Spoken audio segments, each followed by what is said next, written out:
protection fence around the two fugitives. If anyone approached them, he would have plenty of tripwires in place. 38. Tawdy, Italy. Ridges of clouds with dark bottoms, pregnant with rain, had been gathering above the mountain towns of Umbria throughout the day, and the downpour broke about 4 o'clock, chasing Kyle and Lauren into the Tempio di Santa Maria della Consolazione. It drummed ferociously on the weathered central dome and the 4 smaller hemispheric rooftops at each of the 4 corners, then slid harmlessly down the slabs of ancient stone. The only day in the past week that we decided to risk some time outside, and it rains. Lauren shook her hair with her open fingers. It had been cut much shorter and colored a deep brown. Kyle folded the umbrella and left it at the doorway. He had grown a mustache, but not a beard. I don't care. Being confined to the villa was reminding me of my old cell in Islamabad. Lauren gave him a playful slap. Being alone with me in a romantic Italian villa is like being in prison with those rats you told me about? Is that what you're saying? Swanson pulled her close and kissed her on the lips. She smelled good, tasted even better. No, but that place is just 2 big shoeboxes stacked atop one another, with hardly any ventilation and a bathroom the size of a postcard. Turning her loose, he looked up at the intricate stonework, then wandered into one of the apses and back to the main entrance, his footsteps echoing. They were alone. As he stared into the curtain of rain pelting the parking lot and grassy slope, she came up behind him, put her arms around his waist, and laid her cheek on his broad back. We're leaving soon, aren't we? Afraid so.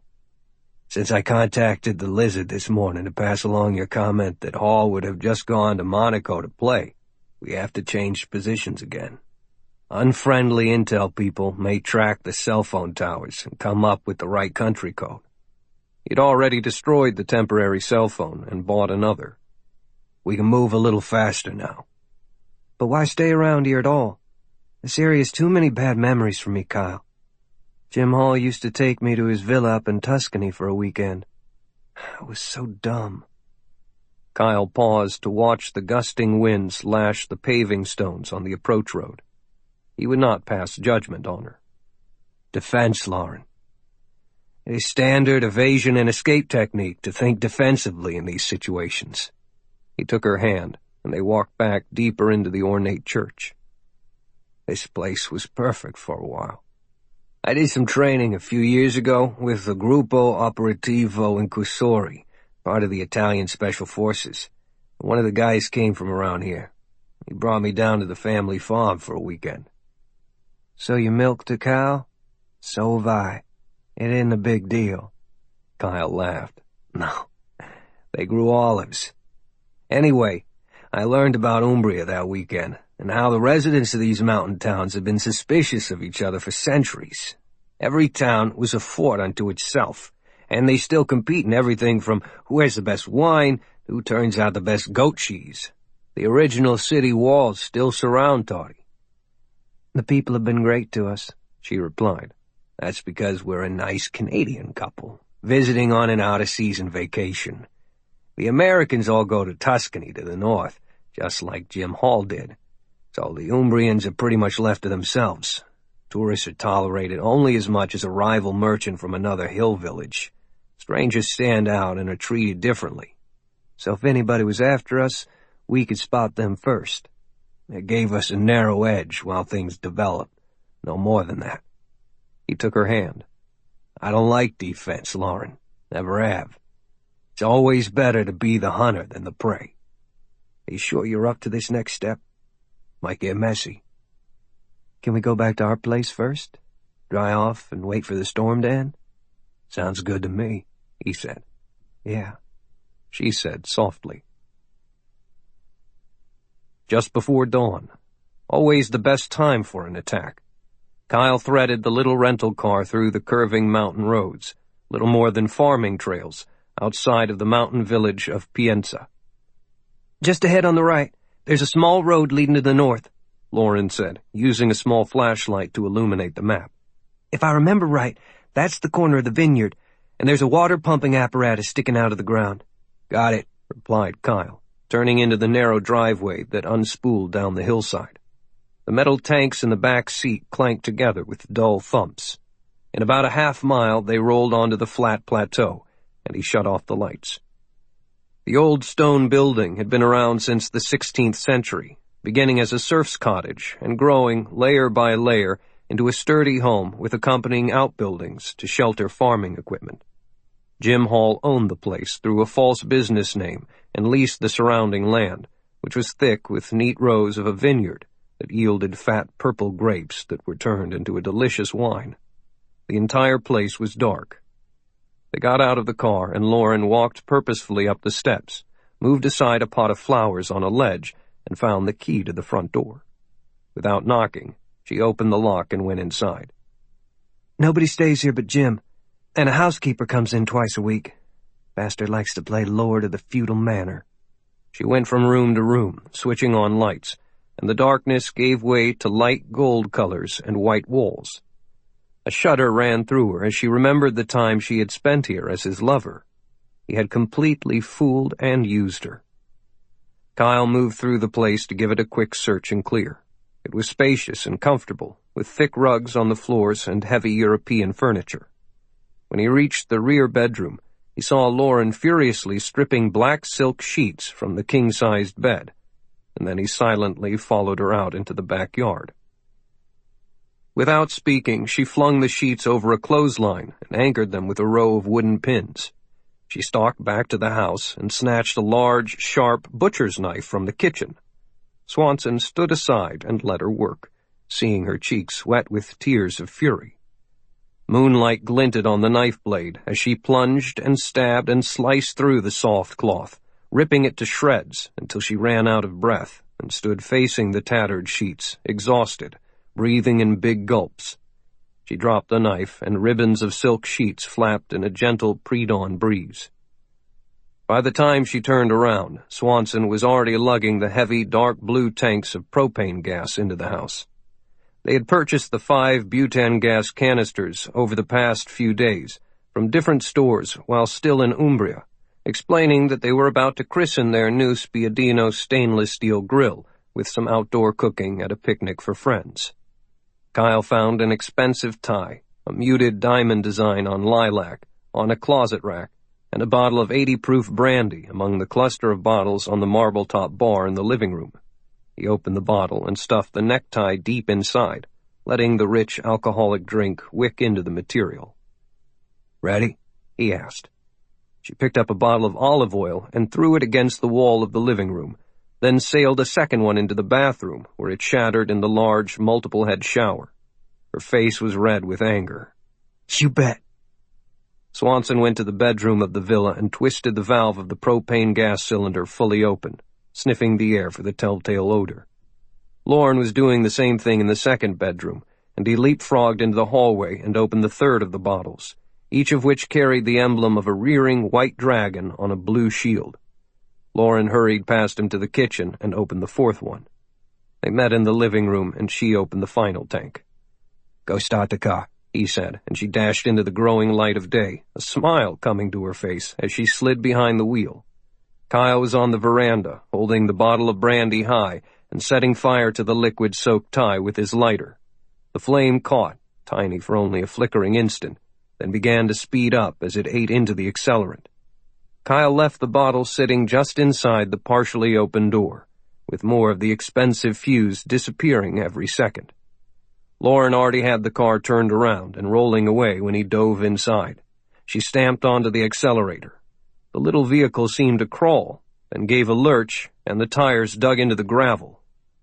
Behind them, the propane gas had filled the entire house by the time the flaming Piero Tucci tie met the 40% alcohol brandy, and the house erupted, its heavy stone walls funneling the blast upward in a rolling tower of flame and thunder.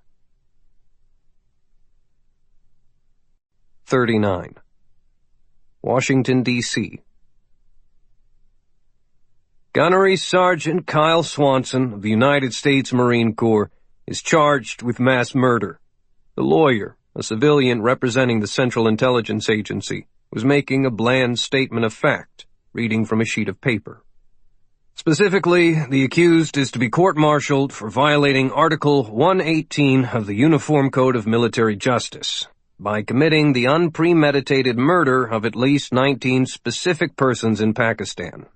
The punishment will be something other than death, as directed by a court-martial, but may include dishonorable discharge, forfeiture of all pay and allowances, and confinement for life. Who? Major Cybele Summers gave away nothing. She adjusted the sleeves of her comfortable dark brown suit. The buttons of the jacket were undone to make it roomier for the pistol on her belt while she was seated. A beige blouse and flats and minimal accessories completed the understated outfit. Her black hair was styled short and swept back. Around her slender neck was a chain with various plastic cards that granted her entrance to quiet private rooms in the Pentagon and other important places, such as this one. She had the highest security clearance possible. The lawyer, Stephen Swinton, darted his eyes from the papers spread before him to the attractive woman seated across the table. It was difficult not to be impressed. "You are the operations officer of a special unit known as Task Force Trident, are you not, Major?" I know of no such organization. I work with the White House military office, and sometimes carry the football. The briefcase containing nuclear codes the president may need in case of an emergency.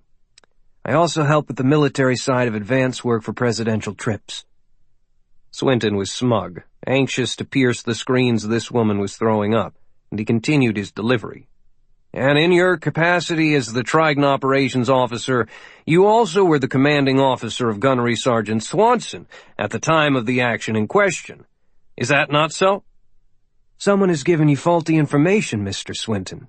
I don't know what you're talking about. Her voice was irritatingly precise and icily confident. Her calm, dark eyes betrayed no sign of nervousness. Swinton, who had been a CIA attorney for 3 years, had dealt with difficult cases before.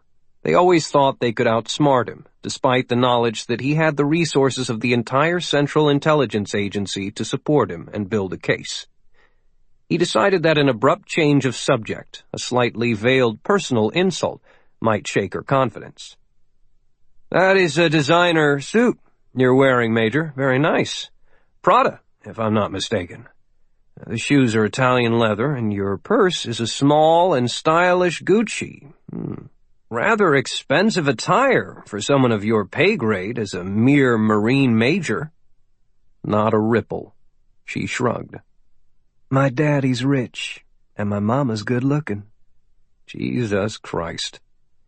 2 weeks ago, you were in charge of a mission that inserted 2 snipers into Pakistan to take down separate Taliban targets simultaneously. But Swanson went on a rampage instead, and numerous Pakistani civilians are dead as a result.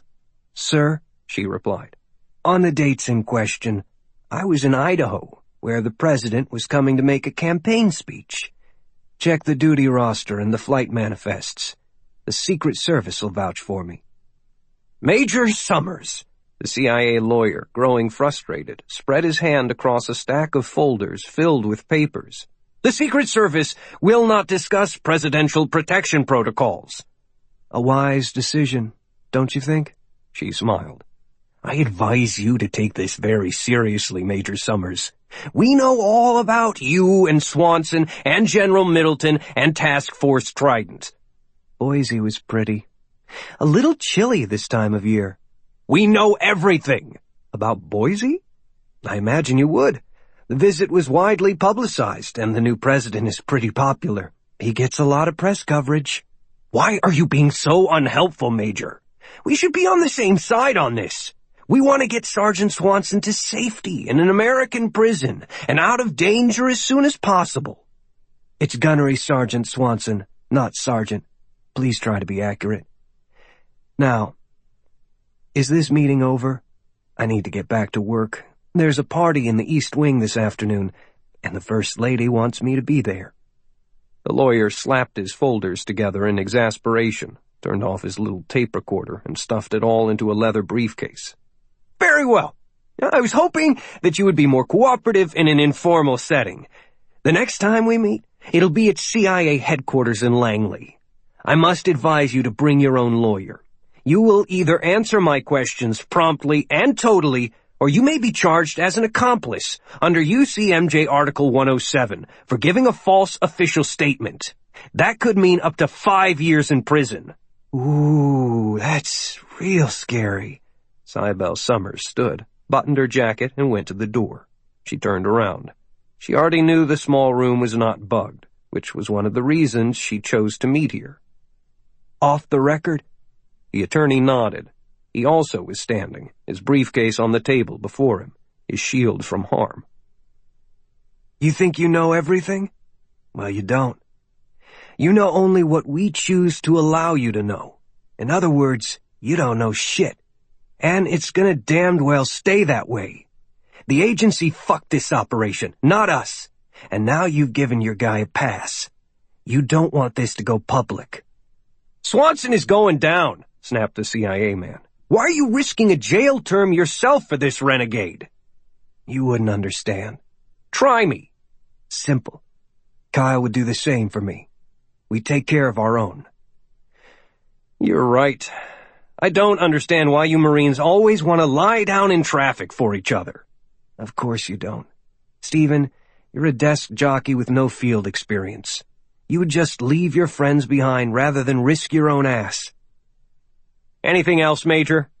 Cybele's eyes suddenly became like dark stones. "Kyle didn't murder anybody. We already have sworn statements from Americans and Pakistanis who are on the scene, and they will destroy any case you try to bring. You people need to rethink this whole vendetta. Agent Carson also did nothing wrong. And we're thinking about giving the Washington Post an exclusive interview with her, pretty pictures and all. So you need to take care of this in a hurry, Stevie." "Why?" The change in the woman had been remarkable, from a stubborn and stylish lady to a tigress protecting her cubs in the blink of an eye. The file said she was the only woman ever to complete the elite Marine Force recon training, and that she was known in the Corps as the Queen of Darkness. He had dismissed that as just the usual military hyperbole. The abrupt change made him a believer. "If you don't, somebody might get hurt. That someone might be you. By bringing me in and threatening me, you have put yourself in the line of fire. Don't think your desk will protect you now, nor that stupid chocolate lab at your home in Arlington, nor your weightlifting buddy at the hideaway on the Eastern Shore. You have become part of the problem, and we solve problems." The lawyer pulled protectively on the lapels of his suit and gave a nervous pat to his pale hair. "So, you are trying to threaten me. Is that a threat?" "A promise." Cybele Summers smiled and left the room, closing the door softly behind her. Berlin, Germany. Salim Walid of the Taliban stood outside a small hotel on Potsdamer Street, a quiet and mid-range place favored by business executives, not far from the Landwehr Canal that wove through the heart of Berlin. It was early morning, but all around him industrious Germans were already hustling to work. Salim pushed up the collar of his overcoat to keep the cold wind from his neck. He was of average size in most countries, but in Germany he often felt like a pygmy. The whole nation was full of large people who loved eating great portions of the filthy animal that no Muslim would ever touch. The diner at a table next to him last night had ordered Eisbein and Salzkartoffeln, which was a huge pickled knuckle of a pig, with the meat falling onto a bed of boiled potatoes. When the heavy tray appeared before the man, Salim fled from his own table and resorted to room service. At precisely 8 o'clock in the morning, an elegant silver-white Mercedes E63 AMG whispered to a stop before him, and a smiling Jim Hall waved from behind the steering wheel. The door on the passenger side clicked, and Salim opened it. The leathery new car smell was overwhelming as he slid into the seat, which fit as if it had been handmade just for him. "Howdy, partner," Hall sang out. "Let's go for a ride." The sedan accelerated rapidly into the traffic flowing toward the huge columns of the Brandenburg Tor. "Like my new wheels?" asked Hall. 0 to 60 miles per hour in 4.5 seconds. A 518 horsepower engine under the hood, and it flies like the wind. I thought about getting the Sterling Moss Roadster version, but that's really too much of a race car. Why are you doing this, Jim Hall? I thought you were to maintain a low profile until the job is done. Why, Salim, this is a low profile for me. I've always had expensive tastes.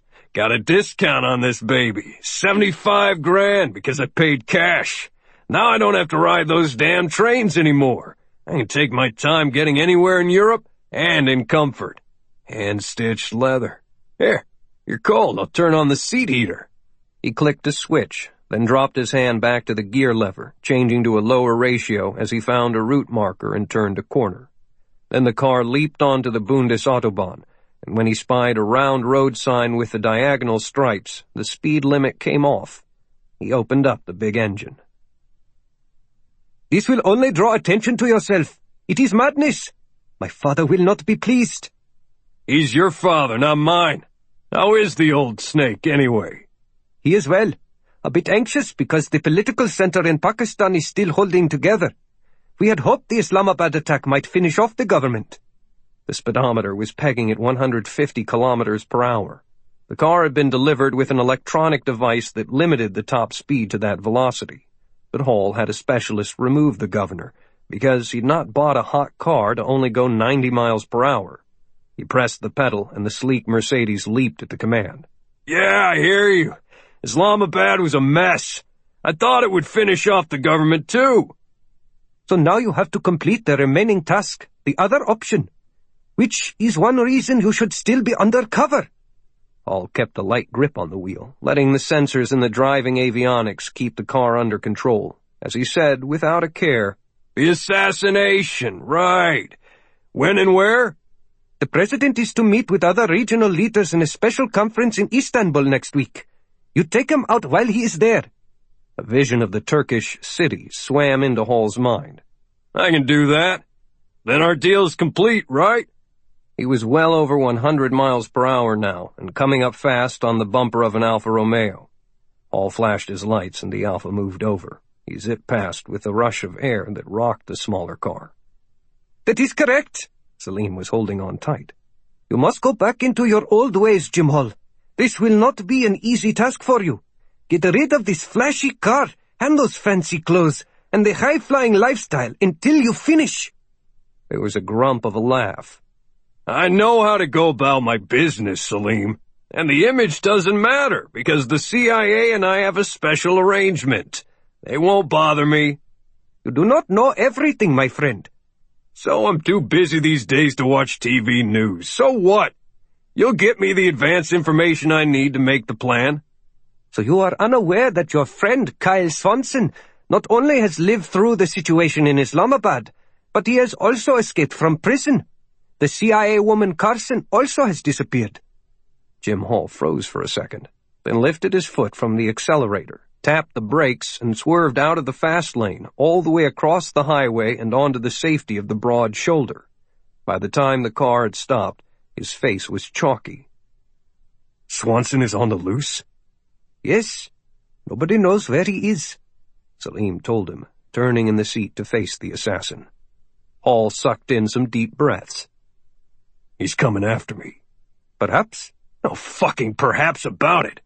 Already Hall's eyes were nervously surveying the countryside around him and the various mirrors. He pounded a fist on the cushioned steering wheel. Shit! Double shit!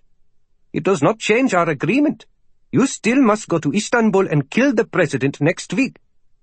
Hall put the Mercedes back into gear and regained the highway, this time at an almost sedate pace, watching his mirrors and the passing vehicles. Yeah, I'll do it. If Kyle lets me live that long. They made the trip back into Berlin in silence. Hall dropped off Salim and drove back to the underground parking lot in the luxury hotel where he'd booked a suite. Upstairs, with the door locked, he logged into the laptop and began reviewing his private email accounts. A little red exclamation point flashed by one from Italy, an urgent note from his property manager. Authorities were investigating an explosion and a fire that had destroyed Hall's little villa by the vineyards in Tuscany. Some bed sheets that had been sliced to pieces were still hanging outside on a clothesline. Arson was suspected. The agent had been questioned and was asking for instructions. My villa. That bitch Lauren told Kyle about my villa. They were together and had gone active, removing his favorite place of refuge. Jim Hall fought to keep control of himself as he walked around the spacious hotel room. Things were not hopeless. Far from it. He knew Kyle too well. Additional countermeasures had to be put into place. Then he could carry out the Istanbul hit. After that, he would take his time finding Lauren and Kyle, and killing them both. 40. Bangkok, Thailand. By the time Jim Hall received the email about his home in the Tuscan countryside, a tired Kyle Swanson was handing a worn British passport to a customs agent at Dong Muang Airport. He had come in on a Thai Airways flight all the way from Rome, more than 5,000 miles. The trip made shorter by the customary pampering of the excellent airline. Swanson had slept most of the way. Lauren had wanted to come, but as much as he wished she could be with him, it would have been a terrible tactical decision. A single white man arriving alone in Bangkok is expected to be drawn to the seedy parts of the city, the massage parlors, bars, and whorehouses that had made Phat Phong Road a destination for lonely men since the Vietnam War. A Farang, a foreigner, could find sex of any sort there for a small price. Prostitution was a national industry. Kyle would be accepted with hardly a glance, while Lauren's ivory beauty would have drawn attention. Also, she was being sought by the CIA and was probably on watch lists around the world, while Swanson was apparently still being considered a fugitive but not a threat. "Are you in Bangkok for business or pleasure, Mr. James?" asked the busy customs clerk, glancing at his face and the passport. "A little of both, I hope," Swanson answered with a smirk. The clerk sighed. The Farang always gave that answer, an impolite joke that held the country up to ridicule. He stamped the passport for a 5-day stay and let him go, hoping that the man caught some horrible disease from an unclean woman. Kyle thanked him and walked through the International Arrivals Lounge, where uniformed car drivers waved names of their pickups on greaseboard placards. Squadrons of other young men, drivers and freelance tourist guides, tugged at his shirt, promising to take him wherever he wanted to go. A tall, gangly American with shaggy gray hair parted in the middle and falling over his ears caught his eye, turned and shambled away. Kyle followed the man outside to where a battered old Mercedes waited at the curb like a faithful horse. The man slipped a handful of baht to the cop who had kept an eye on the parked car, and they got in and drove away before ever saying anything to each other. "Can't believe Jim Hall went over to the dark side." Tom Hodges had a voice like doom, naturally deep, and made even more gravelly by years of smoking cigarettes. Originally from Iowa, he had prowled the Quang Mountains as a young Marine sniper during Vietnam, and had trained under the legendary Carlos Hathcock himself.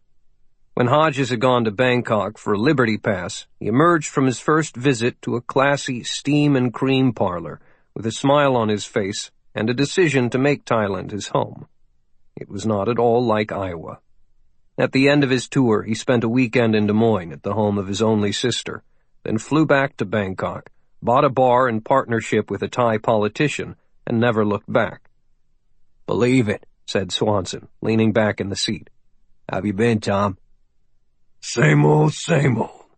Too many girls, too many opium pipes, too much booze, and too many years." He grinned. The shiny teeth were false. "Somewhere along the line I got old. Lucky for me, enough money keeps coming in to pay for my deviant lifestyle and bribes. Yourself?" "Getting by. Tired." "Rome is a long way from here." "Yeah. And I gotta do this thing quick and get back there as soon as possible." "There's some pills that can help. Little energy bombs that'll take you way up, and a couple of pipes to bring you down again. Oh, so easy." "Oh, thanks. I've got to keep a clear head. What about the other stuff?" "Middleton sent me your shopping list. I have it all at our apartment. Anything else, you just name it. Mary Kay and I are still the best fixers in town. Hodges had turned his links to the military into a lucrative side career, an efficient business that was guided by his wife, a beautiful Thai woman who came off a desolate farm in the country to become a bar dancer and then a respected entrepreneur. After peddling Mary Kay cosmetics to other bar girls, she made the company's totally American brand name her own and married the huge American. When U.S. covert operators, or anyone else, needed special assistance in Bangkok, Mary Kay and Tiny Tom Hodges were the go-to team, as long as the money was right. Speaking of which, she's making you a curry dinner tonight. She won't let you go out to work without some solid food in your belly. You okay with helping out, Tom? The traffic had grown steadily heavier and finally was humping along just a little faster than total gridlock. Stuttering tuk-tuk taxis squeezed between the halted cars and trucks. Nobody gave way, but somehow there was motion and slow progress. We'll break out of this in a half-mile, then I'll drive you past the place for a quick look-see. I've already taken some pictures and made a sketch. There's a map in the glove box.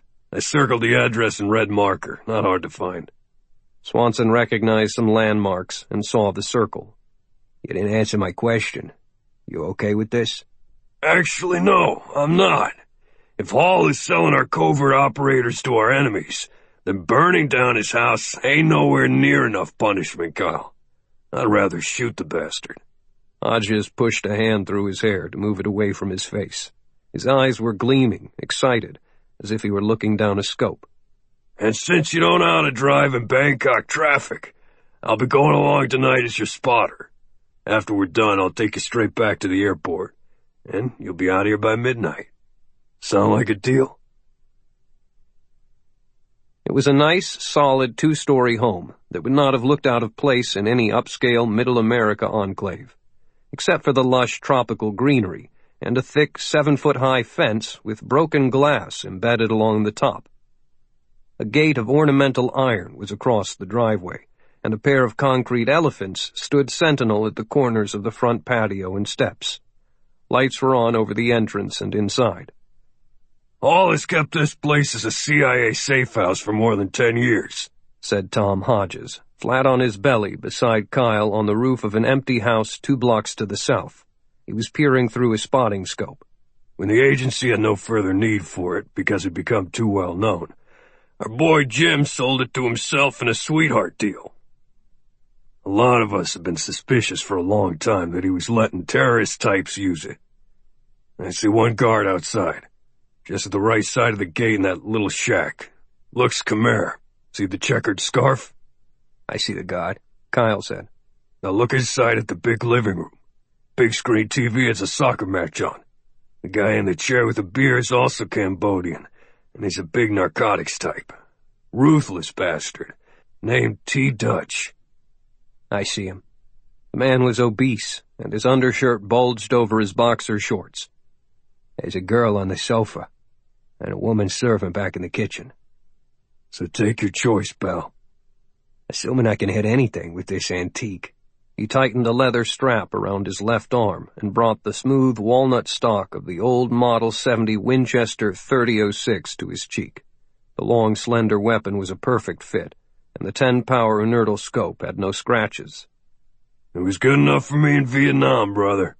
If you can't shoot it, I can.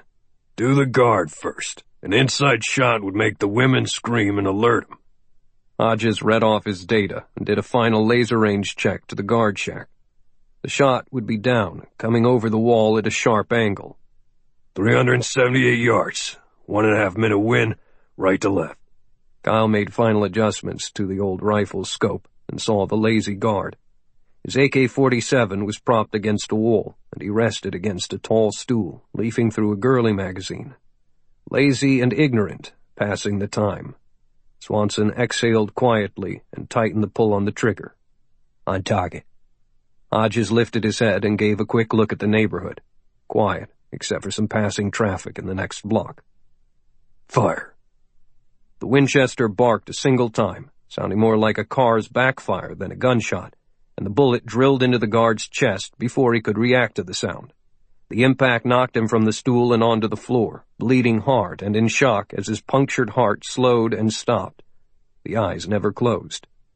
Swanson had already worked the bolt and reloaded and was looking at the man inside. The big Cambodian had not even twitched at the sound of the shot, probably because the sound was soaked up by the crowd noise on the television set.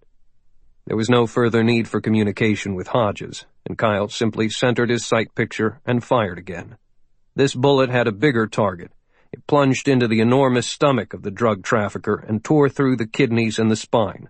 The target jolted upright, his eyes wide with surprise, and his bottle of Singha beer fell to the floor. There was a howl of pain, and he grabbed for the spurting wound. Kyle reloaded and pumped a second round into the jittering big body, hitting the top of the head and exploding the skull. Kyle and Hodges were on the move immediately, and as Hodges retrieved the car, Swanson ran to the gate.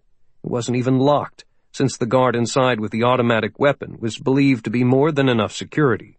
In quick strides, Kyle was inside, where a slender, pretty young girl with long and silky black hair stood in the corner, fists to her lips in terror. The housekeeper, an older woman, was standing beside her. Swanson appeared as some dark and evil dragon, face blackened and wearing black clothing that allowed him to blend into the night. He let them have a good look at both his face and the big sniper rifle, then handed the housekeeper a small envelope on which he had printed the name Jim Hall. "Speak any English?" he asked calmly, keeping any menace from his voice. The woman nodded. "Yes." "Make sure that note gets to the American that owns this place, not the police." She gripped the envelope tightly and nodded her head to show understanding, for she was used to seeing violent men come through this accursed home, and to doing what she was told without question. "Now both of you get out of here. Tell anyone who asks what you've seen tonight. Go!" Inside the envelope was a piece of paper on which Swanson had written a single word, hog. It would make no sense to anyone but a fellow Marine sniper, who would automatically recognize it as the acronym for their private descriptive motto, Hunters of Gunmen. As the women fled down the stairs and into the street, Swanson pulled the pin on an AN M14 thermite grenade and tossed it onto the sofa. He hustled back outside and found Hodges waiting at the end of the driveway with the car door open. Inside the house, the grenade detonated, and for the next 45 seconds it spewed chemical droplets that burned fiercely at 2,200 degrees, setting fire to everything they touched. Within 2 minutes, the house was a raging inferno. 41. Lisbon, Portugal. José Eduardo Bandeira remembered Lynn Cunningham well, for as a manager of the Banco Portugués de Negocios, he had personally had the honor of assisting the American 3 years ago in opening a deposito a prazo for her company. It had proven to be a lucrative transaction for the troubled bank, for since that initial meeting, deposits were regularly wired in, and no withdrawals had been taken. He remembered her also for her beauty and for her gracious smile. The gerente was smitten. "I assume from these figures that your business has been successful, señorita," Bandeira said, forcing his eyes to focus on the figures on his computer screen and not on her lovely legs. "You have done well. How may I be of service today?" Lauren Carson was using the name she'd used several years ago when opening the account with Jim Hall, who also had established a false identity for this stash of funds. She remembered the manager, too, a ladies' man. To deflect him from paying full attention to the account, she had dressed appropriately in a dark business suit with a short, tight skirt and a loose, scoop-necked blouse that showed too much when she leaned forward. She leaned forward, her eyes questioning. "I need to transfer some funds back to the United States," she said. "What is the total in the account at present?" "Of course, it will be no problem." Oh, she was so stunning. "May I please examine your tax card?" "Yes." Lauren sat back, crossed her legs, and wasted some time digging through her purse. She brought out a leather-bound business day-timer and removed the fiscal permission form that was in a plastic folder. Bandeira found it to be current and proper. "Both you and Mr. Roger Peterson have access to this account. He is not with you today." He's elsewhere on company business. Is that a problem? We're expanding quite nicely. She smiled. It gives me a chance to spend some time alone in this lovely city. I'm dying to visit the Berardo Museum. Ah, my favorite. Many prefer the Calouste Gulbenkian, but the Berardo is my personal favorite. A treasure house of modern art. The Gerente agreed. Perhaps I could host you for a luncheon and a personal tour? Lauren cocked her head to one side, her eyes on him. Should time permit, I would be delighted. José Eduardo Bandiera adjusted his tie and unconsciously touched his small mustache. Excellent. Now to business. He looked at the computer screen on his wide desk and tapped some keys. This account shows about... One moment. Let me get out of euros. $12 million, U.S., since it is a joint account. You have the necessary access. Very well. She opened her daytimer again and gave him 2 account numbers in the United States. Mr. Peterson and I would like to transfer $6 million to each of those accounts as soon as possible. All of it? The bank manager exhaled with a deep sigh. She was closing the entire account. He tried to think of some way to change her mind, but the order and tax forms were perfectly legal. Perhaps a veiled threat might work. I must make certain that you are aware our bank goes to great lengths to prevent international money laundering. Not that you would do such a thing, of course, but it is a requirement since we were nationalized. These transfers must be reported in accordance with the terms of the USA Patriot Act. Lauren Carson recrossed her legs to give a flash of thigh. We're counting on that, she said. Our company certainly endorses the financial elements of the Patriot Act, if for no other reason than to keep our own policies ethical.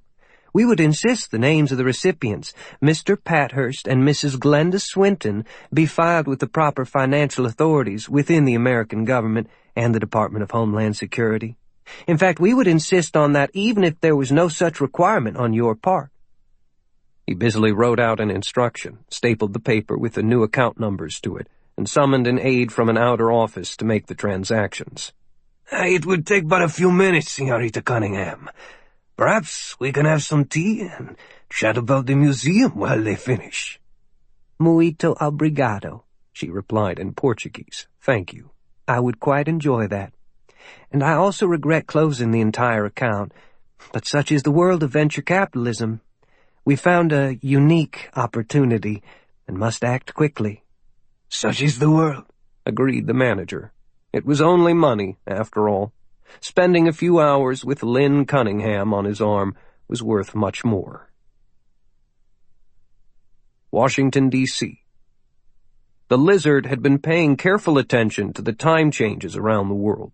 The day officially began when the sun broke for a new morning on the islands of the Pacific Ocean, so that meant that the banks in Asia were his first targets.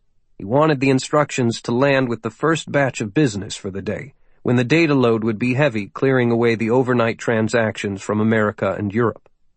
The Standard Chartered Private Bank of Singapore was a large and efficient operation, one of the anchors of the Pan-Asian banking system, and very discreet, with miserly interest rates on deposits. Lim Hui Liu, a sector manager, fielded the incoming wire transfer request, a rather standard transaction that would shift $8 million. He checked the password and authorization codes and scribbled a note that the $8 million, split evenly between a pair of accounts in the United States, would carry a higher-than-normal transfer and handling commission for the bank. $8 million was also not enough to worry about. That figure would not even reach the middle range of the other interbank wire transfers that he would handle from all over the world during the long day to come. Liu then handed a printout of the instructions to one of his 3 assistants to finish, and turned to thoughts of the Bank of China's new interest rate schedule. That country was awash with new money, and one of Liu's responsibilities was to examine ways in which the Standard Chartered Private Bank of Singapore could continue as a major player for a share of that wealth. Then there was an opening hours flip in the direction of the Nikkei index that measured the Japanese stock market. What was that about? Closing an account for a small and private American company with a routine transfer of funds did not raise an eyebrow for Lim Hui Liu.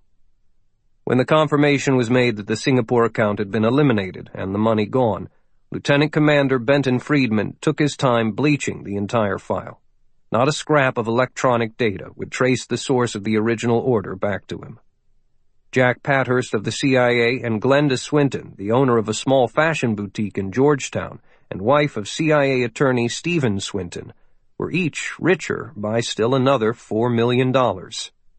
Friedman then began stacking up the information he needed for later in the day, when he would do a similar morning blitz on Randall McDavies, a senior vice president at the Royal Bank of Scotland in Edinburgh, where the Lizard would raid still another hidden account belonging to Jim Hall. He could do even more of the accounts, probably all of them in a single work shift, but that was not the plan. 2 was quite enough for one day, plus the one that Agent Carson had done in Portugal. Kyle had been very specific about the schedule. 42. Venice, Italy. Kyle Swanson came up smoothly from the depths of his slumber, rising from the busy REM state in which the brain fires up convoluted dreams through the vague fog just below the surface of sleep, and then, pop, awake. He sensed peace and safety rather than any danger. His eyes took in the red numbers of the bedside alarm clock, and he allowed himself the luxury of a long, muscle-stretching yawn. Morning. Naked beneath smooth, clean sheets in a large bed. Totally recovered from the long round-trip flight from Italy to Thailand. Feeling good. Cell phone and pistol within reaching distance.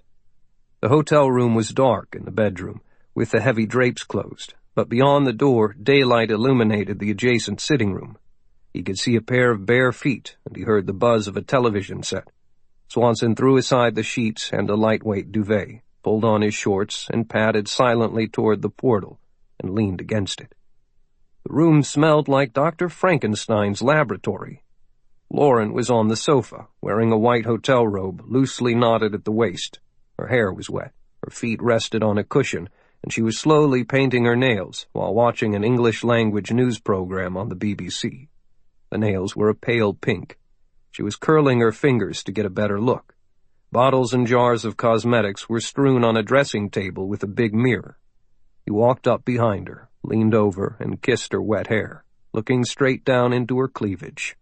She stretched her head back for a full kiss, and he obliged, then slid his hands down her front, into the folds of the robe, and cupped her warm breasts. You picked the strangest times to get amorous, she said.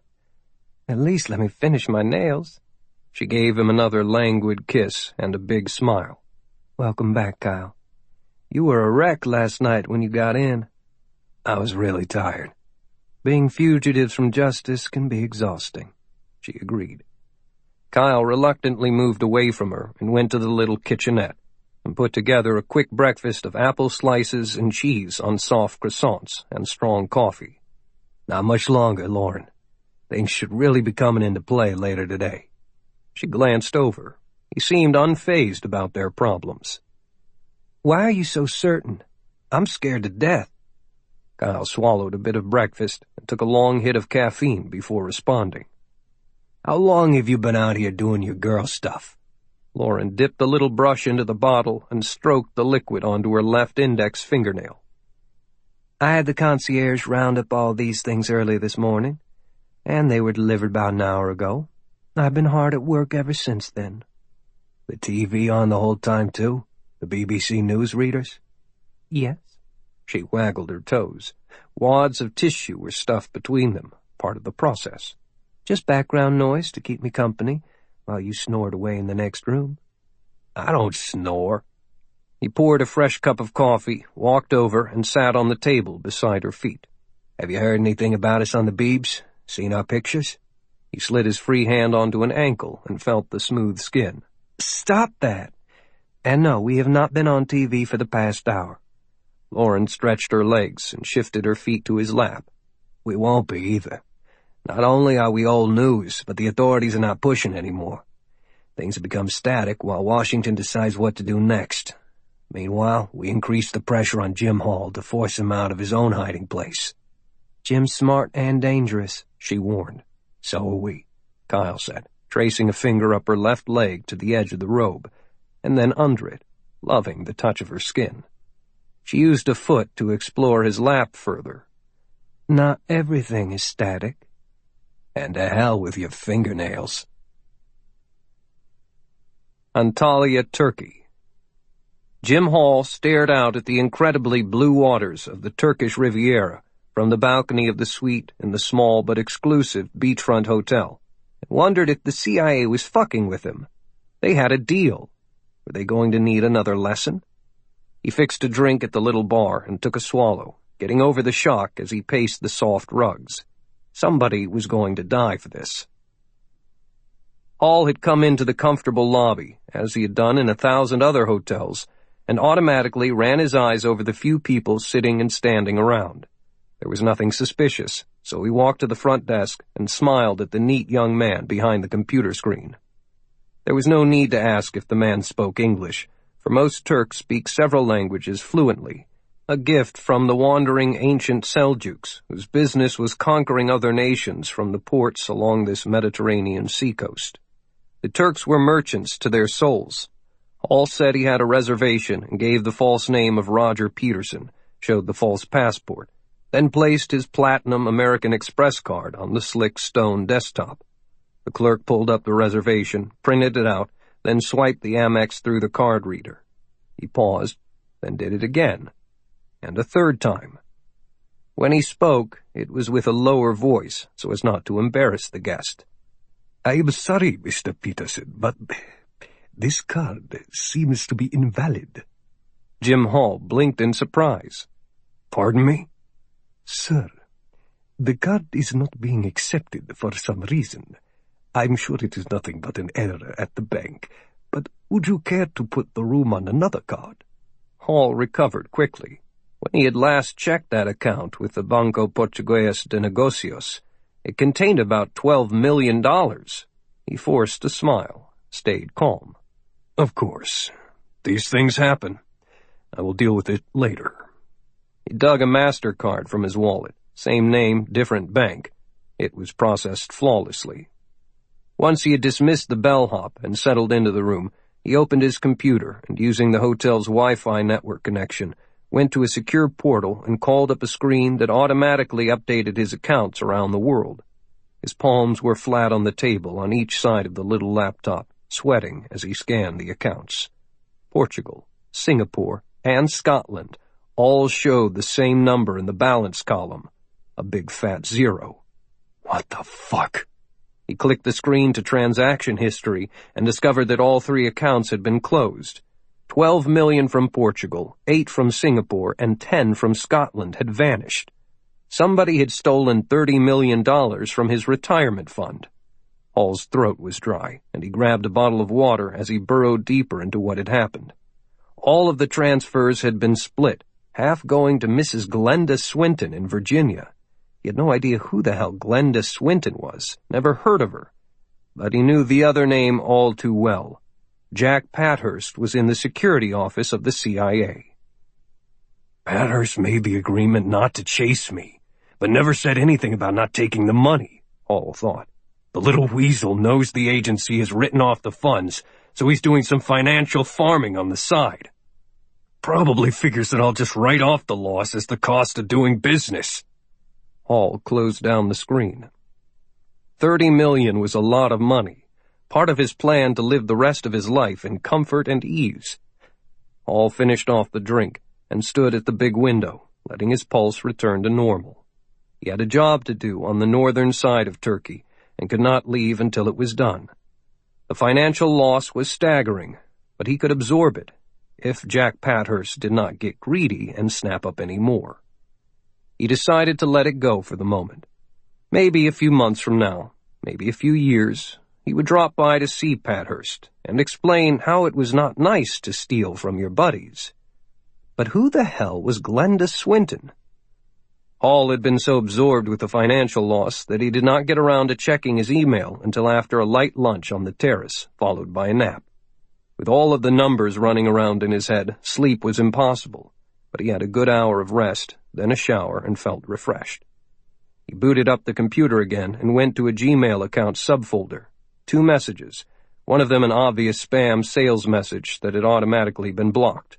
The second was from the estate management agency in Bangkok, where he maintained a profitable safe house for people in the dark trades, a beautiful home in which he had stored treasures that he had gathered during his years of journeying around Asia. Jim Hall gasped aloud as he read it. The house was attacked, and 2 guests murdered by gunshots that police said appeared to be the work of a sniper. Then the building was set afire by a hand grenade and was completely engulfed in flames by the time the firefighters arrived. The live-in maid actually saw the gunman, who came into the house after the murders and gave her a message for delivery to Jim Hall. The police had opened it instead. It contained a slip of paper with only 1 word on it: hog. The authorities, said the Gmail, would like to speak with the owner. He lowered his head, closed his eyes, and buried his face in his hands. Hunters of gunmen. Kyle again. Swanson was trying to ruin him. It became clear that the agency was not behind the financial losses. Swanson was working with Lauren to identify and shut down his secret accounts. And if Kyle did the Bangkok hit, then he also did the villa in Tuscany. Well, thought Jim Hall, that shit has got to stop. He had 5 days before the scheduled job in Istanbul, and he would put them to good use. As he sat at the table, the assassination of the president of Pakistan became a lower priority for him than saving his wealth and getting rid of the bulldog tracker who was after him. If he had to choose, he would rather have the Taliban on his tail than Swanson. The Talibs moved like a herd of elephants, whereas Swanson ghosted about unseen unless he wanted to become visible, and then it was usually too late to stop him. Yet Hall also felt a burst of confidence and thought to himself, I was your teacher, Kyle. I know everything you know. You want a hunt? I'll give you a goddamn hunt. Except I will be the one hunting you. The decision made, and some of the steam of anger gone from his thinking, Jim Hall used the hotel telephone to place a call to a number in the nearby city of Adana, the 5th largest in Turkey, and the home of the massive Incirlik Air Base. Incirlik was home to a wing of the Turkish Air Force, but still had a population of some 5,000 American military personnel. He knew people there. 43. Antalya, Turkey. Nicky Shaw vigorously pumped the hand of Jim Hall when they met at Pinky's, a gaudy little restaurant that was a painted cube of concrete blocks near the beach. I almost had a bad case of the SADS when I heard you got yourself killed, Shaw said, with a broad smile that flashed perfect teeth. Thought, dang, should have had a life insurance policy on old Jim. Death is sometimes overrated. Hall took in the big man. You still look like an NFL linebacker. Image, my man. Gots to sell the image. Big bad mothers. Shaw was clean-shaven, including his domed head, and had a jaw like a granite square. Muscles bulged at his neck, and his biceps pushed at his shirt sleeves. He wore all black, except for a large chunk of turquoise and silver that had been made into a belt buckle. Nicky had grown up on the dangerous back streets of Washington, D.C., and become an Army Ranger and then a mercenary in Iraq. When he saw the money available for that sort of work, he started his own company. How's business? Asked Hall. Same shit, different day, replied Shaw. I don't go out in the sandbox anymore, unless I have to. And Incirlik turned out to be a good location for my headquarters. I can run teams anywhere they're needed, and the government provides the air transport for free. Pays awful good. I got a job for you. $100,000 job. Shaw did not lose his smile, and his eyes flicked over to a pair of pale girls walking by in skimpy bikinis, European tourists. You still with the company? Nope, retired. That's why I have to reach out when I need help. The Langley boys are no longer my best friends. Nicky Shaw laughed. Mine neither. What you got? Need some goons to take out a nerd back home. You don't need to know why. Interested? A terminal kind of situation, then. That sort of thing? Absolutely. but I want him banged up and hurt some first, at his home. Sounds like Jimmy boy wants to send a message to somebody. This nerd got a wife and kids we need to worry about? Yes, wife and a daughter and a son. Collateral damage is fine by me. Nicky Shaw watched two girls walk slowly down the beach, hips almost touching. You know, Jim, the U.S. dollar ain't as strong as it used to be. You want me to broker a hit? Well, okay, I can do that.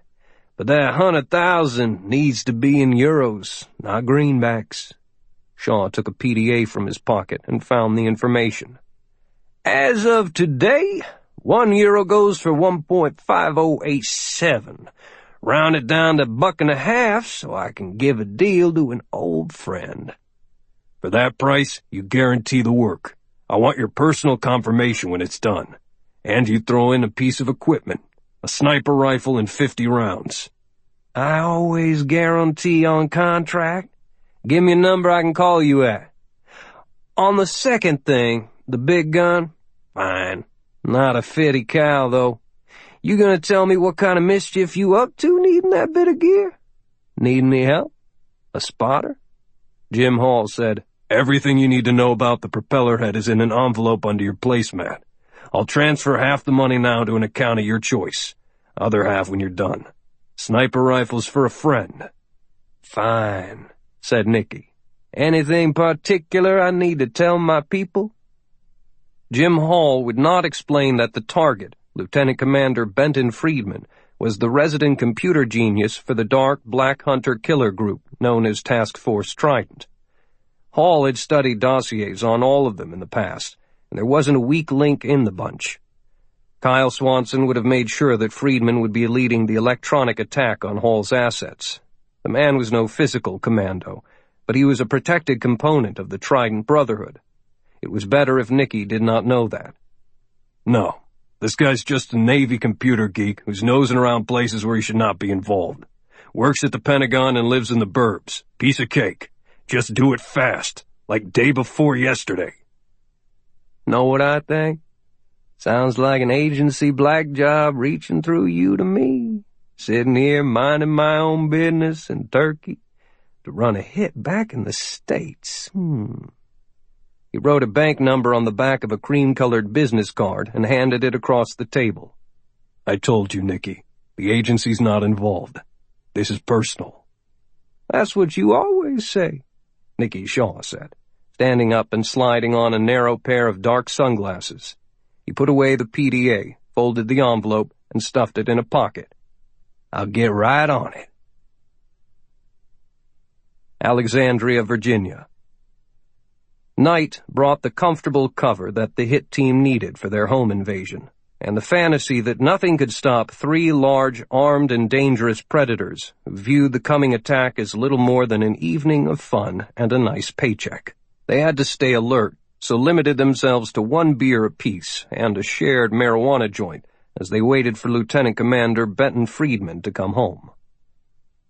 Glad it's finally dark, said the leader, Samuel Ahmed Fox, his big frame slouched in the passenger seat of the little Nissan. Get this over with. Little Jap cars ain't made for comfort. You should have stolen American, like a big Ford SUV. His hand rested on the butt of a pistol stuffed into the front of his pants. You told me to get something that wouldn't be noticed. There are more Jap cars in this neighborhood than in downtown Tokyo. Vincent Parma caught a strand of his long black hair and hooked it behind an ear as he sucked on the joint, catching the smoke in his lungs and holding it as long as possible. He passed it up to the driver, LeGarrette Shields, a nervous kid with shifty eyes, youngest of the three. All had served time together for various crimes. Their bodies were painted with raw jailhouse tattoos, and they enjoyed inflicting violence on others. Why not pay us the rest of the money now, Ahmed? LeGarrette already had $5,000 in his pocket and was mentally counting the $5,000 yet to come. After it's done, bro. After it's done. Don't worry. I'll hand it to you right when we get back in the car. Meanwhile, think about what might be worthwhile in the house that we can take. Could be some good shit. Parma and Shields each got $10,000 for the hit, and Fox would pocket the lion's share, $25,000. After all, he was the one who got the call from Nicky Shaw a few hours ago. He had made it to the bank in time to cash the wire transfer. The car drove in loops and figure eights through the area, all three men low in their seats. Two black men and a dark-skinned Italian, all dressed in black, would draw the immediate attention of any passing police cruiser in this suburban neighborhood, so they roamed, centering their pattern on a corner house 2 blocks in from the nearest large street. A single porch light had automatically come on at dusk. The driveway remained empty. They circled, had another joint, stayed cool, took time for a hamburger and bathroom break at McDonald's. Their car climbed the hill once again, then nosed around a right-hand turn, and LeGarrette pulled to the curb and shut off the lights. Damn, there's the mother, right there. He just got home. Parma leaned forward between the guys in the front seat to get a better view. In the dim light from the porch and the light that popped on from inside the target's car, they made out the figure of a skinny man in the white uniform of a naval officer. Gotta be him. He's alone, too. No lights in the house, so the family ain't home. Damn, said Shields. I wanted a piece of his wife. The target unlocked his front door and went inside, and immediately a series of lights bloomed throughout the house. Living room, kitchen, bedroom, bath. Now? Asked LeGarrette Shields, his tongue licking his dry lips. Not quite. Let him get settled for a minute. Probably taking a leak, and then he'll make some food and turn on the TV. Get comfortable. The figure came unexpectedly into view again, walking down the driveway, pulling a green plastic trash cart out for curbside pickup. He had a blue plastic carton of recycled cans under one arm, propped on his hip but resting on a little towel to protect his white uniform. Fuck waiting, hissed Parma. This the chance. If he's taking out the garbage, he's already off guard and getting comfortable. Soon as he goes back inside, we do it. Uh-huh. You're right. Get ready. Ahmed Fox pulled his pistol free and rested it on his leg. Going up there now, LeGarrette. Soon as he's back inside. Fox felt the car drop into gear and slowly creep forward, sticking to the curb. Let's go on and do it, said Fox, his voice now tense, ready. He threw open the door of the car and climbed out, waiting only a moment for the others to form up beside him. Then all three advanced rapidly up the walk and onto the porch. Parma reached up with his pistol and smashed the front porch light as Fox opened the screen door and kicked hard with his steel-toed boot at the lock on the wooden door. It crashed open, and the three of them dashed inside, looking at the startled man across the room. Little dude in a white uniform. Calm. Fox had expected to see fear. He shouted, "Get your ass on the floor, motherfucker! Get down, or I'll cap you where you stand!" LeGarrette Shields closed the door and turned to look at their prisoner. "What you grinning at, motherfucker?" he yelled at the sailor, who was kneeling, hands locked behind his head. Then, all of the lights went out. There was a muffled crump sound, and Vincent Parma screamed as a high-velocity bullet took out his right knee. He dropped to the wooden floor, and a second rip of bullet shredded the middle of his chest. Another cough from a different direction, and the back of LeGarrette's head exploded. Before Samuel Ahmed Fox could react, an incredibly strong hand reached out in the blackness, closed around his pistol, and snatched it away. At the same time, a muscular arm wrapped in a tight V around his neck and tightened in a chokehold. The oxygen was cut off, and Fox tried to pry off the arm, but it was as if it were made of steel and concrete. His resistance faded. He could not breathe. The lights came back on, and as his sight faded, he saw 4 men in full battle gear watching him. The little sailor spoke. "We've been expecting you," Friedman said. "Let's have a talk." Then the arm turned Fox loose, and he toppled over, gasping for breath as his lungs burned in pain. His neck felt broken. 44. Langley, Virginia. The money keeps rolling in, doesn't it, gentlemen? Bartlett Janine, the director of the Central Intelligence Agency, spread his hands over 2 neatly stacked piles of papers on his desk. Jack Pathurst from the Office of Security kept a confident look on his face and remained calm. I am apparently on my way to becoming as rich as the CEO of some state-owned utility company. What's my latest total, Mia? Mia Kim from the financial department said, 2 new deposits were wired in just before midnight. One from the Canary Islands, the second from Buenos Aires. You are each up to about 40 million. You have it all tagged to be scraped up later? Yes, Kim said. Good. Stephen Swinton sighed loudly and looked at his folded hands, which were shaking. His face was ashen. My wife has left me, he announced softly. Glenda cashed out those first deposits in her account and departed, leaving a short note beneath a magnet on the refrigerator. She's gone to Reno to file for divorce. Pathurst gave the lawyer a smirk. Glenda's a smart girl. You owe the government some big bucks. Bart Janine stood up and stretched. One of the neatest frames I've seen in a long time, he said. Homeland Security is interested in both of you, which poses new problems. Bobby Richardson over at the White House is trying to distance himself from this entire episode. He's become a political liability for the president and will soon be dismissed as chief of staff, even if the media does not get a hint of this, as I fully expect them to do. Pathurst held up his right palm and moved it slowly left to right. CIA officials caught taking bribes. That catchy headline will be crawling across the bottom of TV screens for weeks. Smart. Janine moved to the tall American flag on a stand in one corner of his office, picked at the gold fringe, and rubbed the silk of a red stripe between his fingers. And that's not even half of it. Not even the worst. You two will be painted by the press as working with America's enemies, the Taliban. You're getting rich on bribes from a rogue agent, Jim Hall. According to the testimony of the soldiers who escaped, they watched Hall actually protecting the Taliban's people when Kyle Swanson pulled his gun on him. So, Hall equals Taliban equals the overthrow of the Pakistani government equals nuclear weapons in the hands of terrorists who hate America. He turned to face Pathurst and Swinton. Is that about right?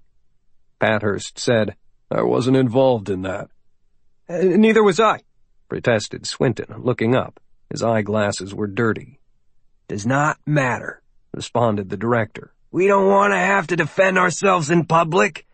Therefore, I'm pulling the plug on the investigation of Agent Lauren Carson and restoring her to active status.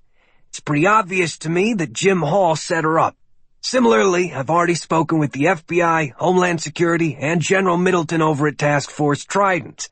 Gunnery Sgt. Swanson is off the hook for any and all charges. Again, it looks like that was Hall's doing. Pathurst shifted in his chair. Okay, but I think you may be moving too fast, Mr. Director. We still cannot get involved because we have to protect our deal not to chase Jim Hall. Son of a bitch will roll up more of our networks if he thinks that we are chasing him. Nothing to stop him from doing so in the future. I know, Jack, but for right now, it won't be us. Swanson and Carson are the leads, both now working through Task Force Trident. If they need some of our help, they'll let us know through the Trident loop. Let them finish him off. We stay out of it. Hall probably has laid a trap or two that would alert him if we get involved, so we don't. No memos, no phone calls, no emails, no nothing. Swinton blinked and caught his breath.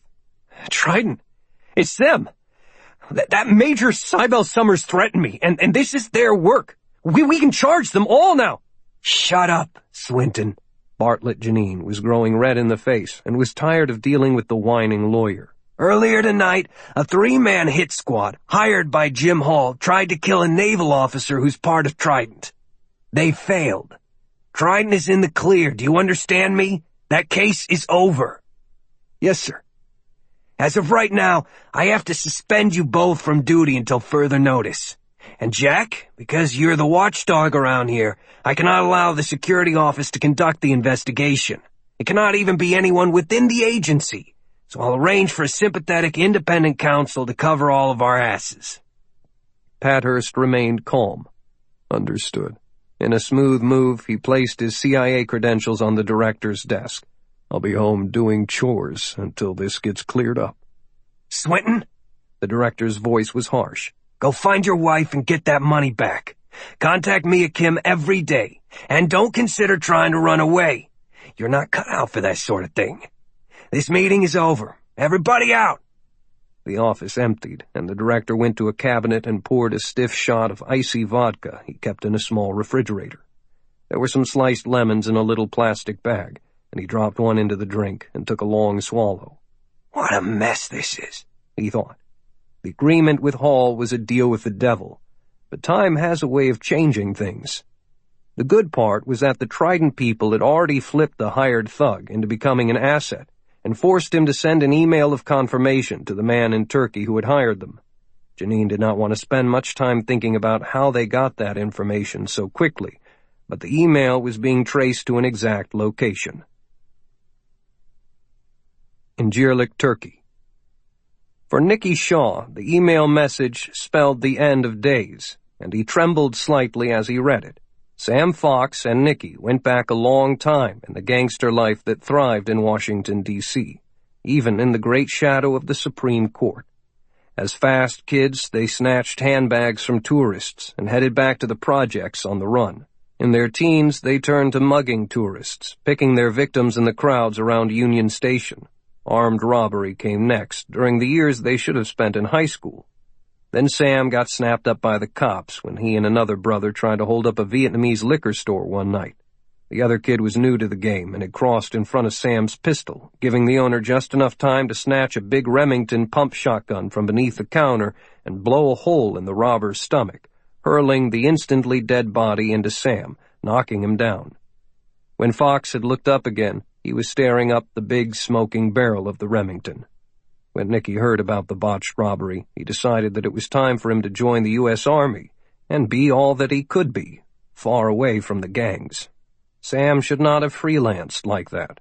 He should have waited until Nicky could have done the job with him. They were a fearsome pair, because Nicky had brought brains to the party. He even devised a set of code words, like a quarterback in a huddle, meaningless to anyone but him and Sam. Green Cat meant everything was fine. Grand Canyon meant to proceed with caution. Lowrider meant to stop immediately and withdraw, while Buffy was their code word that the shit had hit the fan and to run like hell. After assigning the hit, Nicky had been expecting a smooth Green Cat message of confirmation. Instead, he got Buffy, repeated 3 times in capital letters. He had no idea what had gone wrong, but Sam had managed to send the ultimate warning. The law was coming, and it was time to go. He did.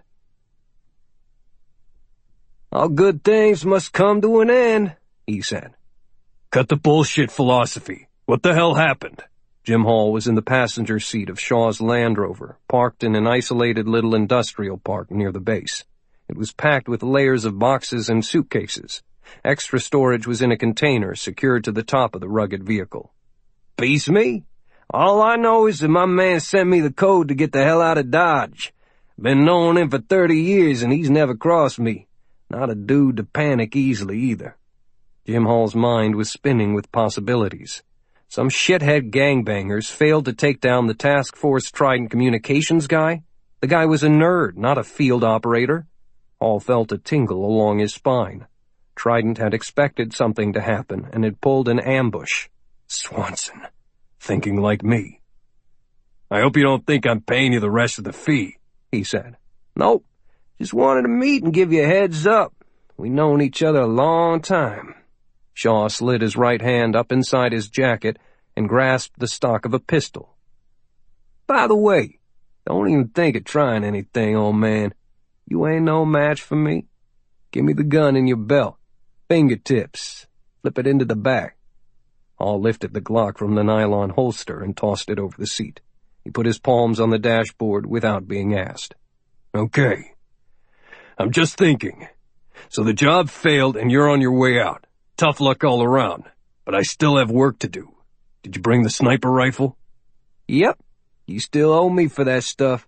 See that key on the floor mat between your feet? It opens up that storage shed over there, 18-8 printed on it. Your stuff is in there. Plenty other toys, too. Help yourself. 10,000 for my going out of business sale." "Let me reach for my wallet." "Careful, Jim Hall. Just give me the money and go on about your business. We both walk away, never see each other again."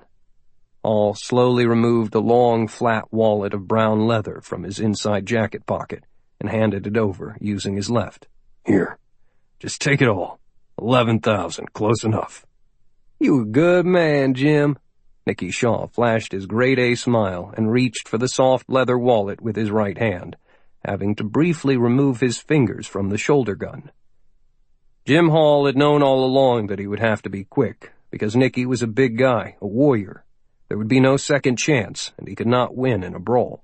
The narrow knife with the 4-inch blade fell into his palm from the rear hidden side of the wallet, unseen in the dim light.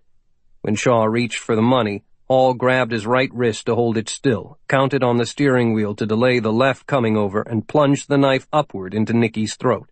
Hall threw himself atop the bigger man, the weight of his whole body pinning the muscle-pumped right arm and shoving Nicky tight into the driver's seat. Nicky cursed in surprise, and his left arm broke free and a big fist thundered down on Hall's right shoulder. Hall took the pain and dug into the throat again and again, ripping and tearing at the larynx and arteries. Jets of crimson blood flooded from the thrashing man's throat. Nicky Shaw was extraordinarily strong, and Hall panted with exertion to keep him from breaking free. Thank God the man was wearing a seatbelt that helped hold him in place. The legs were useless, trapped in the space beneath the dashboard. The fist lost some of its power, and the right arm softened. Hall pulled away just enough to remove the knife from the neck and go to work on the stomach, slicing more veins and wrecking internal organs. Nicky's cursing turned to grunts of pain, and finally to sighs of surrender and a gurgle of life puffing from him. Jim Hall did not stop cutting until he was sure the huge mercenary, once a friend, was nothing more than a piece of dead meat. 45. Bern, Switzerland. The noon sunlight reflected mirror-bright off the snow-covered sharp peaks of the Bernese Alps that marched off into the distance outside the city. It was crisp but not too cold, and Kyle wore a lightweight bomber jacket, while Lauren was in a belted tan trench coat, with apples and carrots in her deep pockets and the collar turned up. She held his arm as they strolled beside the river Ara. Gentle swells pushed the dark, swift-flowing waters to within inches of the wide walkway. "I can't believe that we're somewhere that you've never been before," Lauren playfully pushed against him. "The Swiss have been neutral for 700 years. He pushed her back. "Not much call for my specialized services. Anyway, they have some pretty tough guys in their armed services to meet their needs. Do a lot more than guard the Pope." Near the Nideg Bridge, Kyle saw the spire of the cathedral, and they slowly climbed a long set of sharply angling stone steps that took them upward toward the center of the ancient city. At the top, he checked his tourist map, orienting himself. Then they moved on. The attractive couple seemed to be something they were not. Instead of being a pair of love-struck tourists, Kyle and Lauren were making an in-depth reconnaissance of Bern, readying for the time, coming soon, when Jim Hall would have to break cover. It was a meandering stroll, and Kyle constantly was on the lookout for places in which death might hide, might even be hiding at the moment. He would not discount the possibility that Hall had hired a counter-surveillance team of his own. Moves and counter-moves, the eternal survival game of life and death. "Where are you, Jim? What are you thinking?" "It looks like a fairy tale," Lauren said as they moved through the winding streets with brightly colored statues on every corner. A small crowd had gathered before the 15th century clock tower, and exactly at 1 o'clock, a parade of carved animals, jesters, knights, and bears made their noisy journey about the clock face. She watched the clock. Swanson watched the crowd. Tourists of every shape and size, many with phone cameras and video recorders, making pictures of this Aesop's Fables wonderland to show their friends. That worried him, but nothing could be done. In a few minutes more, they were waiting at the bear pit. Lauren started tossing carrots to the 3 large and shaggy beasts, who ignored her treats. 2 were sound asleep, and the 3rd just sat there digesting. The pit was littered with the uneaten food from earlier tourists. A small, compact man in a gray business suit leaned his arms on the railing beside Kyle. His longish hair was swept back, and he had eyes like steel marbles. They are treated like animal royalty. It is a long and boring story. My name is Commander Stephen Glarmer, and today I represent the Federal Criminal Police." He let them glimpse the badge on his belt, then extended his hand, and both Lauren and Kyle shook it. It was a strong, firm grip.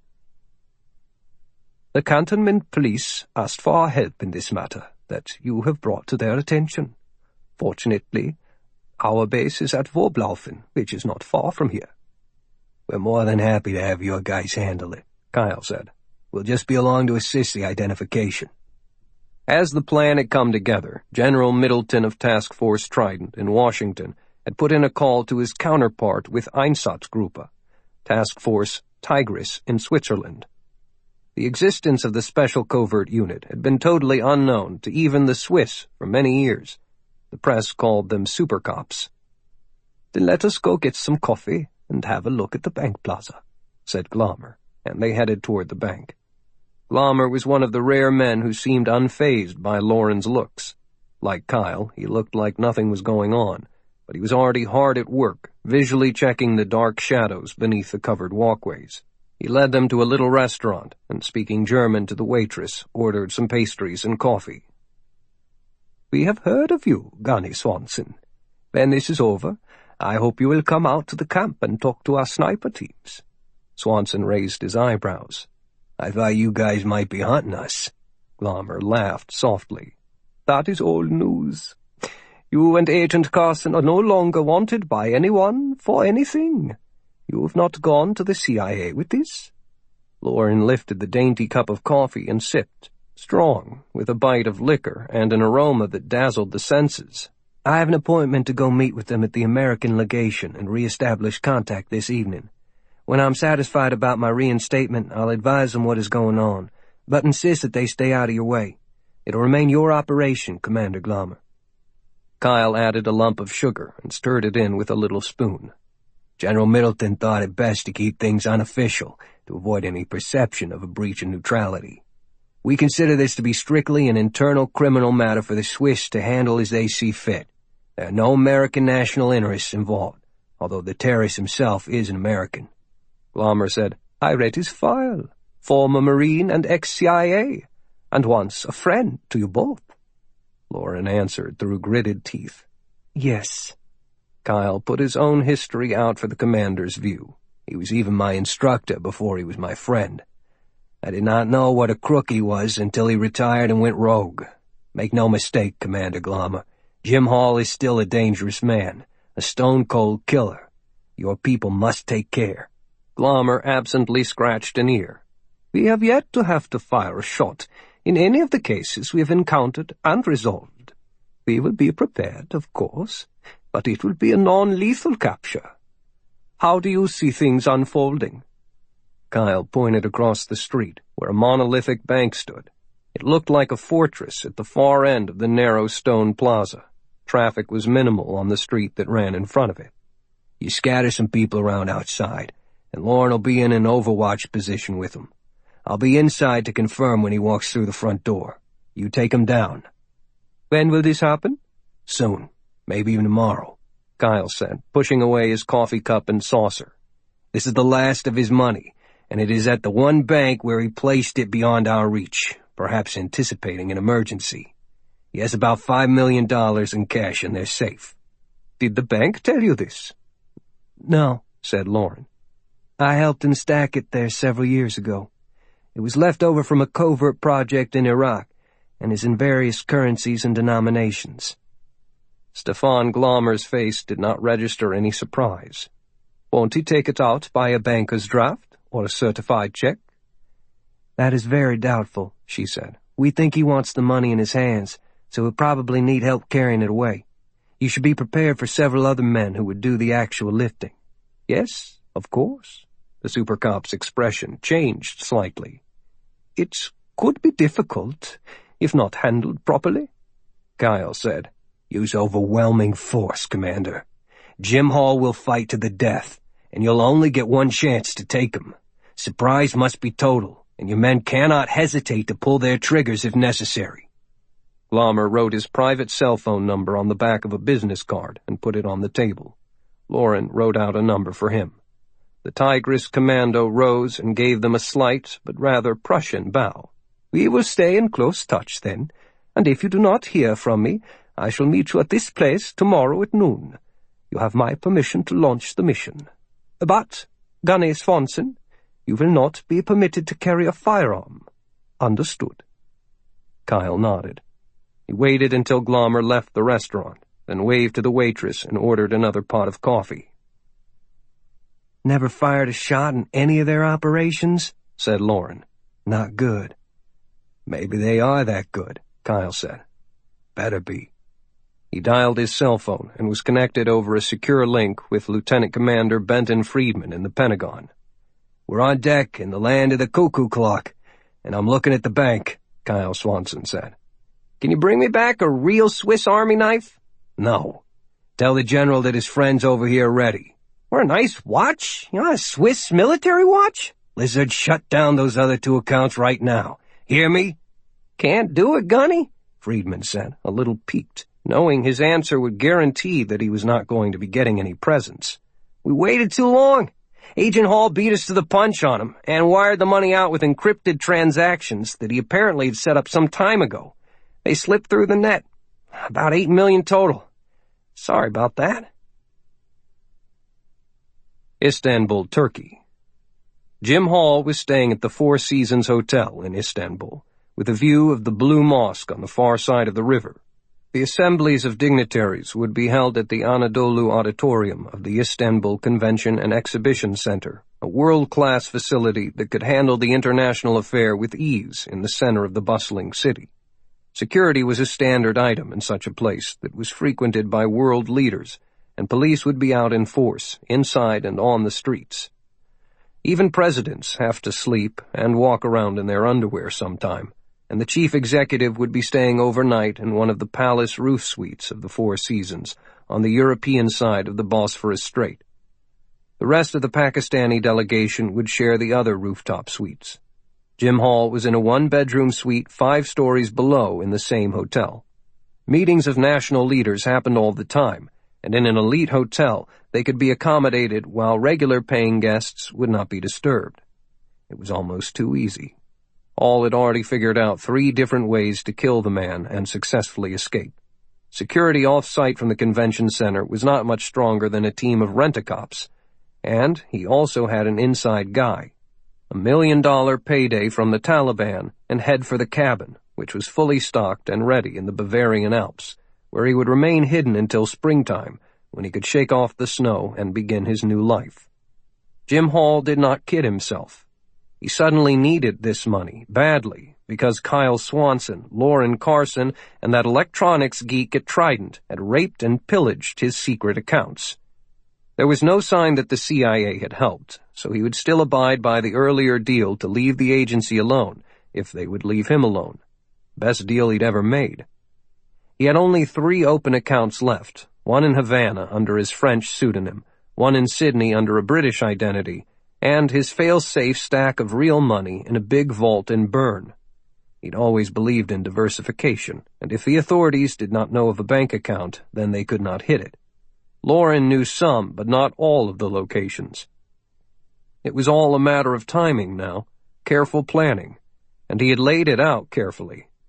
Pull the trigger on the Packy dude, and only then transfer all of the remaining funds to Switzerland, to be put into cash into a separate vault that was already waiting for it. After the hit, he had reservations for Switzerland, where he would collect the cash and vanish. The disturbing buzzing in his brain was Kyle Swanson, who would probably be figuring the same way and planning some way to turn it to his own advantage. That was why Jim Hall, at the same time he'd hired the late Nicky Shaw, had also contacted a burly, bald German freelancer to organize some extra muscle and place a surveillance team in Bern. That was the best bet for Kyle to set an ambush. Hall had taken dinner in his room, had a few drinks, and was watching the plasma TV screen as darkness came over the city that separates Europe from Asia. It was the German. "We found them," said the German. "A watcher spotted them at the clock tower in the middle of town and took some pictures. I enhanced the images, and they matched the photos you sent." Hall smiled to himself and made a vigorous yes pumping action with his right arm. Both of them? Yeah. They met some civilian for coffee right across from the bank. You have somebody on him now? Yeah. The deep voice had a sinister rumble. Kill him. Take the girl. I have one more item of business to take care of tomorrow, but barring any unforeseen problems on this end, I'll be there on schedule. With Kyle dead and Lauren captured, the CIA still on the sidelines, what could go wrong? Checkmate, Swanson, old buddy. Yeah. 46. Islamabad. Salim Walid was seated on a silk-covered cushion, with his legs crossed, modestly basking in being so publicly displayed at his father's right hand. The entire leadership of the Bright Path Party was gathered in a spacious room to officially launch the Taliban's candidate for the presidency of Pakistan, and everyone was aware that it was the son who had engineered bringing his father to power. Only a day earlier, Salim had been in the remote mountain hideaway of the legendary warlord Muhammad Walid, and had spoken the words that both men had wanted and had waited for so long to hear. "My father, it is time," said the young man. "Allah, praise be unto him, has given us everything we have asked. You can now arise from the wildness of our mountains and move into the city to prepare for the final event." The older man paused, never one to act in haste. You are certain of my safety? The son nodded and stroked his mustache lightly. Absolutely. I would never put you at risk. I am in constant contact with our ally General Nawaz Zaman of the ISI, who assures me that all is ready. He has cast his lot with us in exchange for the promise that he will be appointed Minister of Defense in your new government, giving him control of the army. As the head of the secret police, he is even now starting to crack down on the political opposition. Our own men are assisting in the population centers throughout the country. A large white cloud that had drifted through the blue sky opened, as if in a heavenly sign, and sunshine flooded their home. Every window seemed to leap with the sudden illumination. Surely a sign from Allah. The election is to be announced for next month? Yes, father. Not that it will matter. When the president is assassinated in Istanbul by Jim Hall, you will be the only candidate in position with a functioning and powerful political movement, and the backing of brokers such as General Zaman and the other tribal warlords. When the president falls, you, father, will step forward and assume the leadership. The public will demand that it be so, because of the destruction in Islamabad by our bomb and the killing of the president. You will be the only one who can bring stability. The election will become a mere formality. Once in power, you will never surrender it. So they came out of the mountains, surrounded by a ragged convoy of media vehicles that shielded them from the Americans' hungry predator drones and missiles. The caravan grew ever larger as it drove through the villages, trucks and automobiles and tractors, and they arrived in Islamabad as if leading a parade. Crowds jostled along the streets for a view of the famous guerrilla leader who would bring Pakistan back to its rightful position in the community of nations. Then, with his hand on Pakistan's nuclear missiles, silent but ominous for now, he would have a guarantee that other countries would listen to him. In the meeting room, the bearded leader was greeted as if he had already taken office. In his humble robes, he moved with ease among the rich supporters, the experienced political teams, and the powerful men who recognized the wave of the future and were clambering aboard his golden train. The conference was called to order by none other than General Nizam, who pledged his loyalty and spoke in glowing terms of young Salim Walid, hailing him as a patriotic young man who had almost single-handedly transformed the Taliban into a legitimate political organization, the Bright Path Party, with the respected Muhammad Walid as its presidential candidate. The general hugged the smiling, bearded warlord as the international film crews buzzed around them. The audience erupted in sustained applause that shook the squares of the soundproofed ceiling. As arranged by Salim, General Nawaz then quietly departed from the platform and left the room so as not to distract any further from the attention being lavished upon Muhammad Walid. Also on Salim's instructions, the general was handling a final task of weakening the president's personal protective services for the Istanbul conference by infiltrating men loyal to him into the inner security ranks. There was much work to do. General Nawaz was back behind his desk within 15 minutes, and he immediately placed a scrambled, secure call overseas. When a voice answered, Nawaz asked, "Football?" "Soccer. Good to hear from you." CIA Director Janine was in a sealed communication cubicle adjacent to his office. He had been expecting the call. "And you? By any chance are you watching television?" "Why, yes, I am. One of the news channels." "Hold on for a second, would you, Football? I have to make another call. Will only take a moment." General Nizam pulled open the right-hand drawer of his polished desk and picked up a cell phone. He dialed. The signal was received by a little phone, and the battery sparked a detonator embedded in blocks of plastic explosives that were hidden in the false ceiling directly above the speaker's platform at the headquarters of the Bright Path Party, just as Muhammad Walid was making his acceptance address. The general strolled to his large window and looked out over the city and saw a mushrooming cloud of smoke and debris rising into the afternoon sky. He went back to the phone. "Football, I fear that something terrible has happened that will be requiring my attention. It seems to be a car bomb or some such thing." "Yes, Soccer. I understand that you must tend to your duties." "Oh, before we go, I also mentioned our friend Jim Hall to the Turkish police handling the security for our president's appearance tomorrow. They will deal with it. No trace of your company's involvement." "Best of luck, my friend." Both men hung up at the same time. Nizam went back to his window to watch and heard the first sirens of the emergency responders heading toward the scene. In the United States, Bart Janine made no notes about the brief conversation. He just smiled. Istanbul, Turkey. Jim Hall also had been watching an all-news channel on television while building a bomb of his own. Wires, battery, detonator, and 4 powerful blocks of C4 embedded with hundreds of marbles were being fashioned into a makeshift claymore mine that he would place at the head of the president's bed.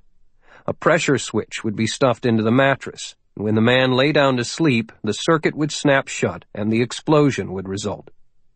One of Salim's henchmen on the security team was to allow him entrance to the room. He worked slowly and carefully. The irritating little news banner crawling along the bottom of the CNN broadcast caught his attention. New explosion rocks Pakistan. Istanbul political meeting target. Police claim Taliban leadership killed. New explosion rocks Pakistan. 10 minutes later, a Turkish tactical police anti-terrorist team rushed into the Four Seasons Hotel in Istanbul, sealed off an entire floor, and breached the door to a small suite. The bed was covered with the makings of a bomb, and explosives experts were moved in to secure it. Jim Hall was gone. Bern, Switzerland. Kyle and Lauren had spent much of the afternoon resting and making love in their hotel room, and now lay beneath a light duvet. They had fallen asleep with her head on his arm and her free hand resting on his chest, registering his strong heartbeat. It was a struggle to come awake again and hit the shower, but Lauren's appointment was at 7 o'clock for dinner with the CIA assistant station chief, who was driving in from Zurich to reinstate her to duty and return her credentials. Basically, the man was apologizing for the CIA's hurried investigation, which had leaped to an incorrect conclusion about Agent Carson. Those words would never be spoken. "What are you going to do while I'm at dinner?" she asked, clipping on a new set of earrings that she'd bought earlier that day, little silver bears. "I'm going to do some more walking around. Try to get a better feel for the area around the bank and check out how things look when it gets dark." "You never stop, do you?" She gave him a bright smile. "The Swiss Gestapo, or cheesemakers, whoever they are, will handle this now, Kyle. We're done, except for pointing a finger at Jim when we see him tomorrow." "I'm concerned that they want to just catch him without firing a shot. It could still all go to hell." "Kyle, the Swiss guard the Pope. They were Europe's best mercenaries for hundreds of years. Trust them." "I do, but they don't know Jim like we do. He will have a good plan, which is why I want you to get an armed CIA escort tonight. The assistant station chief can arrange that. Also, he gives you a ride back to the hotel in a company car." "Yes, teacher. You know best, teacher. Anything you say, teacher." She somehow smiled and frowned at the same time. "Tonight I get my creds back and can start legally carrying a weapon again.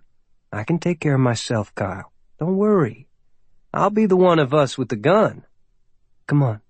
She moved toward the door. Swanson picked up his jacket and walked out behind her, locking the door. She waited beside the elevator, and when she turned to look at him, he was again struck by the beauty of the woman. From hair to eyes to toes, everything seemed to just fit her perfectly.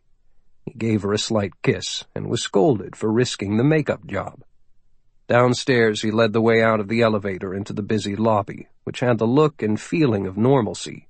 2 female clerks behind the front desk, a young couple talking with the woman concierge about affordable restaurants, a uniformed bellman pushing a handcart stacked with luggage. Then out the door, Kyle first, looking both ways. The front of their hotel was easy to identify, not because of its own signage or the set of columns beside the door, but because some unhappy tagger had written "Yankee Go Home" in red paint on one of the cornerstones. Traffic was flowing smoothly, and he told the green-uniformed doorman to get a cab. Behind them, the young couple emerged, chattering in French, and waited their turn. A little Nova taxi, with its distinctive red sides and yellow top, swung out of the flow and pulled to a stop. As the hotel doorman reached for the handle, a dirty painter's van swerved out of the traffic and slammed into the rear of the taxi, throwing it forward and knocking the doorman to the ground. Everyone automatically took a step back at the moment of grinding impact, with Kyle already charging into combat mode. He grabbed Lauren's arm as the side door of the van opened and a huge man lumbered out. He was totally bald but for a mustache and goatee, and wore a black leather jacket and biker boots. He had a knife in his right hand. "Back inside, quick!" yelled Kyle. The young couple behind them slammed into Lauren like a pair of charging linebackers, sweeping her away from Kyle's grasp and pushing her in a single motion into the van, where more hands gripped her. The man with the knife lashed out at Kyle, who danced to the side, reaching for Lauren, but seeing the door already closing. He could hear the van's engine roar and her scream. The man with the knife stood easily, dominating the space between Swanson and the vehicle, with his mouth curved down into an evil smile. When the young hotel doorman struggled to his feet, he was slashed on the arm and kicked by the thug with a hard karate-style thrust of his right foot, the leg fully extended in a practiced move. It was a moment Kyle would not let pass. The guy had been watching too much television. Using the sidekick had left the thug standing for an instant on one foot, tilting his body to the other side for balance and his attention drawn to the newest threat, the doorman. Kyle took a single step forward and delivered a powerful kick to the totally exposed groin, grabbed the knife hand itself to take it out of play, and delivered a flat-hand punch into the assailant's throat. The big man staggered back, choking and hurting and suddenly uncertain of his strength. Kyle followed with a single flowing right-side attack, a right cross deep into the gut, then bringing his elbow up hard into the man's chin, which rocked the head back. Swanson's fist was now cocked right beside his own ear, and he finished the combination with a downward hammer strike that crushed the man's nose. The thug was staggering, so it was easy to snatch the knife from him, which Kyle did, then flipped it and slashed him across the stomach. The man grabbed for the cut as he toppled like a fat tree. Kyle moved aside to let him fall, and then made 2 more quick cuts that severed the Achilles tendons behind both ankles. The man wasn't going anywhere. When the frenzy of the fight cleared, Kyle turned to the street as his breathing returned to normal. The white van was nowhere to be seen. Lauren had been professionally kidnapped, slickly taken right out of his arms. Damn it all! 47. Bern, Switzerland. Commander Stefan Glommer of Einsatzgruppe Tigris was on his cell, looking nothing like the suave civilian that Kyle had met at the bear pit. The commander was in a black jumpsuit with the legs tucked into the tops of flat black jump boots. His Kevlar helmet, flak jacket, and submachine gun were stacked on a table. "This man Jim Hall is a monster," he said. The icy eyes betrayed no real emotion. It was a statement of fact. Glommer, CIA Assistant Chief of Station Mark Brand, and a ranking team of civilian detectives had interviewed Swanson for hours in a private room at the Canton Police Headquarters, prying for details of the attack. Kyle had tried every trick in the book to increase the memories of those moments, draining his thoughts into words. Colors, smells, invisible hunches, anything that might help. There was not much. The fellow you took down has been identified as nothing more than a contract hitman paid to kill you. Ignorance beyond what he was told, and did not know who hired him. The van was abandoned a kilometer away from the hotel. It had been stolen, and the forensic people are going through it for evidence. One of the detectives was drinking coffee, the sort of beefy, seen-it-all investigator who's found in almost any city in the world. He didn't know about terrorism, but kidnapping was a serious crime. With every passing hour, the chances of solving it became less and less. Mark Brand was almost an invisible man, average in every external way, which is why he was the chief administrator in the CIA office in Switzerland. The country had been the safe haven where spies came to meet for hundreds of years, and the goal here was to conduct intelligence work without rocking the neutral boat. He might as well not have been in the room at all. You people are going to continue to sit on the sidelines while one of your agents has been abducted by another one of your agents. Swanson felt like spitting on the American. Technically, neither of them works for the Central Intelligence Agency. Ms. Carson had not yet been reinstated to duty, and Mr. Hall left some time ago. Also, our hands are bound due to an issue that I cannot discuss here. Brand's movements, even with his fingers, were precise and bird-like, and Kyle considered him to be a born pencil pusher. Swanson shook his head slowly. You mean the deal you made with Hall to leave each other alone? You think that's a secret? Brand shrugged. The danger to a single agent must be weighted against potential damage. So why don't you just get the fuck out of here and let us work? Go back to your desk before your suit gets dirty. I was instructed to help the Swiss police in any way possible. Brand did not seem perturbed, and Kyle knew the CIA man was really in the room to hobble anything that might bring harm to the agency. Commander Glommer looked at the detectives, and they spoke in a rapid German dialect. One looked over at Mark Brand and snorted in derision. All kidnappings have a reason, Gunnery Swanson. Most of them involve a ransom, and that requires the kidnappers to make contact. Agent Carson has no family here, so the contact will come either to you or to Mr. Brand. Is that right? Swanson took out his wallet and extracted a single US dollar. That's the reason, he said. All is after the cash in the bank. You want to make a trade. If we keep watching the money, he will turn up. He's playing for millions of dollars. Kyle fought to keep his thoughts on an even keel, worried about how long the routine logic of a law enforcement situation would apply to Jim Hall. Kyle had come to the conclusion that there would be a killing at the end of the road, and either Jim or Kyle would lie dead. Lauren was a pawn in the game. The commander stood before a map taped to a cardboard backing propped on a tripod. He pointed to the business district of Bern, then used a fingertip to trace the perimeter where his men were already in positions. Police throughout the city were on alert, and more federal agents had been dispatched to support them. He cannot possibly hope to get away. Our borders are sealed tight all around the country, and we have the area around the bank saturated. We are missing something. The room lapsed into thoughtful silence, and when a cell tone started to chime, all four of them reached for their own phones. It was the phone in Kyle's pocket that was chirping, and he jumped to his feet when he saw the incoming number on the small screen. Lauren. He pressed the talk button and heard the hard voice of Jim Hall on the other end say, "Hello, buddy boy." The instructions were as precise as they were absurd, and Hall delivered it all with rapid-fire intensity. "Your number was on the phone in her purse. Listen up and don't even think about negotiating. You want to see the bitch alive again? This is what you and your cop friends are going to do." There was a wave of steps to his plan. Each would have to be completed before the next could be initiated. First, he had something for the police, he said. His team had planted 6 small bombs throughout the city, and the detonators were attached to timing devices. As proof, he gave the location of the first one as being in the ancient clock tower in the middle of the old city. Tell them that now, Kyle, and I'll call you back in 10 minutes. They need to know that I'm serious. He hung up. Stefan Glommer and the two detectives went into action as soon as Kyle gave them the information. A terrorist attack against Switzerland, the most neutral country in the world, and being conducted by a former American spy, not a Muslim fanatic, was almost too much for them to comprehend.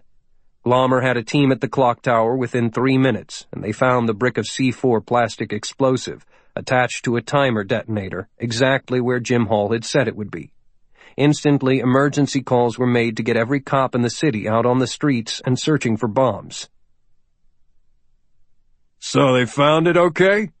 The opening words of the next call were menacingly humorous. I would have hated to see that beautiful piece of art turned into a bunch of really old splinters. But, hey, that's the game. Let me speak to Lauren, Swanson demanded, some power in his own voice. She's not available right now, Kyle. The poor girl has had a rough time over the past few hours. You'll see her soon. All let the silence extend for a few seconds. Now back to work. In 4 hours, at exactly 9 o'clock this morning, a black SUV will pull up in front of the bank. Police will have a parking spot ready for it. The driver will remain at the wheel, and 3 other men will go inside the bank to meet a bank official with access to my safe deposit boxes. When the meeting takes place, my representative will tell the police the location of the second bomb, which is set to explode at 9:30. How many bombs are there, asshole? Enough, replied Hall. My people will empty the boxes and take the cash in duffel bags to the SUV. By then, the cops will have found the second bomb, and I'll give further instructions. There'll be safe conduct all the way through the border at any point of my choosing. Kyle was jotting down the information on a white legal pad, with Glommer reading over his shoulder and making notes of his own. The commander wrote, "Keep him talking," on the pad, and Swanson nodded. The police were tracing the call. You aren't going to be at the bank? Shut up, Hall barked. We're out of time for this call. While that exchange is happening at the bank, you'll be meeting me somewhere else, and I'll swap Lauren for the cash and safe passage. Until I'm out of danger, the bombs will only be disclosed one by one. Arrest anybody, and I'll turn this city to cinders. Remind them of what happened in Islamabad. Call you later with the address. Hall laughed distantly and hung up and destroyed the cell phone. He had several spares. Stunned silence engulfed the room. Commander Glommer leaned forward, hand on the table, and stared at each of them in turn. He's leaving no room for negotiations. Just issuing orders for us to do this and do that, and then the promise that something else will happen. Strangely, it was Mark Brand of the CIA who broke the silence this time. He knew a lot about making detailed plans that reached too far into the future, and was ruled by the old saying that the best plan never survives longer than the first gunshot. Too much choreography on the part of Hall. It leaves too many chances for things to go wrong for him, as well as for us. But we have no choice but to lock the bank down and erect concentric circles of protection while we continue the bomb searches. Getting across the border would be impossible, for even if we agree, none of the surrounding countries would. He has no leverage with them. It makes no sense. Glommer slapped the tabletop. I will make the arrangements, Gunny.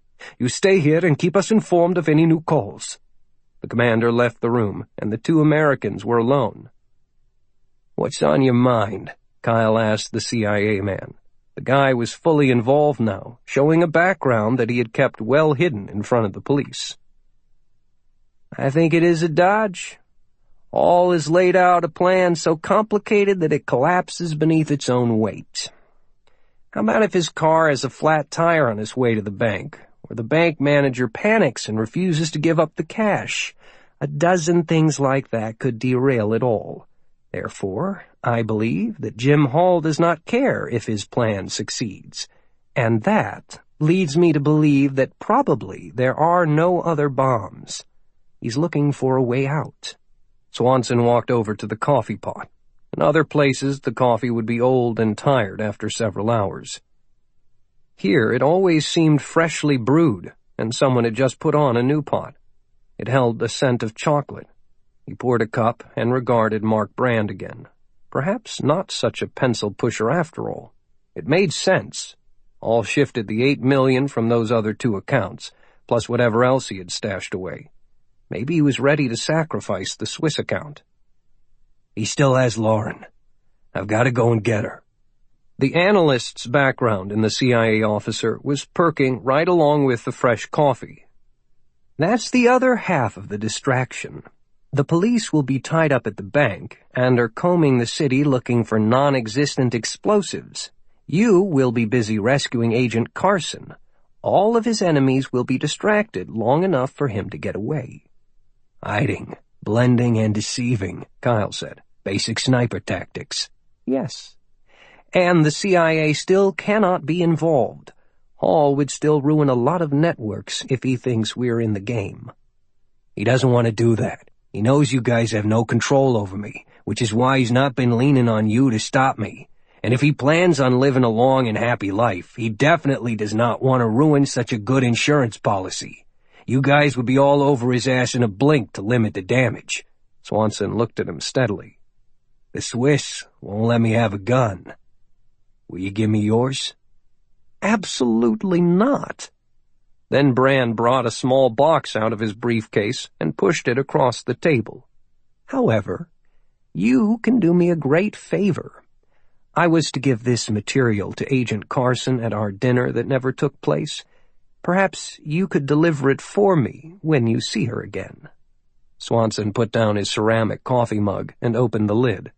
Inside the box was the small leather wallet with Lauren's badge and credentials, and resting on a cushion of white foam was her pistol with a full clip of ammunition. "Good luck, Gunny," Mark Brand said, and extended his hand. Kyle shook it, and his lips curled into a smile. Thanks. Things just got a lot better. 48. Lauren Carson hovered just below consciousness in a dull black drug haze that had begun when she was pulled into the van and held down while someone popped a needle into a vein. A few heartbeats later, the drug had circulated throughout her body, and she was down and out. Now she was coming to the surface, being brought up slowly and expertly by the woman who had helped kidnap her. She was thirsty beyond belief, her mouth cottony and her body dehydrated. She sighed aloud when she saw light for the first time, but her eyes were still unfocused. She worked her jaw slightly and said, "Water." A paper cup was lifted to her lips, and a hand held the back of her head to help her drink a few swallows. Then it was taken away. Jim Hall watched, then nodded to his woman helper, who had been chosen for the kidnap mission because of her training as a military nurse. Her portion of the job was almost done, and she would walk away with 10,000 euros. The nurse picked up a filled syringe off a clean towel, found a vein in Lauren's arm, and put in the needle, slowly pushing in a drug to speed the recovery. Lauren sensed feeling returning to her arms and legs, which she still could not move. She lifted up slowly from worse to bad to better, and heard a familiar, gentle voice say, "Come on, Lauren girl. Time to get up." Her memory was scrambled because the drug still had her in its strong grip, just not as tightly. A woman's hands worked around her. A nurse? Am I in a hospital? Her clothes were being adjusted. Shoes wiggled onto her feet. The nurse's and stronger hands, those of a man, helped her into a sitting position. Nausea swept over her momentarily, and she gagged the fluid back down. She was given more water. The calm voice again. "Okay, Lauren. It's almost over. We're gonna see Kyle now." Kyle. Yes, Kyle would take care of her. The mention of his name brought hope, and she strained to stand, helped by the guiding hands. The tendrils of the drug still held her back from fully functioning. The man and the woman took her weight as they guided her through a short, dark hallway and into an elevator, which took them all down. Even at the slow rate, Lauren had to struggle not to throw up. It clanked to a halt, and she heard the male voice say, "Go on down and get the car ready. I've got her now." Flat heels made sharp snapping noises in the hallway. Light. a lot of light shining on Lauren. A spotlight? She waddled closer, held gently by the man. A few more steps, Lauren. Be strong. Kyle's just on the other side of the door. She blinked several times and ran her tongue across her dry lips. There was a shadow in the light, a silhouette forming, something familiar about the solid shape. Kyle? Kyle had come to take her out of the hospital. I'm not wearing makeup. What will he think when he sees me like this? My hair's a mess. Will he still love me? Tears began to well in her eyes and roll onto her cheeks. Wait here for a minute, Lauren, and get some strength. Just another minute. I promise. She knew the voice now and leaned against the man. Okay, Jim. Thank you. The address that Jim Hall had given was an apartment house in the Herrengasse section of Bern, a stone building surrounded by a thick wall, with knotted brown vines climbing over it at some points. Swanson walked all the way around the place. The wall was merely decorative, with no gates. A wide entrance at the rear opened into an alleyway to facilitate off-street underground parking for the tenants. The front was a spacious, well-maintained walkway, rising to a single line of stone steps up to a set of doors. Carved stone bears flanked the entranceway, and polished steel banisters extended down the stairs for assistance during the bitter winters. He closed his right hand around the pistol in his jacket pocket and went up past the bears and cautiously pushed open the door. It was a weather portal, an airlock that helped hold in the heat, a 7x7 sanctuary from the weather. The floor was of well-worn marble, with a rubber mat on which to wipe shoes and boots. A cheap painting was on one white wall, and on the opposite side was a brass line of call buttons for the individual residents and a set of mailboxes. In front of him was another pair of doors, tall and heavy, with a rectangle of thick glass in each. The doors were secured by heavy interior bolts that could be activated by a tenant. There were no knobs. It reeked of Swiss solidity, dependability, and safety. Kyle thought those doors, which seemed so inviting to visitors, could probably stop a cruise missile. The glass certainly was not bulletproof, but was made up of several thick layers, even more protection from the weather. He peered through, using his hand as a shade, and saw 3 figures step from a small elevator and into the hallway. 2 women, 1 man, all in enough shadow to distort their images. One of the women walked away, and the other 2 people turned to face him. Jim Hall was holding Lauren tightly around the waist, supporting her weight. She seemed dazed, hardly able to walk, but Kyle saw no blood. That was good. He took his pistol from the pocket, racked in a cartridge, and held it by his left side, out of sight beneath the glass. He saw Hall say something to Lauren, but could not hear the words. Hall extended his right arm and touched a button, and the hum of an intercom hissed in the entranceway. He then leaned down and gave her a slight kiss on the cheek. Here she is, Kyle. A deal is a deal. Hall threw Lauren against the door so hard that she hit it and bounced back. Then there was a clap of thunder as she slammed into the door a second time. Her eyes flew wide in surprise and shock, then hurt and pain. As she slid down, Jim Hall pulled the trigger again and put a bullet into her upper right shoulder. A spray of crimson smeared the window, and Kyle watched her slide to the floor. He screamed and fired a shot through the glass, which webbed out to absorb the impact but did not shatter. It was bulletproof. "I'm coming, Lauren!" he yelled, then began punching every buzzer on the call board, shouting in English, German, and French for somebody to unlock the damn door. "A girl is dying in the foyer. Open the door and call the police." It seemed an eternity before a few responses came, residents asking for more detail before they unlocked the portal for a stranger. Finally, one person upstairs hit the button, and the lock buzzed and slid back. Kyle pushed on the door, but Lauren's body was in the way. He put his shoulder to it and managed to open it enough to squeeze through, weapon first, shifting his eyes to the hallway in case Hall decided to snap off more shots. He heard footsteps pounding down the stairs, Jim Hall escaping. Adrenaline surged through Kyle, telling the warrior to go after the target, to take down the threat no matter what. Finish what you start. Finish Jim Hall now, because you might never get another chance. But this was Lauren lying at his feet, with a couple of terrible bullet wounds that were bleeding profusely, silently weeping and trying to eat the pain. He dropped the gun. On his knees, Swanson felt for a pulse and found a weak one. He gripped her hand, and somehow she smiled. He ran his hands over the wounds, front and back. The first bullet had struck her in the thigh, the second in the back.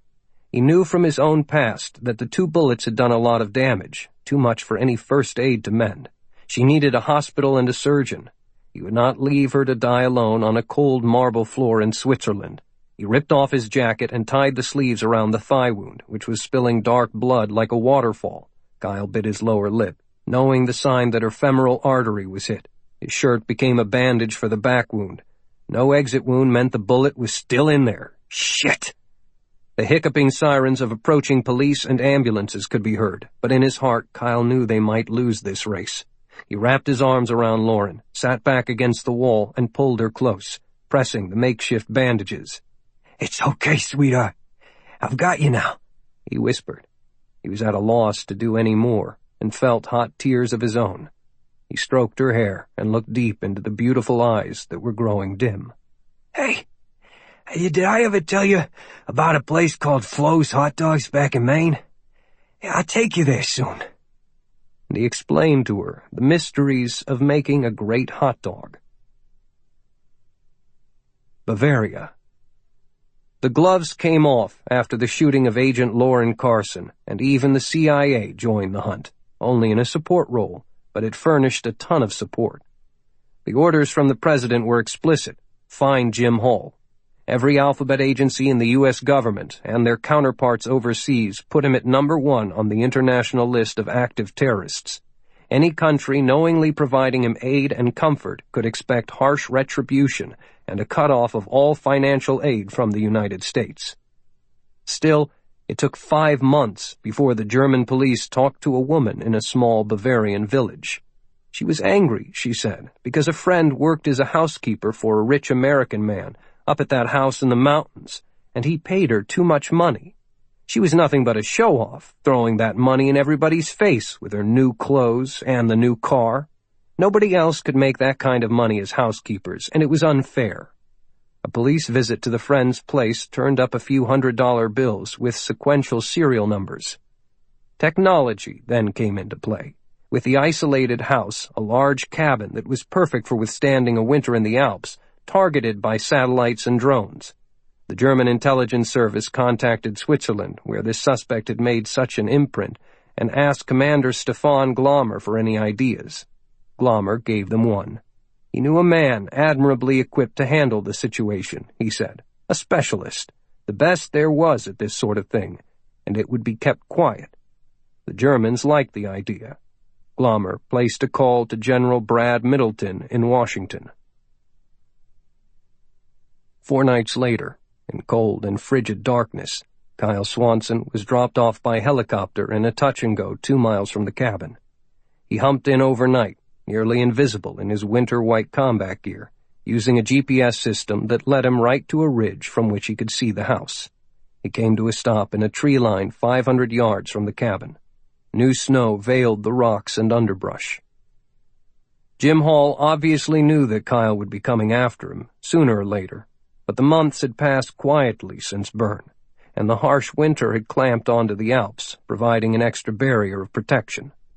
Kyle studied the place through his binos from the tall trees that shadowed him from the bright starlight, illuminating a cloudless sky. There were no lights in the windows.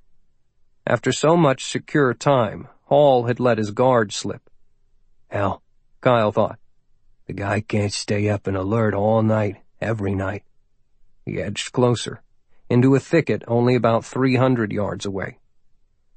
A little dark shape darted nearby, a curious fox that smelled the strange scent but did not follow it. Kyle was glad to see him. Abundant wildlife meant that motion detection sensors would have been useless as a defense mechanism. This time, his binos showed cameras perched at all 4 corners of the cabin, but he believed the harsh weather had likely corrupted their lenses over the past few months. The dustings of snow and ice would blur his image anyway. Using a laser rangefinder, he studied the cabin from all sides, charting it with precision in his notebook.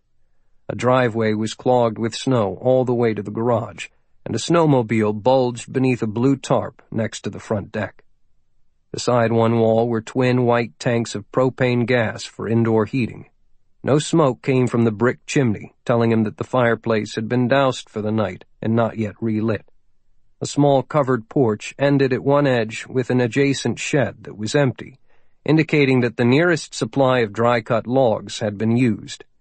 These days, Hall would have to trek out about 10 yards from the steps to the secondary, larger stack. Kyle estimated that more than a cord of split wood was left. A path had been worn in the snow with the routine of bringing the logs inside. Everything seemed in place and matched precisely with the information that the cleaning woman had provided the police. As a precaution, Swanson slowly turned and scanned in a circle all about him, comfortable that he was invisible and alone, but checking nonetheless. This was an omnidirectional target, so there should be no one scouting behind him. The silence of the mountain was almost tangible. Kyle continued forward, ever more cautiously, and closed to within 100 yards, then followed a snow ridge into a swell created by the blowing snow, only 70 yards from the house. That would do it. He crawled forward to come in directly behind the 2-foot-high mound, then quietly began to tunnel into the back side, out of sight of the windows and cameras. The new snow was soft and gave way easily to the small entrenching tool and his busy hands and feet. Kyle constantly estimated the depth of his burrowing, and finally his fingers punched through the outer crust, and he stopped. He could see the front porch through the hole, which he carefully widened to become a small window at the front of his snow cave. He pulled a square of white cloth from his pack and secured it across the mouth of the hole, with a little space left at the top. It resembled the veil of a burqa worn by a Muslim woman, covering everything but for the eyes. Kyle squirmed backward. He would leave the rifle in its drag bag to protect it from the weather for now, but when it came time to work, he would be able to sight over the top edge of the cloth and fire through the sheer white material. He had become part of the landscape, and the only possibly visible element was the scope, which was also cammed out. In addition, the rising sun would be at his back and shining into the eyes of anyone on the porch. It would be impossible to spot his hide site. Out of the wind and the weather, comfortable in the insulated suit and secure in his small igloo, he broke out some rations and calmly munched a bar of chocolate and drank some water. For Kyle, time simply stopped. He could stay there as long as need be, and the only mild concern was whether his trapped body heat might melt the tunnel. 48 hours ago, he had been with Lauren at a hospital run by the CIA. She had survived the attack and burn, but barely. The major artery in her leg had only been nicked, and skilled Swiss doctors managed to suture it before she bled to death. The bullet in the back had chipped the collarbone and sent fragments tearing deep into her, perforating a lung. The doctors had to cut deeper than they wanted, leaving behind a heavy lacework of scars that were requiring plastic surgery. The flawless beauty of her face remained intact, which only amplified the torn places in her back and leg. She was visited each afternoon by a company psychiatrist. Kyle did not care how she looked. She was alive, and he would be her guide back to full health. Lauren was strong and was getting through the process as well as could be expected. He knew she would. She had burst into tears unexpectedly when he told her he had to leave for a little while. One more mission. He would make it quick, then come right back. She asked how many more missions would there be. Having come so close to death herself, she looked at life differently now. When he could not answer the question, Lauren closed her eyes in disappointment and kept them closed. He did not know what that meant. Kyle kissed her softly, then left the room. He pushed those thoughts aside because he could not dwell on that now, or any other things in the past or future. This moment, this instant in time, was sucking up all of his concentration until the only thing he was thinking about was the shot to come. All of his senses were alive and vibrant. It would have to be exact, because he did not want to kill Jim Hall immediately, only to incapacitate him. In fact, it was so important not to kill him with the first shot that Kyle had chosen a little rifle that fired a small .22 caliber long bullet for the job.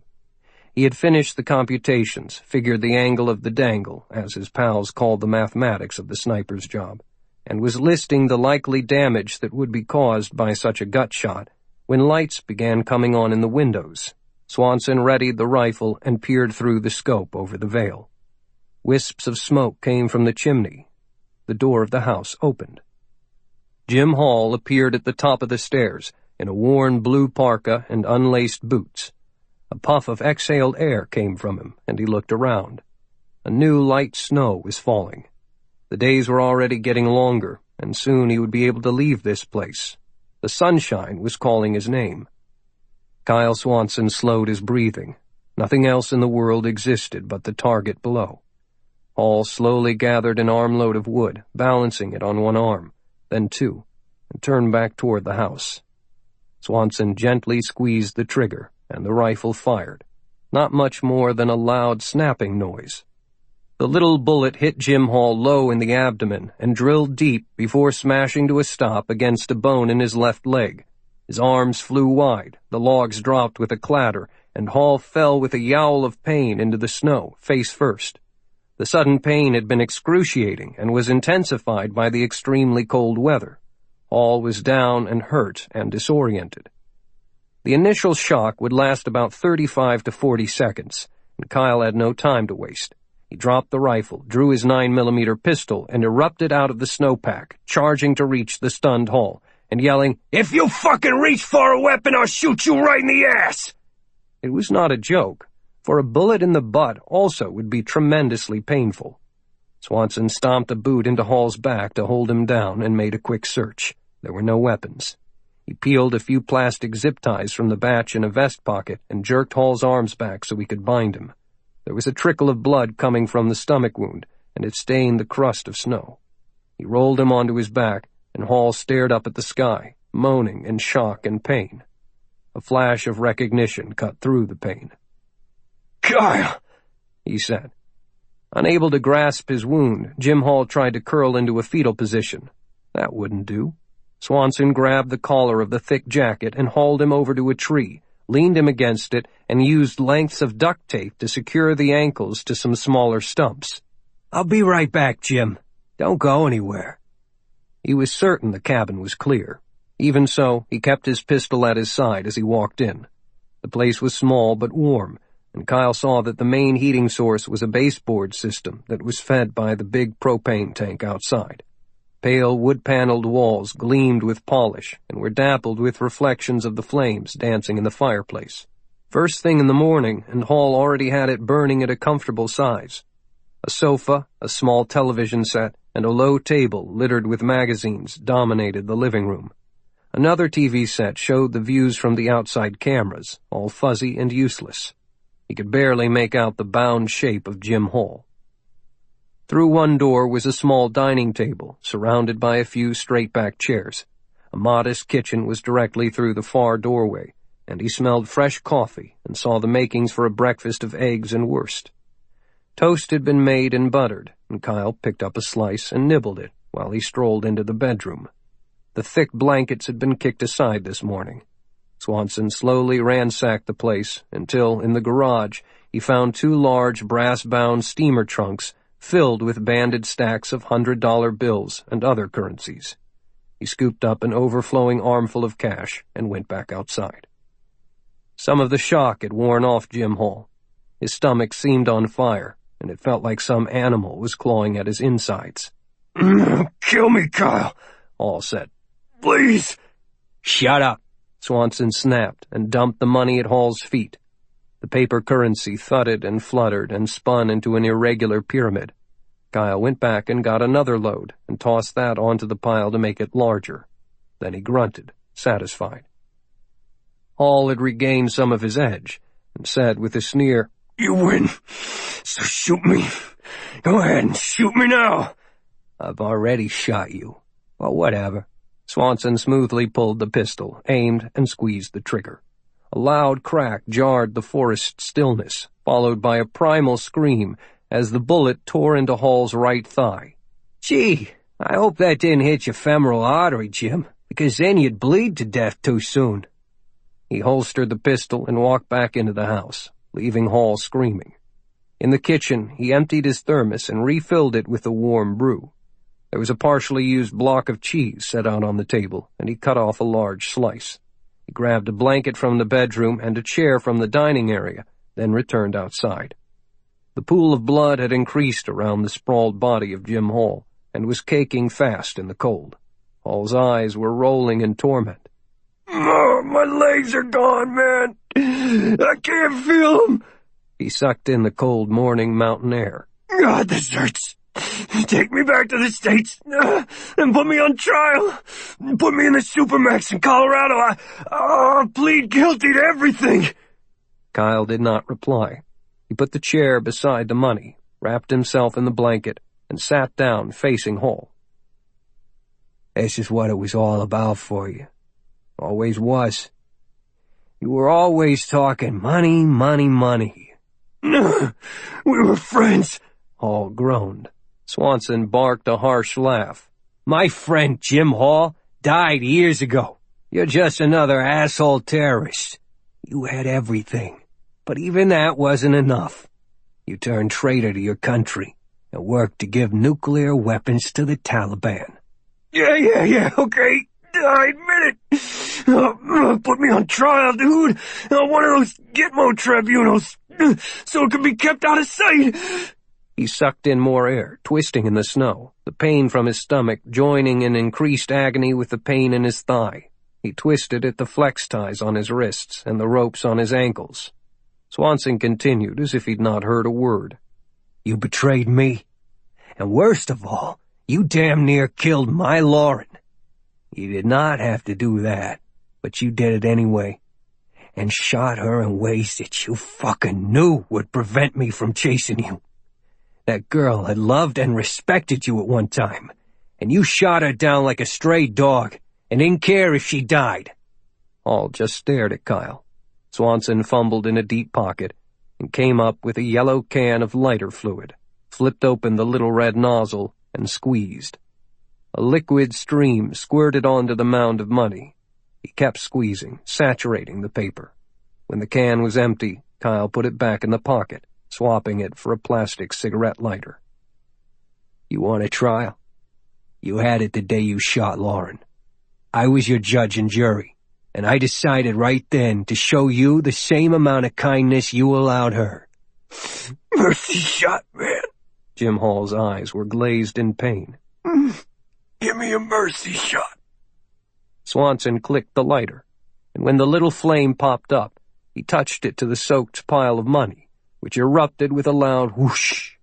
Streams of flame immediately whipped out in paths created by the flammable fuel, and the money caught fire and burned brightly. Hall whimpered. Kyle, please, take all the money. I have more, millions. It's all yours. Just let me go. I sentenced you then to a slow and painful death. Swanson took a sip of coffee from his thermos, then bit into the sharp cheese. He sat, chewing, and stared at Jim Hall, the fire warm on his face. Hall whimpered, I'll do whatever you want, Kyle. Just let me live. He began to cry. I'm all out of words, Jim. He took another sip of coffee, another bite of cheese, and wrapped the blanket tighter around him, his empty eyes watching the burning cash. Kyle Swanson felt nothing for the man bleeding to death in the snow.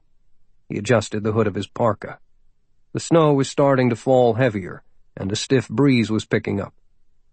He waited as more blood oozed out of the wounds with every heartbeat, and new snow kept covering the angry crimson stain, as if trying to erase what was happening. Within minutes, Jim Hall's eyes fluttered and closed as he fell unconscious. Kyle waited a while longer before standing up, moving to the body and kneeling beside it. He removed a glove and felt for a pulse, finding none. Standing up, he took out the heavy pistol once again, aimed carefully, and put a 9mm bullet right between the eyes. The body jumped with the impact. The job was done, his pledge fulfilled. Kyle Swanson looked straight up into the falling snow. He just wanted the flakes to wash over him and the cold wind to take him away, to fly him through that steel-gray sky. The pistol in his hand was the ticket that could take him away from all of this.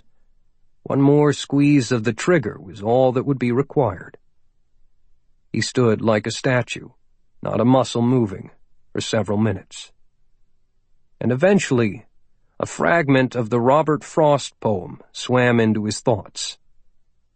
The woods are lovely, dark and deep, but I have promises to keep, and miles to go before I sleep. He sighed heavily. No, I won't be dying here, and not today. He holstered the weapon and immediately switched his thoughts back to the routine of finishing the job. He had to burn the body beyond recognition and torch the cabin and hike out to the landing zone for helicopter pickup.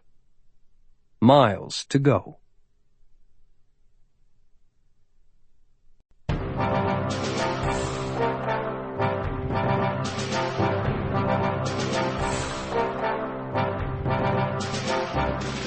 This is Luke Daniels.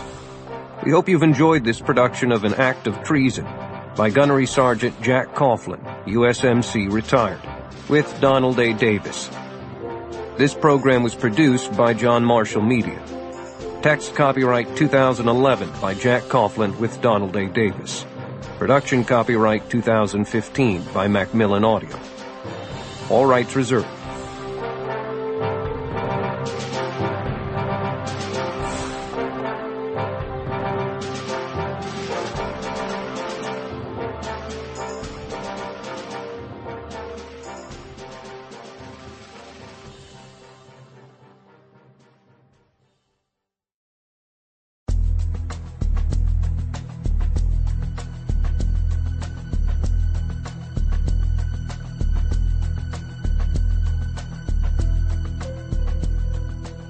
Macmillan Audio presents Running the Maze by Gunnery Sgt. Jack Coughlin, USMC retired, with Donald A. Davis.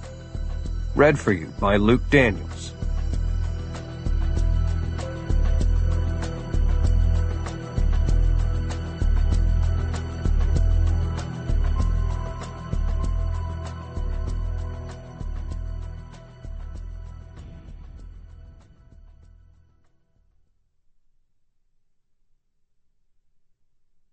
One. 5-minute break. Dr. Joey Ledford sat on the shaky remnants of a wooden chair, smoking a Marlboro and sweating while monsoon rain slammed the tin roof of the makeshift medical clinic of United Nations Refugee Camp 5. Somewhere, doctors and nurses were performing surgeries in antiseptic, air-conditioned rooms that were packed with every conceivable device of the medical arts, with storage areas nearby, bulging with vital, life-saving medicines. They were listening to Bach, or Norah Jones, or Latin jazz, as they performed meticulous cuts and closed wounds with care, taking all the time they needed to do it right. Somewhere, the magical art of medicine was a smooth choreography conducted by well-educated professionals in offices and clinics and hospitals. Somewhere, but not here. Ledford exhaled, and twin streams of cigarette smoke flowed from his nostrils.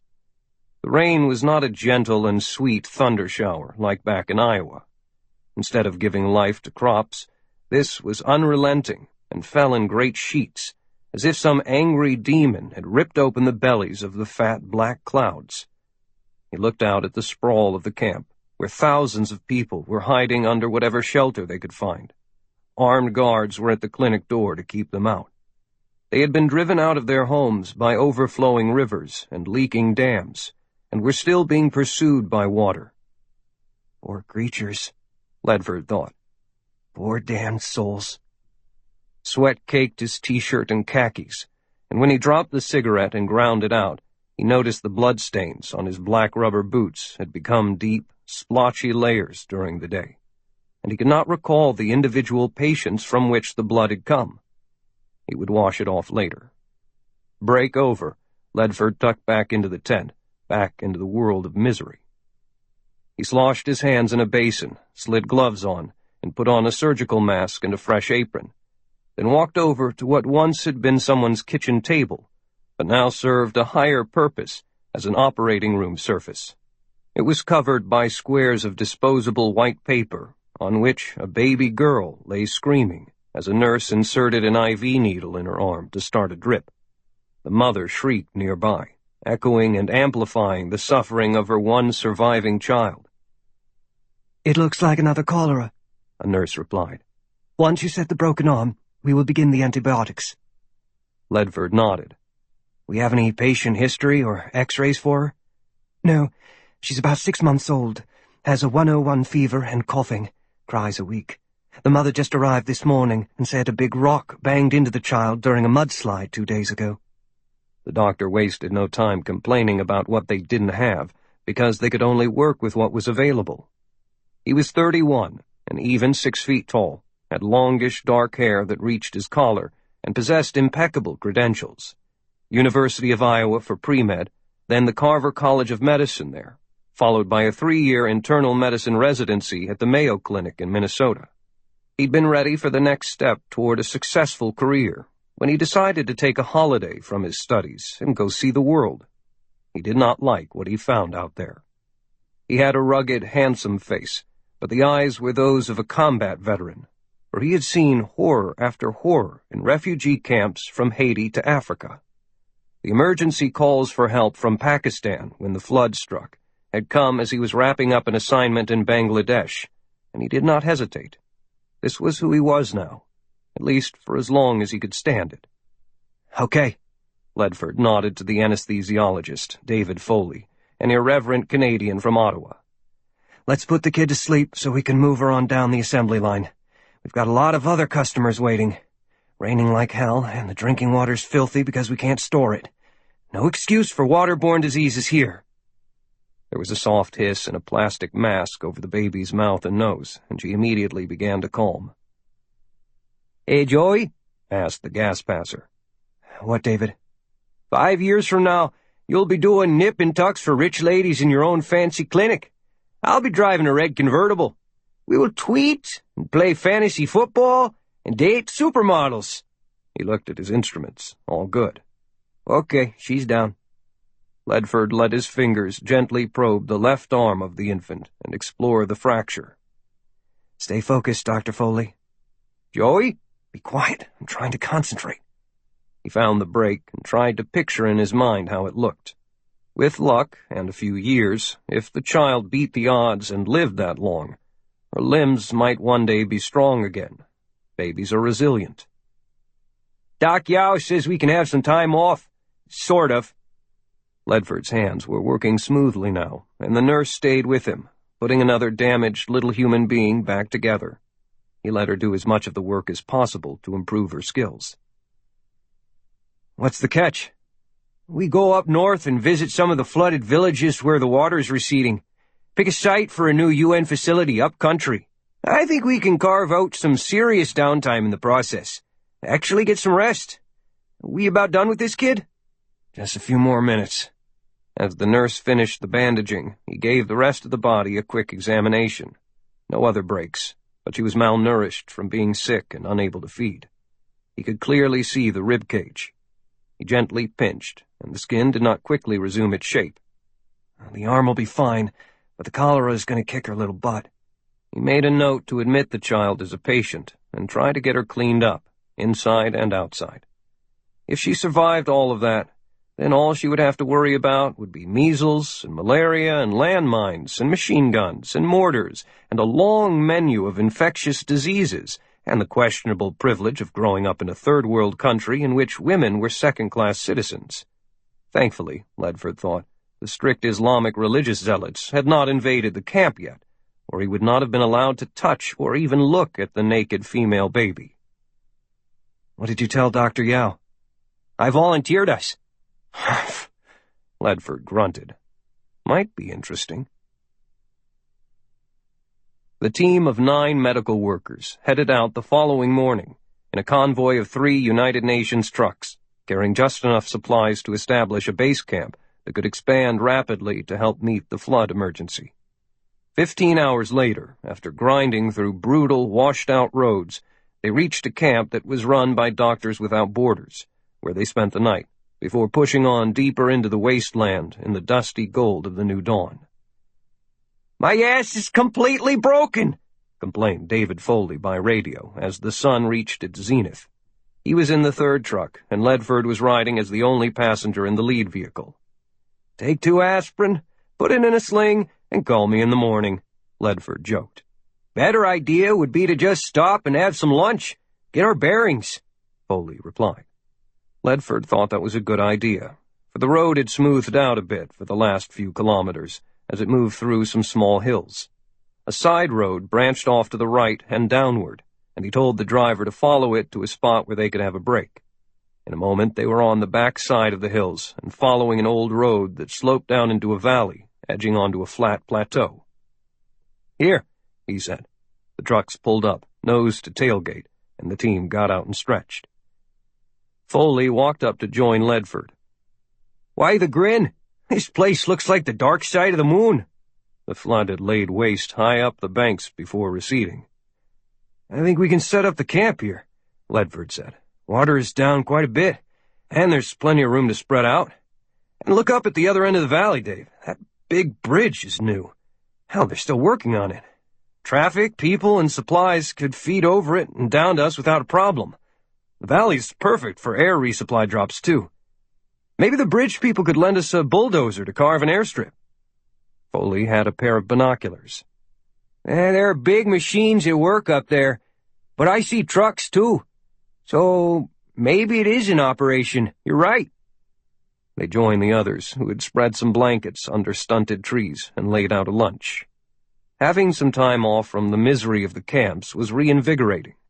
Afterward, some of them stretched out in the shade for quick naps, while Ledford took a walk farther down the road, alone. Although the driver, who carried a pistol, was the only member of the team with a weapon, they felt safe. Medical workers helping people in need, no matter what their politics, were usually immune from any severe threat. "Well, I'll be damned," he said with a loud laugh. He had come across an old steel trestle bridge that had been taken out by the flood, and the eastern end was canted down into the water. It reminded him of home, of an almost identical bridge where he and his sister, Beth, once played. He found his cell phone, snapped a picture, added the text message, "Remember this?" and sent it to her. The group was stirring again when he got back. "Come on, everybody. Let's go for a walk and get a feel for the valley as our possible refugee campsite, and then pay a visit to the big bridge at the other end. They'll be our new neighbors, so we might as well pay our respects to whoever's in charge." There was a path along the western side of the river, and they followed in line. The afternoon was sunny, and a wind pushing through the valley cut the heat. This could be a good place. 2. U.S. Marine Gunnery Sgt. Kyle Swanson was in the mixing bowl, punching, without much success, through the clogged web of highways around Washington, D.C., getting away from the Pentagon parking lot, inch by inch, heading for a shootout in the ghost house. The tinted windows of the gray Taurus rental were closed tight, and the air conditioner fought bravely against the thousands of exhaust pipes in the rush-hour traffic and the stifling heat of late August. There was a reason that politicians and lobbyists abandoned Washington to the tourists and the nation to its fate in the teeth of the brutal summer, and he was happy to be leaving for a few days as the highways, monuments, and stone government buildings sucked up the hard rays of the burning sun and cooked. The TV weather people had showed their maps and grimly explained that it was unseasonably hot, as if it hadn't happened every year since the government moved here from Philadelphia a couple of centuries ago. A taxi, probably headed for Dulles, swerved in front of a white SUV, which braked hard, causing a tailgating sedan to swerve into an adjoining lane, and traffic in 2 lanes died a temporary honking and swearing death. Swanson stopped, found a sports talk radio station on the Sirius, and waited for a report on the close of training camp for the New England Patriots, or the pennant race for the Boston Red Sox. In 3 minutes, everyone was lurching forward again. He rode the I-395 southwest and gradually put the District of Columbia in his rearview mirrors. Across the Beltway, traffic thinned out around Springfield. Things weren't as bad when the highway turned into I-95, and he was able to speed up, although he had plenty of time. His destination was Virginia Beach, where the Naval Special Warfare Development Group was headquartered, and the shoot with SEAL Team 6 was scheduled for 0700 tomorrow morning. The only hitch was that Senior Chief Richard Sheridan had asked him to come down early for a private talk over a pitcher of beer. The Navy Senior Chief and the Marine Gunnery Sergeant had known each other for 15 years, and had worked together in some unfriendly places that had funny names. If Rockhead wanted to chat, that was cool. Sheridan was waiting in a waterfront bar that specialized in serving military personnel. The whole Tidewater area was a huge sprawl of current and former military men and women and their families, from all branches of the service, but predominantly Navy. Kyle thought the squids could probably dig up a crew for a battleship just by posting a note at the nearest 7-Eleven. They sat at a table on the deck, away from the crowd, beside a wooden rail that had been split by the sun and rain. A huge anchor jutted from the sand of a little garden, as if dropped off by a passing ship. Nets and old buoys and military memorabilia passed for decoration, and bare bulbs hanging overhead painted the place with light. After trading insult greetings and catching up on old friends, while the server brought beer for Rockhead and ice water with a slice of lime for Kyle, then took their orders for steaks, Rockhead got to the problem. You still got security clearances all the way up to God, right? Kyle nodded. He was the key operator for the deep black unit known as Task Force Trident, and answered directly to the President of the United States. What's up, Senior Chief? I need your professional assessment of one of my guys. Not a damn thing wrong with his performances. In fact, he's top of the heap in Team 6. Swanson raised an eyebrow. 6 was the elite of the elite, the guys who finally nailed Osama bin Laden. Nobody got into that secretive, hand-picked bunch without exceptional skills. Petty Officer First Class Ryan Powell is maybe the best shooter we got. He can punch holes in the 10 ring with either hand, and even while holding a weapon upside down. We picked him for the Special Warfare Development Group a few years ago because of exceptional performance. Yeah, he's still sort of young, 27, but he's just the kind of pup we love to groom for better things. He's got all the skills. Powerful, can swim forever, and has the reflexes of a cat after a bug. His teammates call him Captain America. Sounds like your typical Team 6 Superman. What's the problem? Kyle sipped the water. Rockhead ran a palm across the bristly hair on his tanned scalp as ropey muscles worked in his forearms. My gut is the problem, Gunny. You know how Superman has problems with that kryptonite shit? Well, I'm looking past the fitness reports. There's something missing with Powell, and I can't put my finger on it. I want you to work out in the ghost house with him tomorrow. Get up close and personal, put him under pressure, and give me a personal reading. What will I be looking for, Rock? I'm thinking Superman has turned coward. Kyle let that comment sit undisturbed for a while, but it was as if a small elephant had just taken the third chair at the table. Swanson considered SEALs to be among the best fighters on the planet, so the Rock, worrying that one of his best boys might be cracking up, came as a shock. Some electric country music filtered out to the deck from the bar inside. So, why me? I want an outsider's unofficial viewpoint, like being kept between the two of us. Hey, if you think he's fine, he stays. I don't want to ruin his reputation and career and usefulness, but not everyone's cut out for this work, and I can't put other lives in jeopardy because this guppy's lost his nerve. So how do we go about this unofficial examination? I've paired you up to go into the ghost house with him tomorrow morning. Put him into some unexpected pressure situations that go beyond the fixed scenario and parameters. And he'll be expecting it just to be another training exercise that he can coast through on sheer physical ability. You make it something else. Force him, huh? Press him hard. Swanson thought a bit, then nodded. You can dial up any scenario you want in the ghost house, right? Rockhead smiled. Almost any exterior or interior, except your sister's bedroom. And they may have that, too. One thing that Kyle Swanson really enjoyed about training with SEAL Team 6 was its seemingly limitless budget.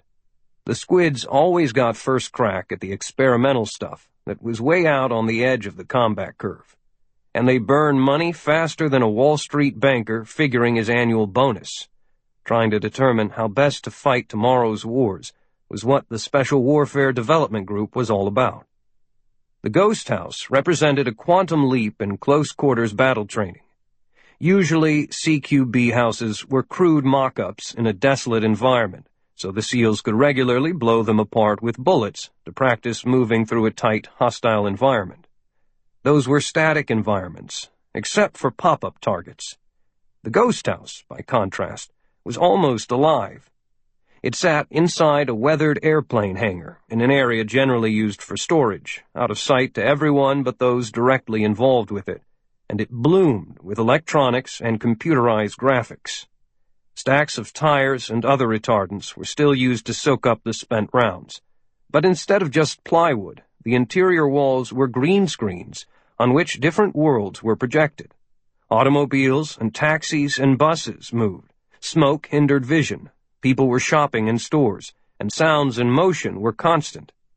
Or the setting might be the interior of a quiet suburban American home, or the cars of a train, or the bowels of a ship, or an oil platform, or a nuclear power plant. Foam cutouts were used to represent furniture and obstacles, also colored by the computers. The jackpot was the unknown opposition force, which was no longer merely stiff pop-ups, but full-size, three-dimensional holograms that responded to the moves of the trainees. Their weapons would blink to fire simulated bursts, and the updated Miles gear worn by the attacking good guys would shriek if the computer scored a hit. The holograms did not necessarily die with the first hit, unless the computer judged it as a kill shot. The controllers guided the fight from racks of computers in a safe blockhouse outside of the hangar. Then, let's start by using that Mayberry RFD innocent street scene. There's no information on it about who the tangos might be. I want Powell concentrating on having to make careful decisions so that he doesn't shoot Floyd the barber by mistake because he steps outside the shop carrying a razor. Everybody hates the Mayberry set, Rockhead said with a laugh that sounded more like a growl. That old TV show is a built-in wild card, with Deputy Barney Fife running around with an unloaded gun. And what about weapons tomorrow? Normally they armor up and use MP5s for these scenarios. No.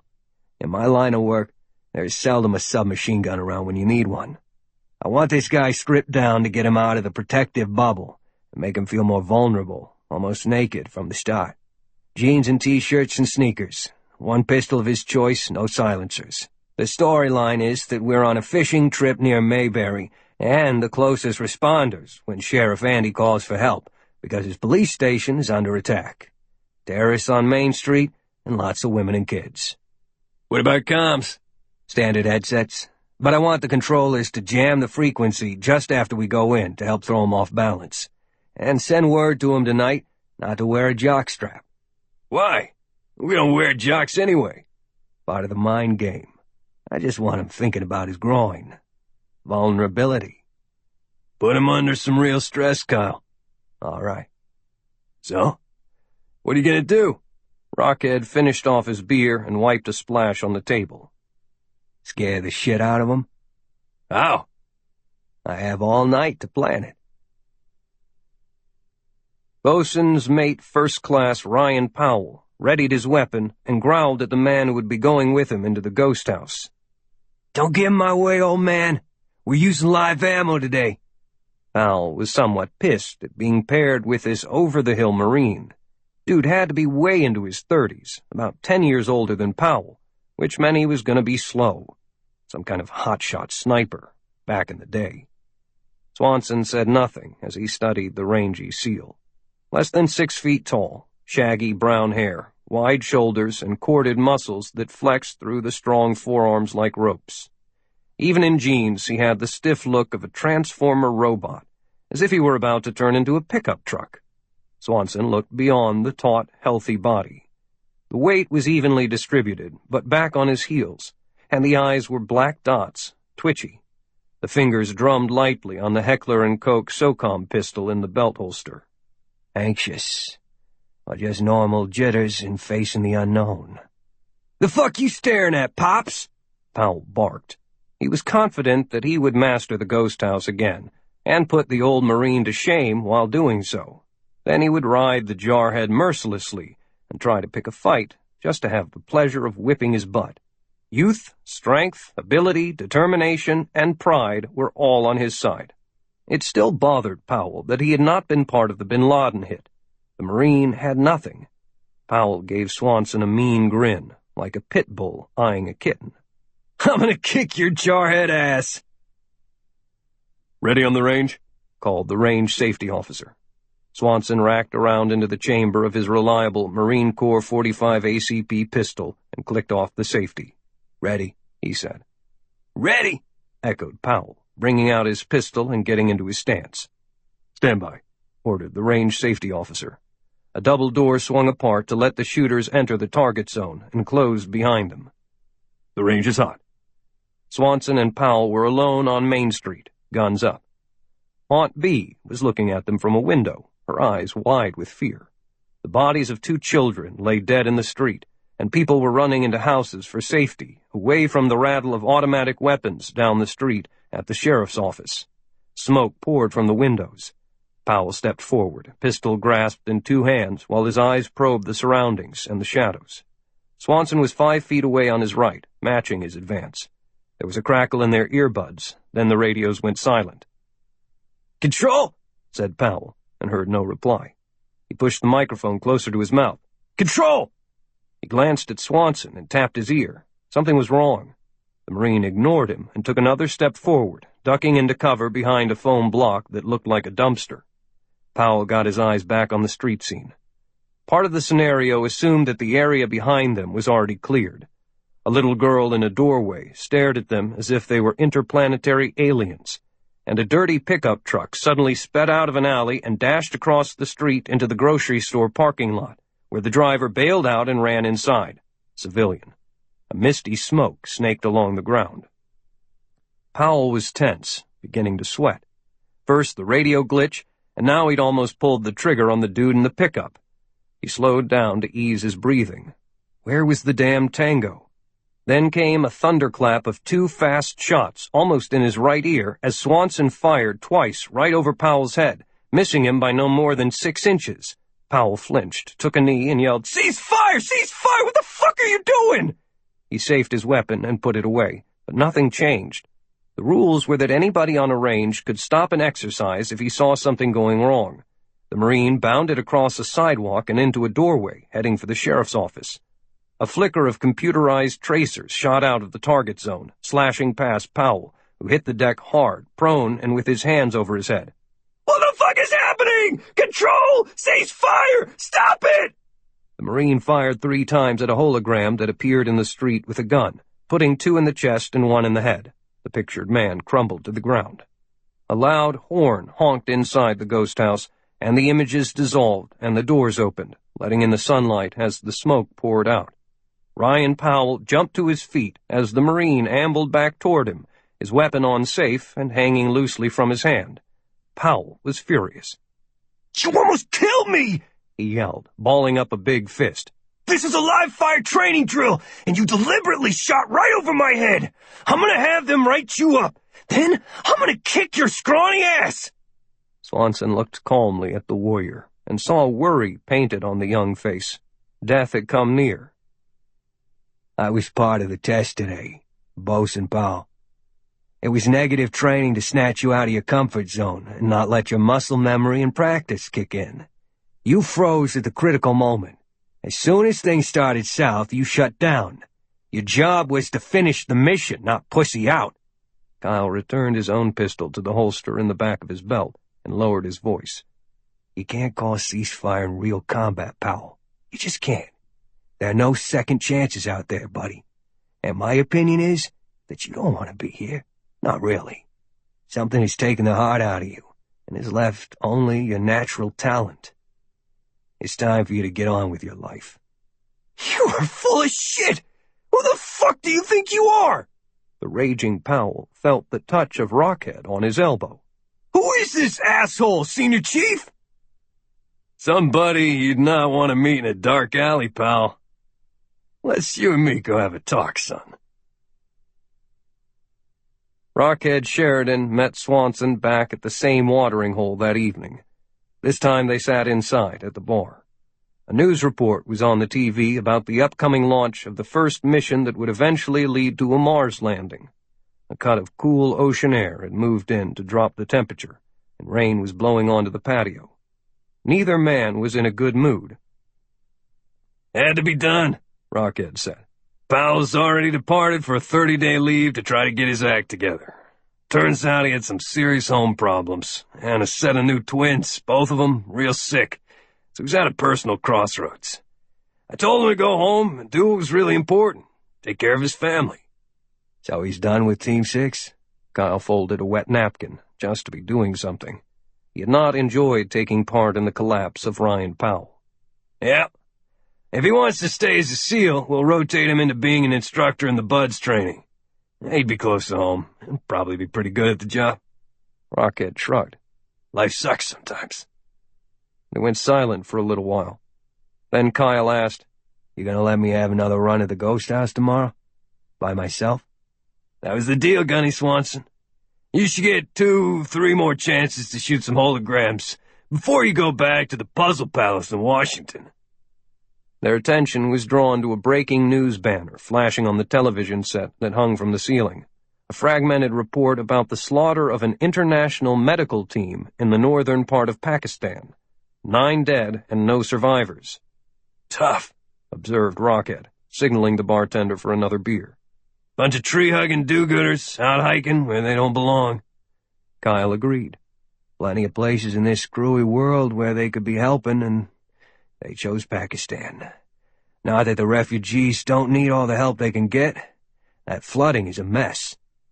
"My only real beef is if those doctors and nurses start crossing over and give training in first aid and medical treatment to the terrorists. Maybe even treat their soldiers. Helping keep the enemy alive, no matter how noble, is bad karma.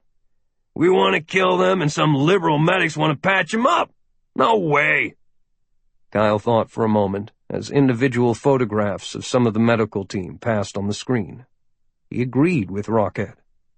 "Well, at least that one is over and done with.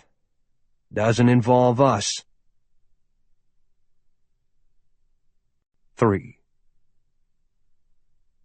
A Pakistani army patrol had found the bodies, but knew little more than that most of the victims were foreigners. Wallets and identification cards had been stolen, but the corpses had been scattered around a truck that wore the blue symbol of the United Nations painted on its doors. The bare details were quickly passed along to a Doctors Without Borders outpost that the medical team had visited the night before it set out on its final journey. The unofficial grapevine that binds the various relief organizations soon got the news back to UN Refugee Camp 5, allowing Dr. Lin Yao, the director and chief administrator, to place a direct call to the UN headquarters in New York and pass along the tragic news.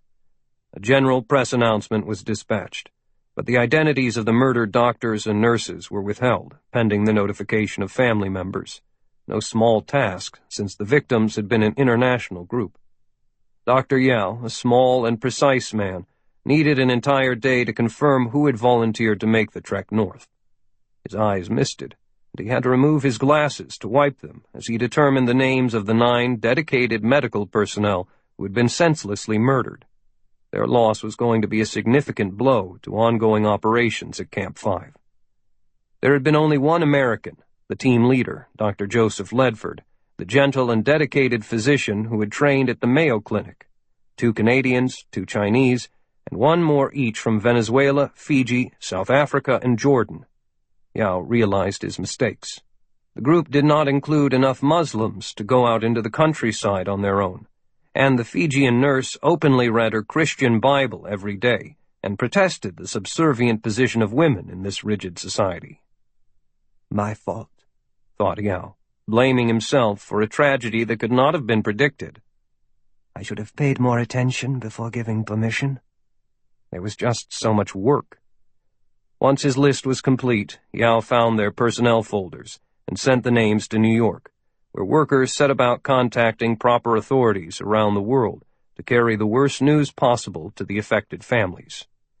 The U.S. delegate to the United Nations was given the name of Dr. Joseph Ledford, whose home address was in the state of Iowa, and the State Department sped the information along to the office of the governor of Iowa in Des Moines, which steered it over to the state police, which passed it along to the Kossuth County Sheriff's Office in Algona.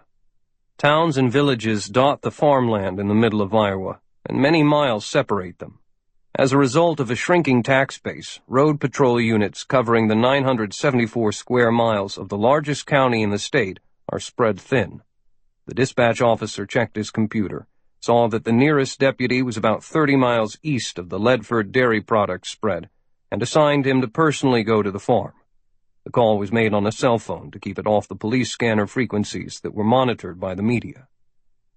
Margaret Ledford was sweating in the August heat as she helped a hired hand fit a repaired chain to the screw of a broken conveyor belt, and she stepped away from the job when the sheriff's car pulled in behind a tractor parked near the barn. She lifted the broad brim of her straw hat and wiped her forehead, recognizing Deputy Bill Turner, who had once attended the combined junior-senior high school with both of her kids, Joey and Beth. Everybody knew everybody out here. He seemed slow to get out of the car as a dust cloud settled about it, giving Margaret a moment to wonder what in the world he was doing out here in the middle of a Thursday afternoon. She waved. Turner gave a nod and reluctantly stepped onto the dirt, looking like a cop, not an old friend. Mrs. Ledford was not someone with whom he could postpone getting to the point. Best to get it done professionally but kindly.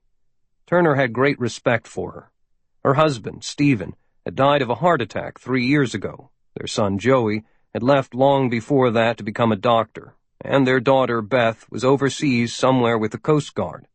Margaret refused to move and had continued to run the big farm with hired help, losing her grief in the grind of pulling a living out of the rich Iowa dirt.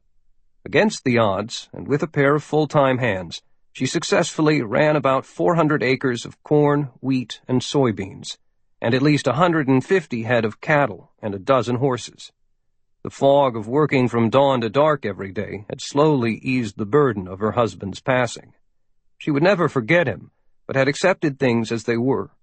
The kids came back to visit now and then, and that's just the way life was. Her hair was going gray, but Deputy Turner knew that Maggie Ledford was one tough lady, and that she would need that strength now. "Hey, Bill," she called, walking over to him. "You wearing sunscreen today?" "Yeah, Maggie." He did not engage her in the banter, and his face was serious. "Can I get a glass of water?" "You tell me what you're doing here. Then you can have water, milk, or a beer of your choice." She put the hat back on, but stripped off the heavy gloves and crossed her arms, looking up at the tall deputy. He hooked his thumbs in his belt and bit his lip, then sighed. "No way to make this easy, Maggie, so I'll just say it. Joey's dead. He was killed with his entire medical team by the Taliban over there in Pakistan." The deputy looked straight up, unwilling to make eye contact, and when he glanced back down, he saw that the color had drained from Maggie Ledford's face, and she was collapsing. He caught her. "God damn them," Bill Turner whispered to himself, taking the weight of the woman before she fell. "Damn them all straight to hell." Inside the cool house, once Mrs. Ledford recovered from the initial shock, she asked Deputy Turner if her daughter had been notified. He didn't know. Maggie went to her little desk in the kitchen, pulled open a drawer, and found a special telephone number that she was to call in case of a personal emergency. The American Red Cross would contact Beth, who was on classified duty somewhere overseas. "Prepare to take the shot, Gunner." "Aye, aye, sir. Think you can hold this flying machine steady for a moment? You're bouncing around so much I might not even be able to hit the dang ocean." The voice in his headset was totally calm. "I have my own problems, Gunner," Lieutenant Commander Arvis Taylor replied. "You thinking maybe you can pilot this extremely complex MH-60H helicopter better than me? You think you can shoot better than me? No, Gunner, I do not. So stand by to slam around into that boat, if you please. He didn't get the message from your warning shots. I'm steadying up now. If you see anybody with an RPG, take 'em down without waiting for my order." Taylor studied his instruments closely as he worked to bring the bright white Coast Guard helo with the bold orange stripe to a mid-air standstill. "Absolutely, sir." At the open side door behind Taylor, the sniper also was running through mental geometry to sight in on the engine compartment of the speedboat below. Relative speed, angle of attack, bullet drop over distance, the effect of the powerful downdraft on the shot. Adjustments were made. These pirates had met their match, but didn't understand that yet. The sniper had ripped a few warning bursts from the M240 machine gun around their boat with no effect. Now that weapon was pushed aside, and a 37-pound M82 Barrett 50 caliber rifle was in position instead, dummy-corded with a D-ring to the harness. The powerful scope brought the engine compartment at the rear of the target boat into a tight, clear view. The Coast Guard helo was flying the unfriendly skies of coastal Somalia as part of the international naval effort to interdict the prowling seaborne pirates who preyed on merchant shipping. The target vessel, long and wide and slow, had attacked a freighter, but it swerved away when the helo, which had been returning from another mission, heard the distress call from just 40 miles away and heeled into a smooth turn. It was overhead in minutes. Luck is always an advantage in combat. The snipers saw that the boat was hauling the combined weight of 10 men, who stared up at the helicopter. One had an AK-47 at his shoulder, pinging away ineffectively, far out of range. "I'm ready, Skipper." The pilot and the sniper had worked together for a long time as members of the U.S. Coast Guard's Helicopter Interdiction Tactical Squadron, HITRON, and were experienced in taking down much tougher targets, such as the go-fast boats of drug smugglers in the Gulf of Mexico. Lieutenant Commander Taylor had seen the sniper shoot those quick-dancing speedboats with such precision that often only one shot was needed, because the bullet would penetrate the engine and blow it apart. Without power, the go-fasts became wallowing hulks that would stay where they were until a ship arrived to arrest the crew and seize the cargo of marijuana or cocaine. Taylor was confident that his sniper was as good as they come. He settled the helicopter into position, and the dials were right where they should be. The big problem in flying over water was not to be fooled by a smooth, mirror-like surface and fly right into it. "Commence firing," he said. The sniper shot on the command, and the web of straps bracing the Barrett took the recoil. There were 2 big mercury outboards on the rear of the pirate boat, and the one on the left exploded in a shower of metal shards that wounded several pirates. With practiced ease, another bullet was chambered and fired, and the second motor was torn from the stern. The impact of the powerful shots sent the longboat into a lazy, powerless turn. "You finished yet, Gunner?" asked Taylor. "Yes, sir," replied the sniper, pulling the Barrett back into the helo and securing it. As Taylor radioed the results to a French Navy frigate that was heading to the scene, the sniper pushed the goggles up, took off the helmet, and ran both hands through her blonde hair, then pulled on a blue baseball cap with gold lettering. Beth Ledford took a drink of water and waved to the drifting Somali pirates, who began to shout and shake their fists in futile anger when they realized that they had been attacked and thoroughly beaten by a woman. Once the French warship was in sight and heading for the disabled vessel, the helicopter spun out of its holding pattern and was soon making its final approach to the landing area on the broad stern of the national security cutter Stratton, a 418-foot-long white vessel that looked friendly to Allied maritime units but overwhelmingly threatening to potential enemies. Petty Officer Ledford was looking forward to a quick debriefing, cleaning her weapons, then some hot chow and a shower, clean sheets, and sleep. "Uh-oh!" Taylor's voice cut into her daydreaming. "Hey, Ledford, you still awake back there?" "Yep, sir." "Look at that welcoming committee just beyond the platform. You got better eyes. Who is it?" Beth shaded her face from the sun with the palm of her hand. 3 officers in pressed khaki uniforms and blue hats were in line, watching the helo come in. "It's the skipper, chief of the boat, and the third one is a chaplain. They aren't smiling." Taylor spoke again on the aircraft's internal network. "Listen up, everybody. The Doom and Gloom Squad is out to meet us. The only time those three ever get together is to play poker or deliver bad news. I did not get an alert about it, so we'll just have to wait and see. Don't spaz out." The helo shifted into a smooth hover, then edged slowly forward to match the speed of the Stratton. Petty Officer Second Class Beth Ledford thought, "Dang, wonder what they want." 4.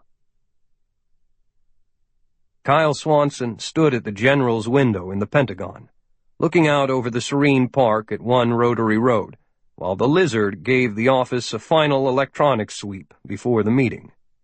The crepe myrtle trees were showing signs of maturity as their roots dug deeper into the soil, a visual marker of passing time, like a child's growth measured year by year on the sill of a door. People were strolling on the gravel and sitting on the cantilevered benches. More than a decade had elapsed since American Airlines Flight 77 was hijacked a short time after takeoff from Washington on September 11, 2001. Its captors had turned the fully fueled Boeing 757 jetliner around and flown it straight into the west wall of the Pentagon at 345 miles per hour. There were 184 benches out there now, one for each of the 59 passengers and crew, and 125 military and civilian Pentagon personnel who died that day. The same day the Twin Towers fell in New York, and the United States went to war against terrorism. Reconstruction of the charred and gutted section of the huge building went fast, for the Pentagon had been in the middle of a renovation program. The emphasis on secrecy and going to war against terrorists also brought along a gloves-off approach, and several special offices were included in the new Pentagon, offices that were almost impossible to find on any diagram or directory. These would be home bases for warriors who prowled the dark side.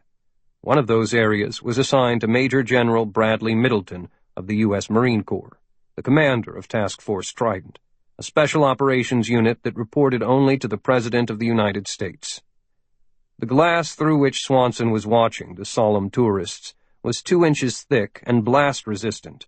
Structural steel beams encased the few rooms. The doors had combination locks and retina scans, and a polymer mesh-reinforced fabric covered the walls. The electronics suite was state-of-the-art. Swanson was pleased that he worked right at the aiming point for the terrorists. Time might pass, but coming to work here hardened his resolve every day. His job was to fight the enemy, wherever they might be, and no one in Trident believed the death of Osama bin Laden meant the war was over. Rival sects in the Middle East were trying to seize bin Laden's mantle of mysterious leadership. Terrorists don't sign peace treaties. Neither did Task Force Trident. It had only 5 members, but Middleton could draw as many people as needed from other services and agencies to accomplish a mission. The 2-star general was the commander, and the operations officer was Cybele Summers, the youngest female lieutenant colonel in the Marine Corps, and the only woman ever to make it through Marine recon training. Her clandestine exploits had earned her the nickname Queen of Darkness. Navy Commander Benton Friedman was Trident's communications officer, an electronics genius with a round face, round glasses, and such an incredible intellect that he had been called the Wizard in the submarine service. The Marines in Trident altered that to Lizard to get under his skin, and the nickname stuck. Senior Master Sergeant O.O. Dawkins was the administrative chief, the behind-the-scenes operative who kept the ship running, no matter what the obstacles. A huge man with a deep voice, he wore his uniform crisp and starched, his short hair high and tight, and was one of the few men to hold the Marines' highest enlisted rank. The final member of Trident was Marine Gunnery Sgt. Swanson, the never-miss trigger puller, considered by many to be the best sniper in the deadly game. "You finished yet, Lizard?"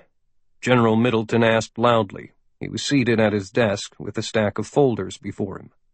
"Just now, sir. We're clean." Friedman tapped a final key on his laptop, and the automatic sweep of the office for listening devices came to a halt. He hit one more key, and backup deadbolts slid home in the outer doors. Swanson drifted over and took the last seat in front of the desk. The general looked at the 4 of them, his big brows narrowing toward the broad nose as he laid a palm on the folders. All right, people, let's get down to business, he said. We've got a green light package. He handed out 4 of the 5 folders, keeping one for himself, and opening it to lift out an 8x10 glossy photograph of a man in white robes, smiling through a bearded face. Recognize this guy? It's that fucking Charlie Brown, the gruff voice of Senior Master Sergeant Dawkins rumbled. Score 1 for 00, the general confirmed. Abdullah al-Muhammad, born as Charles Peter Brown in Lawton, Oklahoma, 35 years ago. He's our target. Most of the rest of the papers in your folders are a compilation of what is known about him, current locations, that sort of thing. How good is the information, sir? Cybele Summers asked, as she fanned quickly through the pages. They include newspaper clippings, for God's sake. That's not actionable information. Gotta be some snip and paster over at CIA. It indeed is pretty sloppy work for a green light, but I'll do a full workup. Commander Friedman anticipated that within a few days he would know everything possible about Charlie Brown and could put it into coherent form. His mind was already at work, and he unconsciously started to hum the old rhythm and blues song Charlie Brown. Fee-fee, fi-fi, fo-fo-fum. Stop that, the general snapped. Sorry, sir. The coasters. 1959. King Curtis on the tenor sax. Why is everybody always picking on me? Dawkins drawled the song's most memorable line. All of you, shut up! You are not a doo-wop group. They smiled. The tense atmosphere that usually came with an assassination assignment was broken. Now it was just a job. Where is he? Asked Summers. Looks like Yemen, said the lizard. There's a country that's going the wrong way in a hurry on terrorism. The general leaned back and folded his hands on his chest. The little bastard crossed the line. It was bad enough that he went through Al-Qaeda training and then began those broadcasts in English to try to recruit more Americans. But now he's really gotten big in operations. Buddies up with fanatical American kids and prepares them to return to the U.S. as his moles, just waiting for his command to blow up some shopping mall and create mass casualties. Summers asked, So our leaders have decided there'll be no due process or fair trials or that other stuff for him? We're going to execute an American citizen. Yes, Colonel Summers, that is exactly what we're going to do. Several presidents have had the authority to do so. You have a problem with not giving Charlie Brown a jury trial back in Oklahoma? Oh, none at all, sir. He forfeited that right, as far as I'm concerned. Just another terrorist bum now. Before, he was just an annoyance. But now that he wants to be a real player, he has to pay the price. There was a murmur of agreement in the room. Well, gang, he likely is not going to be coming to us, so we will have to go after him. High-value target. Gunny Swanson, you have anything to add? Swanson was the sharp point of the trident spear. No, sir. His eyes drifted to the window, and the memory of September 11th came back. No questions at all. The general closed a briefing folder. Right, get to work. I want a plan within a week, and have Swanson on the ground over there in 2. Figure out what and who you need, and pull whatever resources are required. Keep it simple, because we're not planning an invasion of Yemen, just a cleanup job on a stupid asshole terrorist. Send any questions to me. The lizard shut down the security measures. The big deadbolt slid back to unlock the doors, and the 5 members of Task Force Trident drifted away. As soon as Cybele Summers returned to her desk, her cell phone buzzed. She looked at the screen with a small frown, not recognizing the number of the caller. Summers, she answered with no inflection in her voice. Lieutenant Colonel Summers, this is Petty Officer 2nd Class Beth Ledford, the Coast Guard sniper? The voice was hesitant and carried an undercurrent of worry. When you lectured our Special Ops class about a year ago, you gave me this number to call if I needed some extra help? Cybele remembered the meeting. She had felt an immediate affinity for Ledford, the lone little blonde trying to fit in among a classroom filled with tough-guy warriors from all branches of the armed forces. Everybody in the room had seemed at least a foot taller than Beth Ledford, who stood 5'6" and weighed about 115 pounds soaking wet. But the records revealed the young woman had the best shooting scores in the entire class. Summers had taken her out for a coffee afterward, and a sister-to-sister talk about succeeding in careers dominated by men. Well, hello there, Petty Officer Ledford. Sure I remember you. Summers said, changing her tone from distant to neutral. This is a surprise? What's going on? You quit the military and joined the circus yet? Little sure shot? The offhand compliment did not bring the laugh that Summers expected. I have a problem, Major. It's not a glass ceiling thing. I would never call you for something like that. And I can't discuss it over the phone. So, can we meet up for lunch today? Please? It's important. The briefest of pauses. National security kind of important? Cybele sat up straight and snapped her fingers a couple of times, and Kyle Swanson looked over. Lunch then, Beth. Since we'll be in public, drop the rank thing and come in casual civvies. I'm bringing someone else along. She gave the name of a pub in Crystal City. See you there in 45 minutes. Swanson had wandered over to her desk by the time she finished the conversation and hung up. Go put on some real people clothes, Gunny. I'm taking you out to lunch with somebody I want you to meet. Another sniper. Oh, you'll see. While Kyle went to change, Summers briefed General Middleton on the conversation and the planned meeting. His eyes twitched when she said the words national security, and he nodded silent permission to meet the source. The United Nations, New York. The clatter of silverware against good china was drowned out by the polyglot of voices in the delegates' dining room on the 4th floor of the United Nations headquarters in Manhattan. Men and women in business attire that would be acceptable back in their home countries helped themselves to the cuisine served at the long buffet, which today featured a mildly spicy menu from the lower Pacific Islands. Sunlight bathed the huge room where the administrative staff workers from the 192 member states that made up the United Nations frequently had their lunches. Although the dining room was open to the public, the dress code of no jeans, shorts, or sneakers usually frightened away American tourists. There was normally a steady flow of people during the lunch hour, and the volume of the conversation, although subdued, was enough to cover the private talk being carried on by two men seated at a table beside the glass wall that reached from the floor to the high ceiling and overlooked New York's East River. You don't enjoy the hot food? James Doyle shoveled another fork of lamb curry and rice into his mouth, chewed thoughtfully, and felt a bead of sweat pop out on his forehead. He smiled. Bliss. The lanky and nondescript mid-level diplomat was enjoying the trip to New York, getting away from Washington for a day. Not today.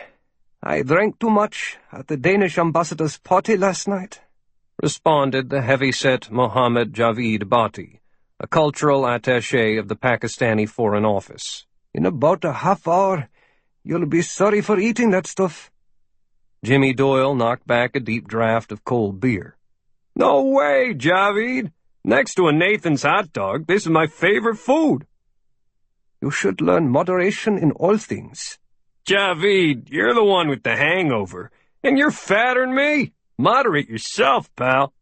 He took another sip of beer, glanced around, and saw the area around their table was clear, and lowered his voice. So, we have this medical team thing buttoned up on your side? Bhatti nodded. We think so. My contacts assure me that, contrary to local rumors, the Taliban slaughtered them, an act of pure banditry. What probably started as simple robbery escalated when a Bible was found in their belongings. Escalated, you say? Escalated? They killed them all. Javid waved away the protest, as if brushing away a fly. It's over, Jimmy. Over and done. Our army tracked down the raiders and destroyed their camp, killing 4 of them. We took care of it. Wars have unintended consequences. Jimmy Doyle pushed away his plate and put his elbows on the table to lean in closer. But this wasn't war, Javid. It was a group of trained medical professionals trying to help your country's flood refugees in the middle of a disaster situation. Our country's pouring in aid, and we don't like our people shot for delivering it. Save the moral outrage, Jimmy. My countrymen don't enjoy having our people attacked by predator drones, but it happens almost every day. You didn't even give us advance warning on the Osama bin Laden raid, and that also was on our territory. Remember that? Javid Bhatti folded his napkin and put it beside his plate of half-eaten salad.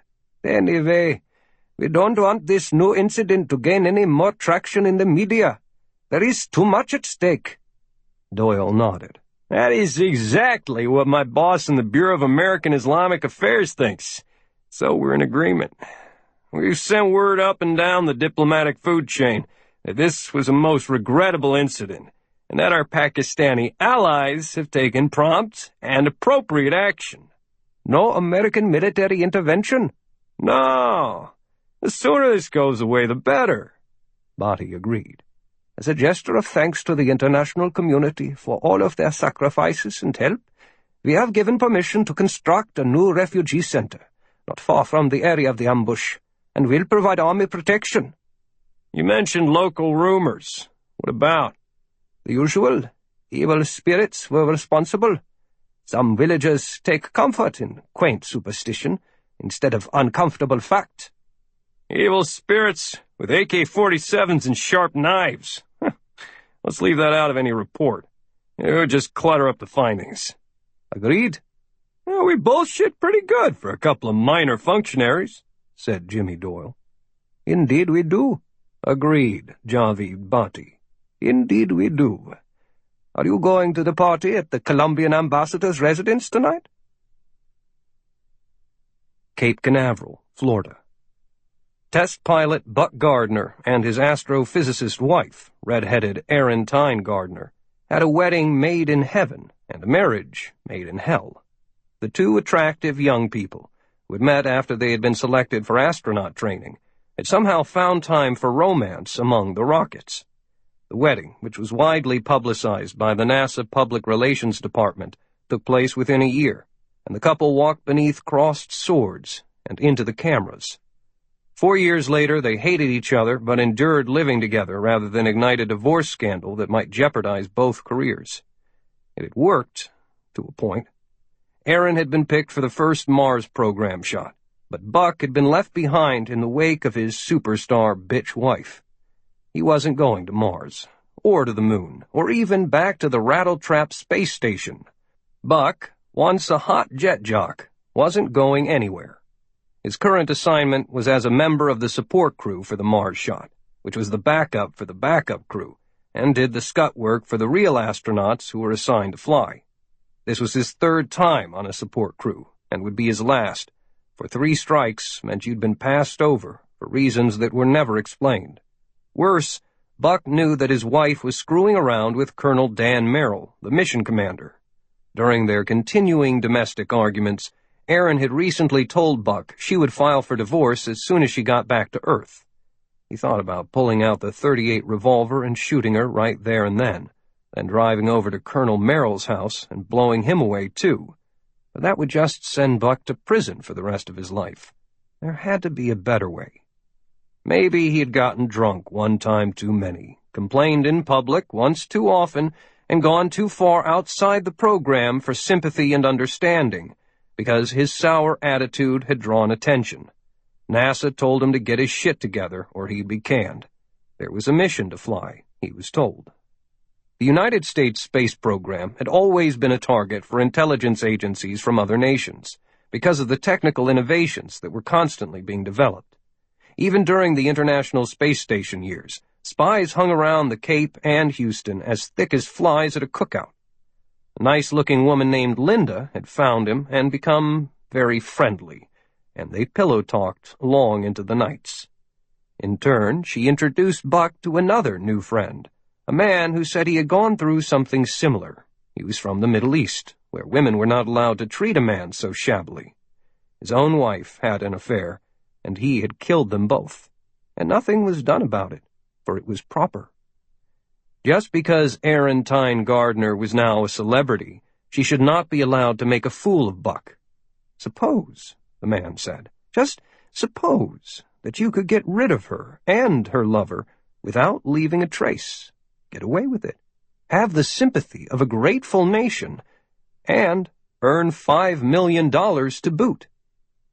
Buck thought it over for a couple of days and decided, why not? A rich future was much better than having to spend another minute with Erin. 5. Alexandria, Virginia. They were late, and she was early.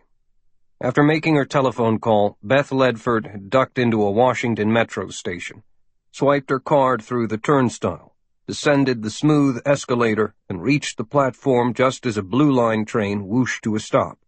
The doors slid open. A crowd got out, a sea of determined faces, important people hurrying to government offices. Another crowd with faces set with equal firmness got on, and the train eased forward and accelerated. No one spoke. A long tube filled with VIP strangers. In minutes, Beth got off at the Crystal City stop in Arlington. She linked to Google on her iPhone, typed in the restaurant name, and received explicit directions through the busy and stylish underground grid of shops that lay below the glassy towers of government offices, apartment buildings, and private corporate headquarters. The pub was about half filled with customers, since it was after the lunch-hour rush, so there was no waiting. The rusty decorations gave it the look of a working-class saloon in Pittsburgh, rather than a trendy spot in the power orbits of Washington. She took a stool at the far end of the bar, facing the frosted glass door, and ordered an iced tea.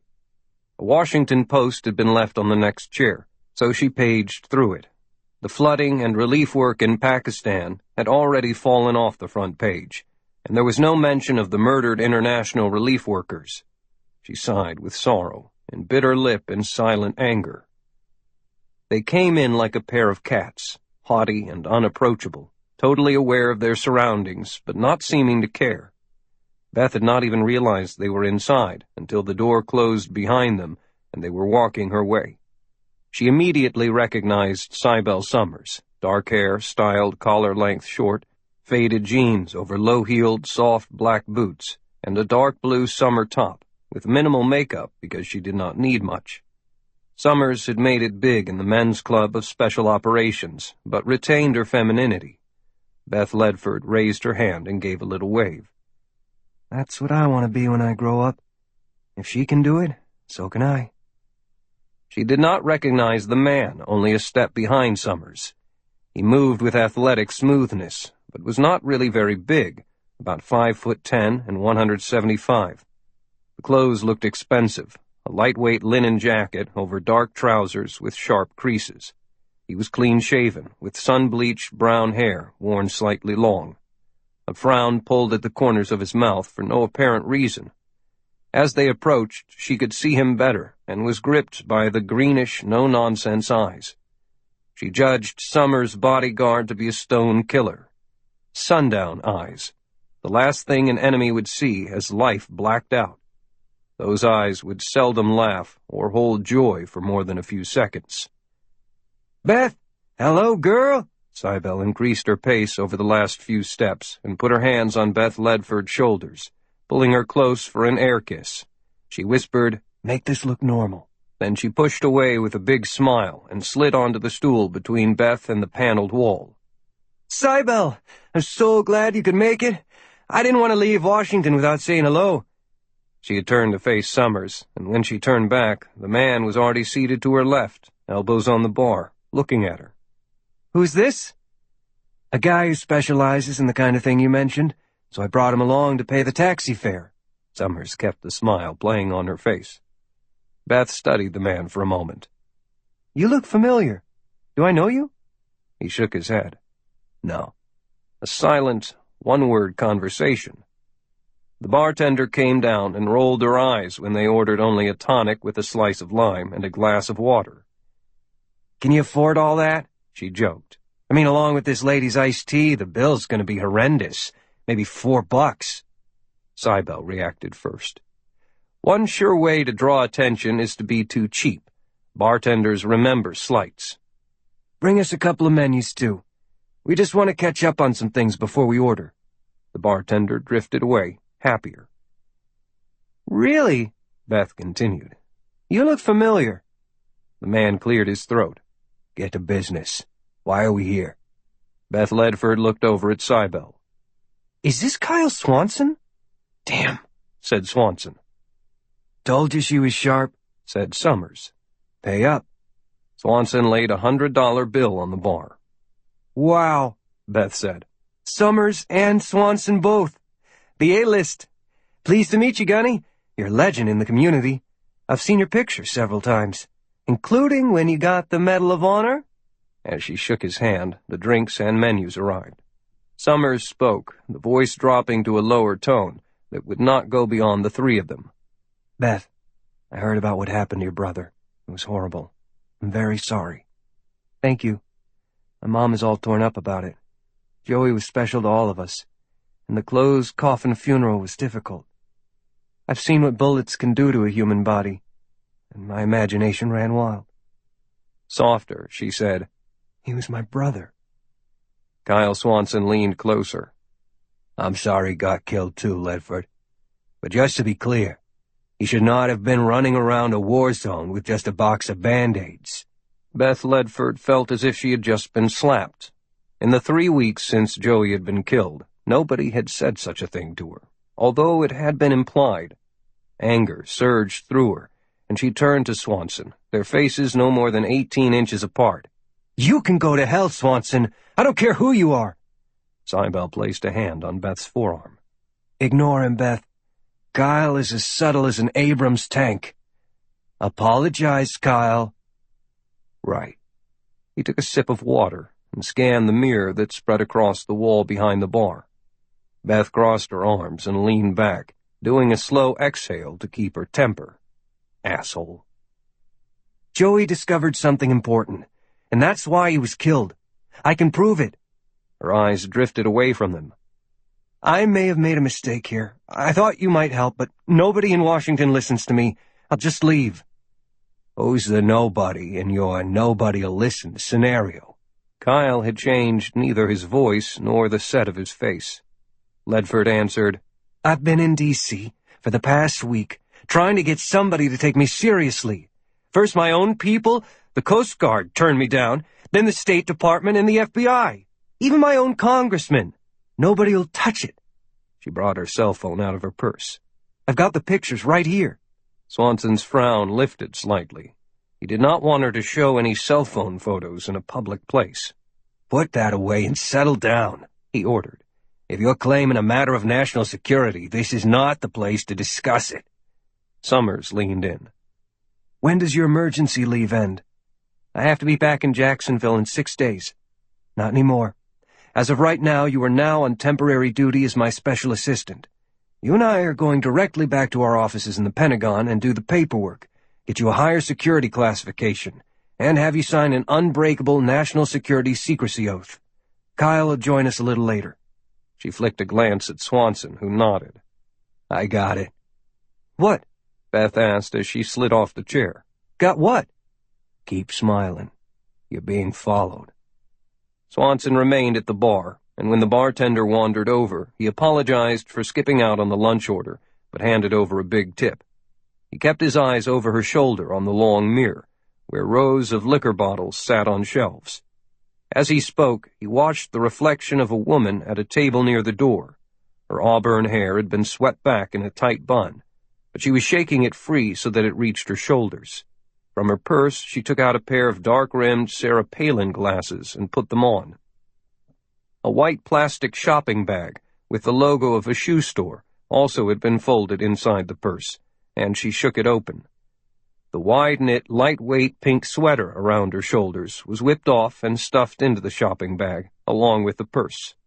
In less than 30 seconds, her hair, eyes, and expression had all been changed, resulting in a brand-new look that someone as unaware as Beth Ledford would never have picked up. Cybele and Swanson had noticed her because it was their business to look for anything strange and out of place. Across from the restaurant's front door, they had seen a young guy in old jeans, worn-out Nikes, and a green baseball cap loitering outside, reading a newspaper. A guy like that should have been busy playing a video game on his cell phone, not reading about current events, and the two Marines immediately recognized that he was doing surveillance. Then the woman came in alone, out of breath, took the empty table beside the door, and buried her nose in a glossy, big magazine about weddings and brides, studiously avoiding looking at Ledford at the bar. Swanson admired her swift disguise change. Whoever she was a pro. The guy with the green hat was also a watcher, waiting just outside to tail Ledford upon leaving. This woman was now able to switch back into the rotation. Kyle estimated there would be at least 4 of them to keep the subject in a visual box at all times. Make that 6, because someone would have been stationed to cover the rear door of the restaurant, and a spare would be roaming in the area. Plus there would be cars waiting upstairs in case the target had wheels. Then there also would be a couple of people running the show. That added up to a lot of assets to deploy to watch Beth Ledford, who believed nobody was paying any attention to her. He sipped his water and chatted aimlessly with the bartender for a minute, so the woman left the restaurant first. By the time he left a minute later, she was already lost in the crowd, and Mr. Greencap was also gone. This is no mom-and-pop operation, he thought. It's being run by an alphabet agency like the CIA or FBI, or maybe Homeland Security. Swanson headed back to the Pentagon. Ledford had not mentioned pestering the CIA or the Department of Homeland Security, but she had talked to the FBI. It did not matter how many people the Phoebes had on her, because Cybele was taking her to the Pentagon, into the secret offices where the Watchers could not follow. Kyle decided that it would be good for Ledford to drop totally off the grid for a while. The Bridge, Pakistan.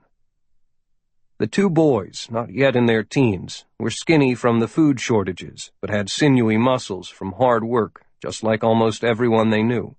Ahmad and Ali were the best of friends, and late at night they liked to leave the familiar streets of their village and get out from beneath the eyes of the adults who were always watching them. They were always back home before morning, sleepy but able to work. As all boys of that age do, they thrived on tales of great adventure. In the mountains of Pakistan lived clans of fighters who had battled invaders like the Russians and the Americans and other soldiers from other countries over hundreds of years. There were Taliban fighters and Pakistani army troops and fierce troops loyal to warlords, and all had exciting tales that fascinated impressionable boys.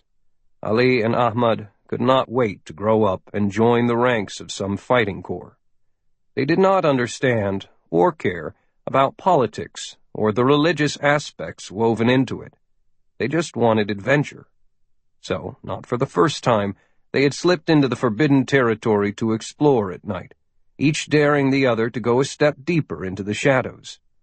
At the destroyed bridge, they decided to rest a while before heading home, and made themselves comfortable in amid the angles of the steel girders on the fallen span. They ate some nuts and a few dates, and kicked with bare, calloused feet at the water flowing beneath them. From where they sat, the boys could easily see the bright bubble of light at the new bridge a mile upriver, where trucks and construction equipment were always on the move, building the biggest thing the boys had ever seen. The new bridge, seeming to be a mountain itself, was already allowing some traffic to cross, but the construction never slackened. The boys heard the clanking of metal machines, and the faint shouts of the crews. "They are doing more work tonight on the left column," Ali noted, chewing. "I hope they will use explosives." From the woods along the riverbank came the growl of a dog, followed by an angry bark, a brief burst of snarls and snaps, a cry of agony, then sudden silence. The dog had caught whatever it had been chasing. "We could go and find it." It was another dare from Ahmad to box his friend into a corner. Both knew they had to leave in the next few minutes to be back home on time. Even bravery has its limits, and they understood that in the early morning hours this area was said to belong to the jinn. Too many strange things had happened in this low valley beyond the bridge for the boys not to at least pay attention to the stories that an evil spirit roamed the area. That made their daring adventures even more frightening and fun. As they talked and splashed, they never noticed that danger was approaching. Ahmad was knocked senseless when a club smashed into his head, and then he was toppling off the bridge and into the water below, his right arm cracking on a big rock before he was swept downstream. He heard a distant cry from Ali, then just the rush of the water. His right arm would not work, but he flailed and kicked as he gasped for air. He managed to get out of the main flow of the river, and a whirling eddy pushed him to calmer water, where he dragged himself ashore. He struggled to turn over, coughed up some water, and flopped onto his back to catch his breath. Ahmed struggled to his feet, cradling his hurting arm, knowing it was broken.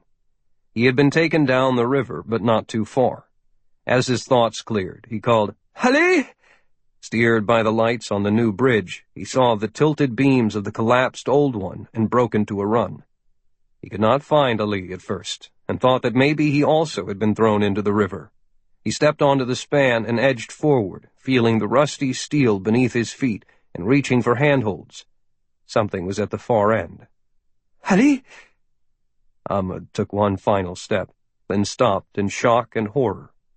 The body of his best friend hung from a steel beam, hoisted like a goat for butchering. A rope was looped over the brace and tied around Ali's ankles, with the arms hanging straight down, as if pointing toward the pool of blood on the deck below the body. There was no head. Ahmed gripped a big girder with all his might as his aching head reeled, and he heard a man shouting from the darkness on the far side of the river. "Go home! Tell everyone what you have seen tonight! Tell them what the jinn does to those who intrude in his valley!"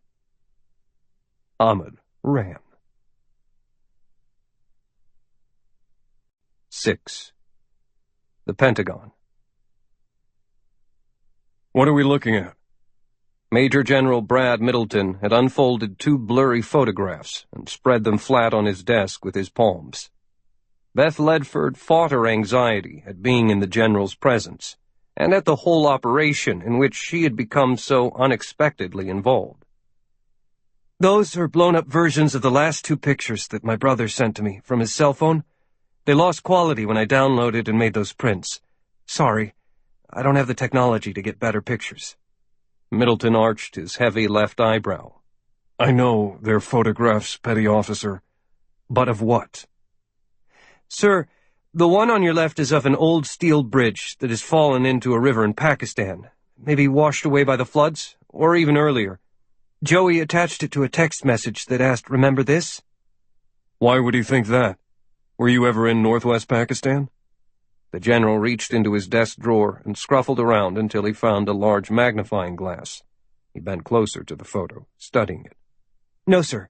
My brother was referring to an old abandoned bridge near our family's farm in Iowa. It once was part of a spur rail line, but that closed in the 50s, and eventually the bridge fell down. We played on it when we were kids. The skeletons of the 2 bridges are remarkably alike. Middleton grunted. He saw nothing of interest. He pushed it aside and ran the magnifying glass above the second picture. A huge new bridge was under construction, a colossus that looked more like a dam. And this one? Ledford shifted, and her hands drew into fists on the arms of the chair. I think that's why he was killed. Middleton lifted his eyes to meet her gaze. Tell me. Here's what the text message on this said. She helped herself to a pen and a yellow legal pad from the general's desk and wrote NTRBBL, running CC. He passed it around without comment. That was the last contact anyone had with the team. Since I never take my phone or personal effects off base during a mission, I didn't receive these until we finished a multi-day patrol in Somalia. By then it was too late. The general grunted and slid the pictures aside. The photos had already been examined by Summers and the Lizard, and they would not have passed them up the chain of command to him unless they thought the information was worthwhile. I still don't see anything. You probably won't, sir. Not in the picture, at least. Ledford was more certain of her ground now. At least the members of Task Force Trident, including its commanding general, were listening to her. It's in the message itself, sir. Not only the photographs. The CC initials? Our father was an Army infantryman in Vietnam, and since he was small, he sometimes was assigned as a tunnel rat.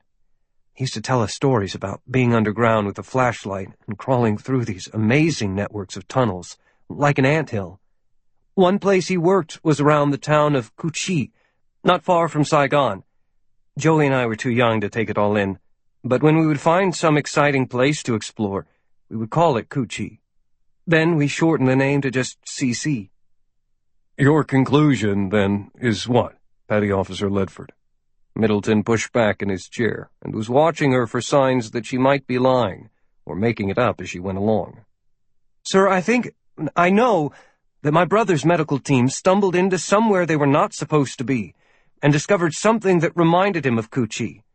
Somehow he figured out they were tunnels and probably for military use. The Taliban chased them down and killed them to keep it secret. You informed your superiors and people here in Washington of everything you just explained to us? The other 4 members of Trident had sat by without comment as the general addressed Ledford. Yes, sir. Nobody listened. She hesitated. Nobody cared. Middleton glanced at Swanson. Now she's being followed by the FBI? Best as I can tell, although I didn't ask to see their badges. It's a total surveillance package. But the FBI did not confiscate your cell phone when you spoke to them. No, General. The 2 agents showed no interest in me or my story. They listened politely and told me how sorry they were that my brother had been murdered by jihadist fanatics. The memory of the brush-off made Ledford's lips tighten. I don't understand it. The general examined her quietly for a few moments, and the room fell silent. Well, petty officer, I frankly don't understand it either, and I don't like it. He unfolded from his chair and walked to the window, looked out, then turned back, having made his decision. Lieutenant Colonel Summers, I want you to set up Petty Officer Ledford with a lawyer and take a sworn statement, and get a polygraph so we can start a file on this. Names, dates, and places of the people she talked with.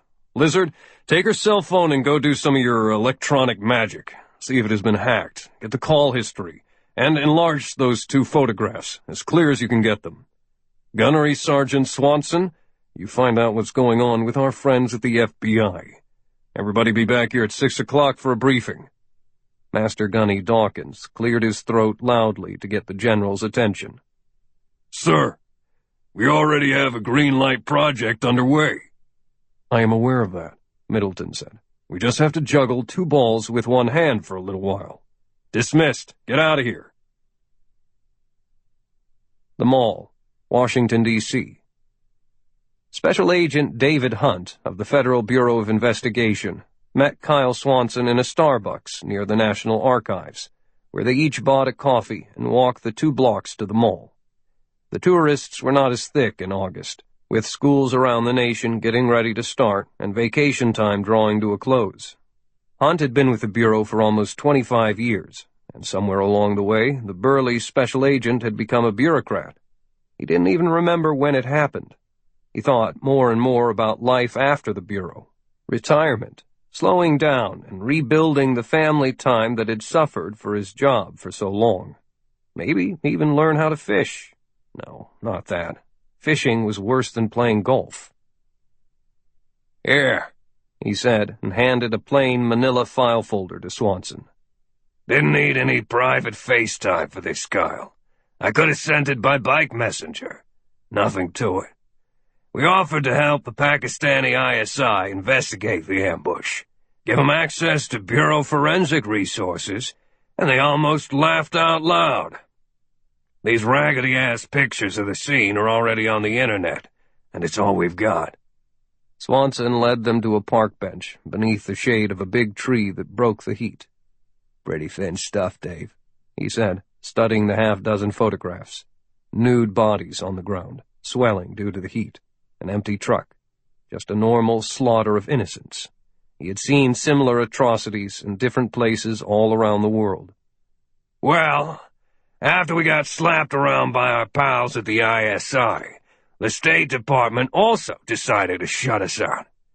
I got a memo that the Pakistani government had taken appropriate action, found and disposed of the murderers, and that it was officially all over, but for the burying. It was all very terse, very convenient. Since WikiLeaks, they're scared shitless over there at State about writing anything down. Swanson drank his coffee. I thought we were all supposed to be working together these days. The war on terror ring a bell? Yeah, well, it ain't happening. Why are you guys interested in this little scrape anyway? Swanson handed the folder back to Hunt. Some Coast Guard chick that knows Cybele Summers came to town to shake some bushes because her doctor brother was among the victims.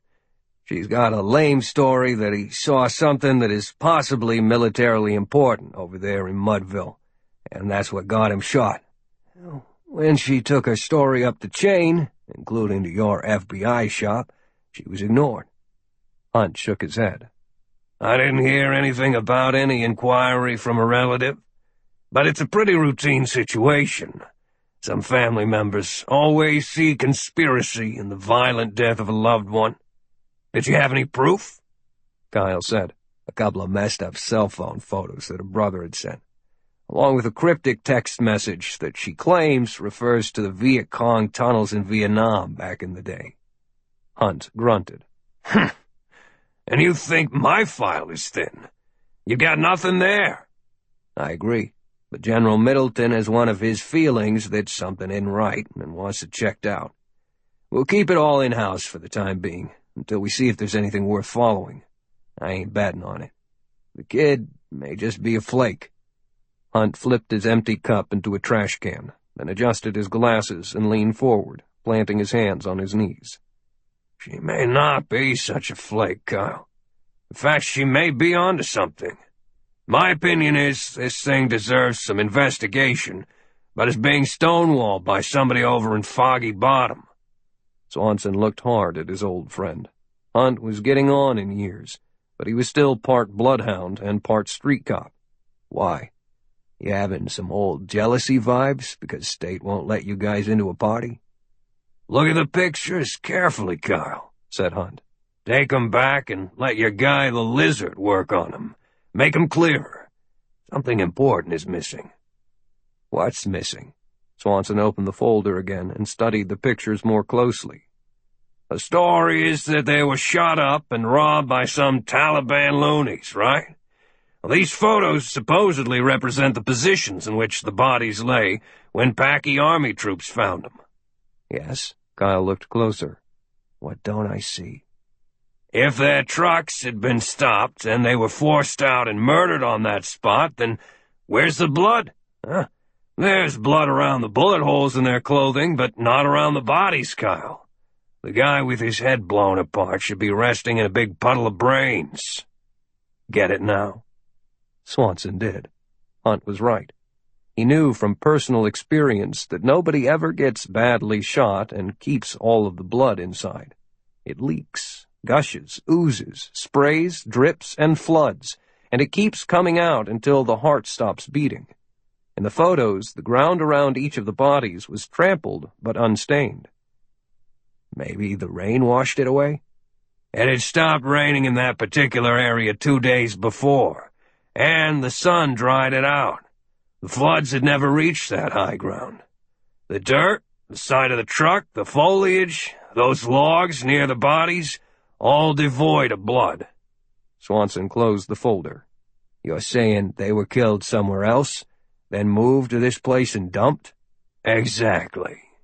Those bodies bled out, then were transported to this spot to be found, away from the actual murder scene. One other thing. Look at the ankles we can see. They're all without shoes, which is not abnormal in a place filled with thieves. But those dark stripes look to me like rope burns, which had to be made while they were still alive.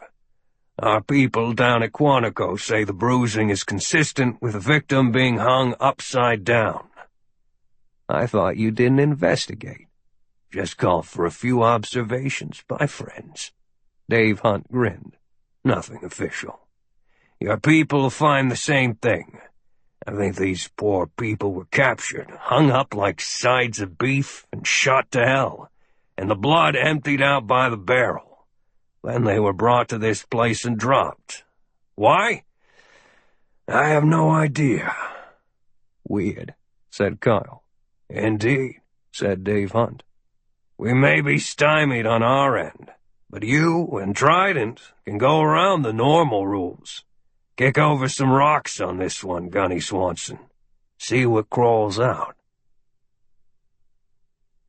The 6 o'clock meeting in General Middleton's office at the Pentagon was a tense session that seemed to be taking them down a road they did not want to travel. Cybele Summers reported that Beth Ledford had passed the polygraph examination, and had been interviewed by a Marine Special Ops lawyer under oath. Middleton had copies of the polygraph results and the legal statement. Commander Friedman had produced a slick set of 8x10 reproductions from the grainy photographs that Ledford had brought. But they showed nothing more than the fallen railroad bridge, with one end sticking in the river, and another shot of a valley.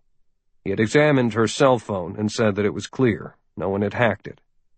Then Swanson gave a debrief on his talk with Special Agent Hunt of the FBI, and added his photos to the growing stack of paperwork.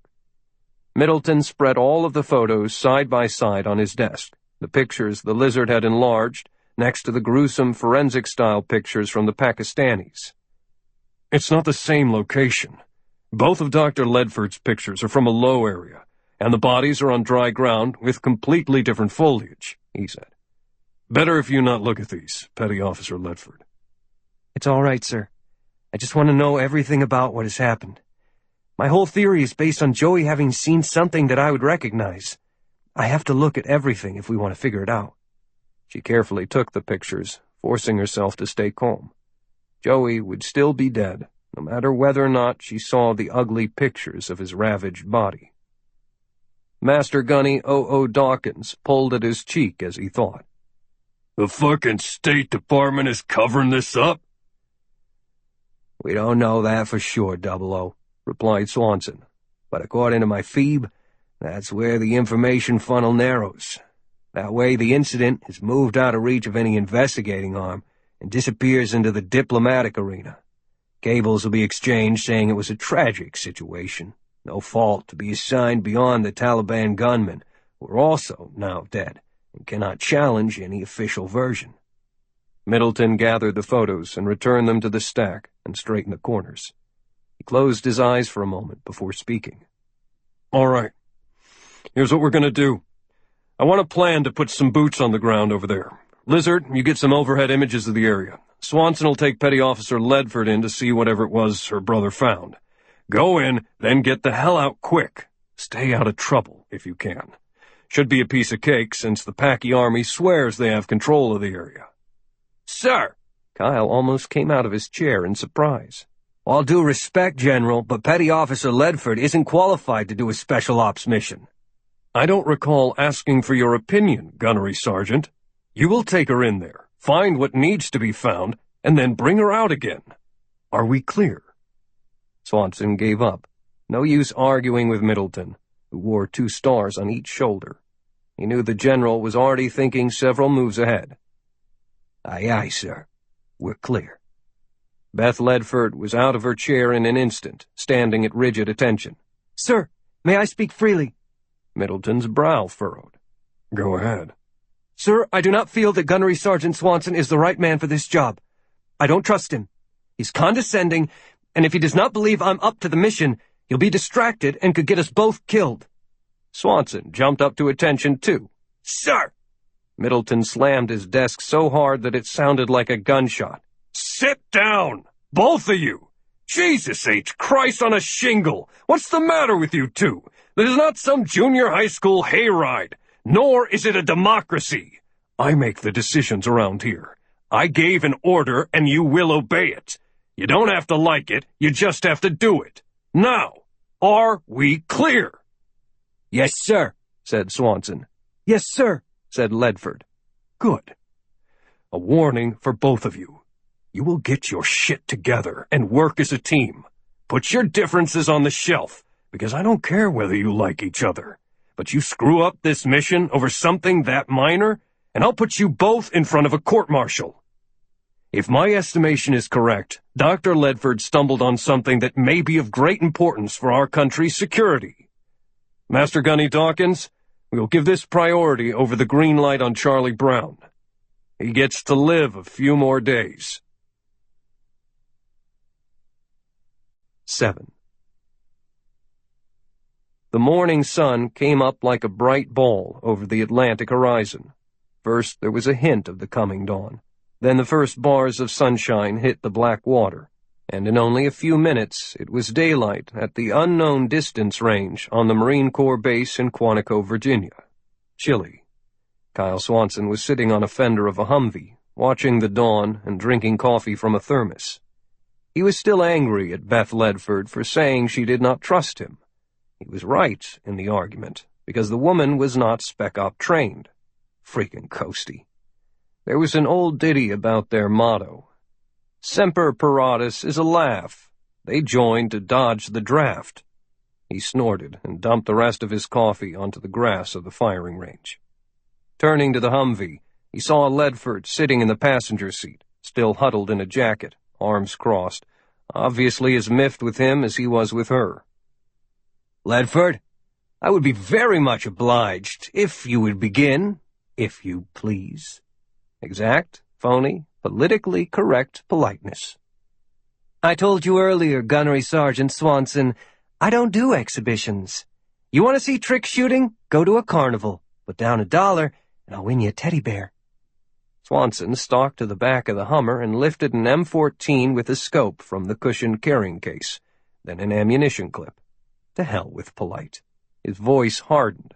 Listen, Ledford, the General and I agree that we're not going anywhere until I can figure out what kind of skills you have. That information is pertinent to this mission. She had her own cup of steaming coffee and was still drinking it slowly. A black watch cap was pulled low on her forehead, low enough to touch her eyebrows. How can you lead us anywhere when you don't know where we're going? You're just along for the ride, Swanson, my personal bouncer. He thrust the rifle at her and dropped the ammo clip in her lap. I don't know what world you're living in, woman. You bring nothing to the mission but possible geographical recognition. You're just a GPS tracking system. No more, no less. I'm a sniper, she said. Okay? No, Ledford, that is not okay. You are a Coast Guard sniper, which I personally rate as being at the level of a designated marksman, the guy who is the best shot in any Marine squad. The Coast Guard may be great for rescuing dogs off rooftops and stopping sailboats carrying weed. It is not, in my opinion, a combat arm of the United States military. Screw you, jarhead. Marines are antiques and should be dissolved into the Army and Navy. It would save a lot of money and be a big relief to everyone that has to put up with your constant bragging. Kyle ignored her and walked away, carrying a large, heavy paper target, the black silhouette of a man's torso and head. Except for Ledford and Swanson, the range was empty at this time of early morning, a wide swath of carefully prepared ground that was graded specifically for firing weapons and soaking up the bullets. He heard the choppy sound of a helicopter, normal around any military installation. The bird was flying high, dipping down and climbing again, orbiting. Probably a pilot logging some stick time for his flight pay. At the 500-meter marker, Swanson secured the target to a post. When he looked back, Beth Ledford was out of the Humvee, standing at the firing line, resting the butt of the M14 on her hip, checking it and adjusting the sling. That weapon had better be unloaded, Ledford, he shouted. You saw me downrange? Didn't the Coast Guard even teach you range safety procedures? Oh, gee, mister, I'm so sorry. Is that how the Marines do it? I didn't know that. She waved the clip of ammo in her free hand. This bullet holder thingy is, like, way cool. And there's even a cute little telescope on the top of this gun. Kyle huffed a deep breath and returned to the Humvee to get the monocular spotting scope. As he reached into the vehicle, he heard the crisp, mechanical snap of the ammo clip being slapped home and the sharp rap, rap, rap of the M14 being fired fast, but on single shot. Rap, rap. He turned and yelled, "Cease fire! Cease fire! Cease fire! What the fuck? Why didn't you wait for my command?" Rap, rap, rap, rap. She casually tucked the rifle under her right arm, picked up her coffee cup, and drank while staring at him with the malicious look of a naughty child. Oops. Was I supposed to wait? You weren't standing in front of the target anymore, so I thought you wanted me to shoot. Sorry again. My bad. Swanson felt the anger growing from the back of his neck. She was giving him a headache. Ledford was violating every rule of procedure. He exhaled. But it was a fight to keep himself under control in this battle of wills. With the spotting scope in his hand, he walked back to the line and focused it on the target until it loomed large and clear. It was grinning at him. 2 holes for eyes, 1 for a nose, and 3 in a tight V for the mouth. For good measure, she had put 3 more holes right in the in-center mass 10 ring. Damn. Shots like that?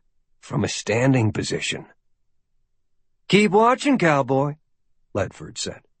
He glanced over and saw that she'd picked up the rifle again, this time locked into a standing position, but without using the sling, which drooped beneath the weapon.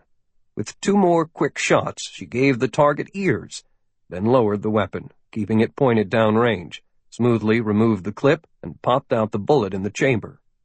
You want to test me? Then okay. But test me with something worthwhile. I could do this 500-meter crap all day long and never miss. You understand that, Gunny? Never. Same thing at 1,000. I can shoot the lights out with pistols, rifles, shotguns. It doesn't matter. I've been able to do it since I was a kid, and I love to shoot. Won my first turkey shoot while I was still in pigtails. Somehow I was born with this peculiar skill in my genes, and the Coast Guard, bless 'em, taught me the technical side. I understand that you needed to see my capabilities because our lives might someday depend on my being able to take a shot, and now you have. I promise you that if I must, I will, and I won't miss. Are you satisfied now? Or do you want to see me pop an ace of clubs? Or maybe you flip a quarter into the air? Kyle looked hard at her. The new sun was heating the area enough that she had removed the watch cap and shaken out her hair. Her bright blue eyes were large and questioning. She looked like a schoolgirl and shot like an assassin, and the way she had stood up to him and the general was proof that she had no fear. He nodded his head. I've seen enough. Put the weapon back in its case, Ledford, while I police up the brass. We're done here, so let's go get some breakfast. We need to talk. They drove away, leaving the shredded target hanging there, smiling to greet the Marines who next used the range. The distant helicopters circled in the morning sky. The International House of Pancakes was 7 miles away, a boxy building with a blue roof and a cluster of vehicles in the crushed rock parking area. A sign on the door read open, and they went inside. A booth was available by a window overlooking the parking lot, and they slid into it, facing each other. The menu was as thick as a book and as confusing as a nuclear launch code, with every possible combination of pancakes and eggs and potatoes. 3 small bottles of syrup stood beside the fake sugar packets, and the laminate tabletop was still damp from being wiped down after the previous customers. Swanson and Ledford were the only military uniforms in the place, but a large man with a bristly, high-and-tight haircut was gobbling eggs and waffles at a single table, his back to the room, reading a morning newspaper. He had not looked up. Ledford ordered eggs over easy and sausage with blueberry pancakes. Kyle blanched at the amount of fat implied in that order, and went instead for his usual fruit and cereal. Mugs of coffee soon appeared. Kyle adjusted his jacket and slid his M1911 .45 caliber Colt pistol free, putting it beside his leg. You made me start rethinking things out there on the line, Ledford, he said.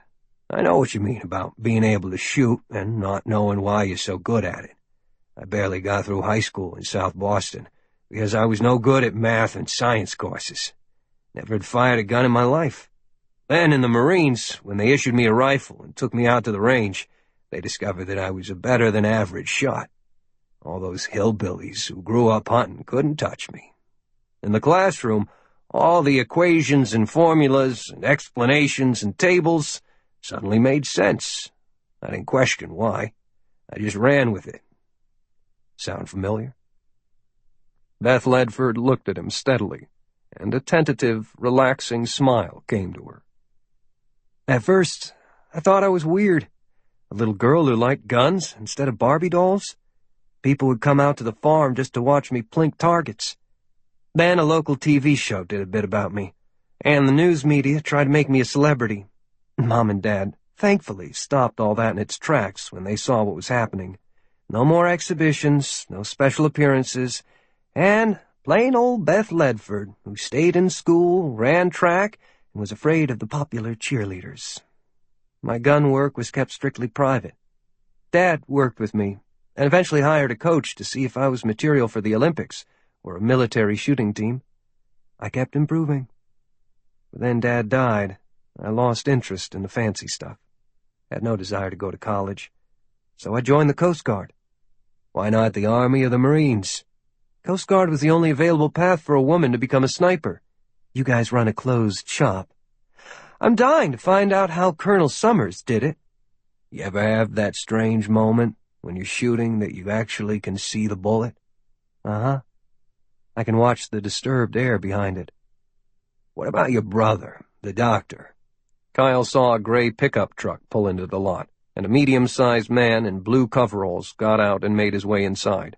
Dark hair, dark complexion, physically fit.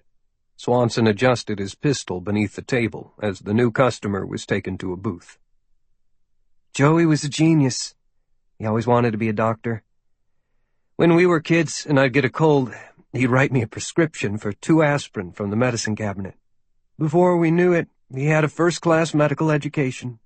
He told me that he went on the humanitarian missions to balance the guilt he felt for being so blessed. His real love was research. She leaned toward him. I think he was going to do great things. What's happening, Gunny? The big man who had been sitting alone was on his feet, and Kyle slid out of the booth, the big Colt against his leg. They arrived at the new customer's table at the same time, and Chief Master Sergeant O.O. Dawkins jammed in beside the surprised stranger, while Kyle eased into position across the table, letting the man get a glimpse of the weapon before it disappeared. What the fuck? The man stammered. Keep both hands on the table, 00 ordered. Try to pull that gun in your overalls, and I'll break your arm. Who the hell are you? The man demanded. Kyle tapped the pistol against the bottom of the table. I'll ask the questions this morning. We're a detail assigned to protect Petty Officer Ledford over there. You and your people are following her. Why? I don't know what you're talking about, the man said, settling in and growing calm. Look, buddy. Your surveillance has been busted for 2 days now. I saw your helicopter this morning. Now you show up. You have a partner outside who's probably listening to this conversation, so invite him in. I'm putting my weapon away now. Swanson stuck the pistol back under his windbreaker. Within 2 minutes, another man appeared at the door and ambled over. Jeans, boots, stained blue sweatshirt, and graying hair. He looked at Ledford, then dropped into the booth beside Swanson. My name is Fred Watson, and that's Hector Holmes.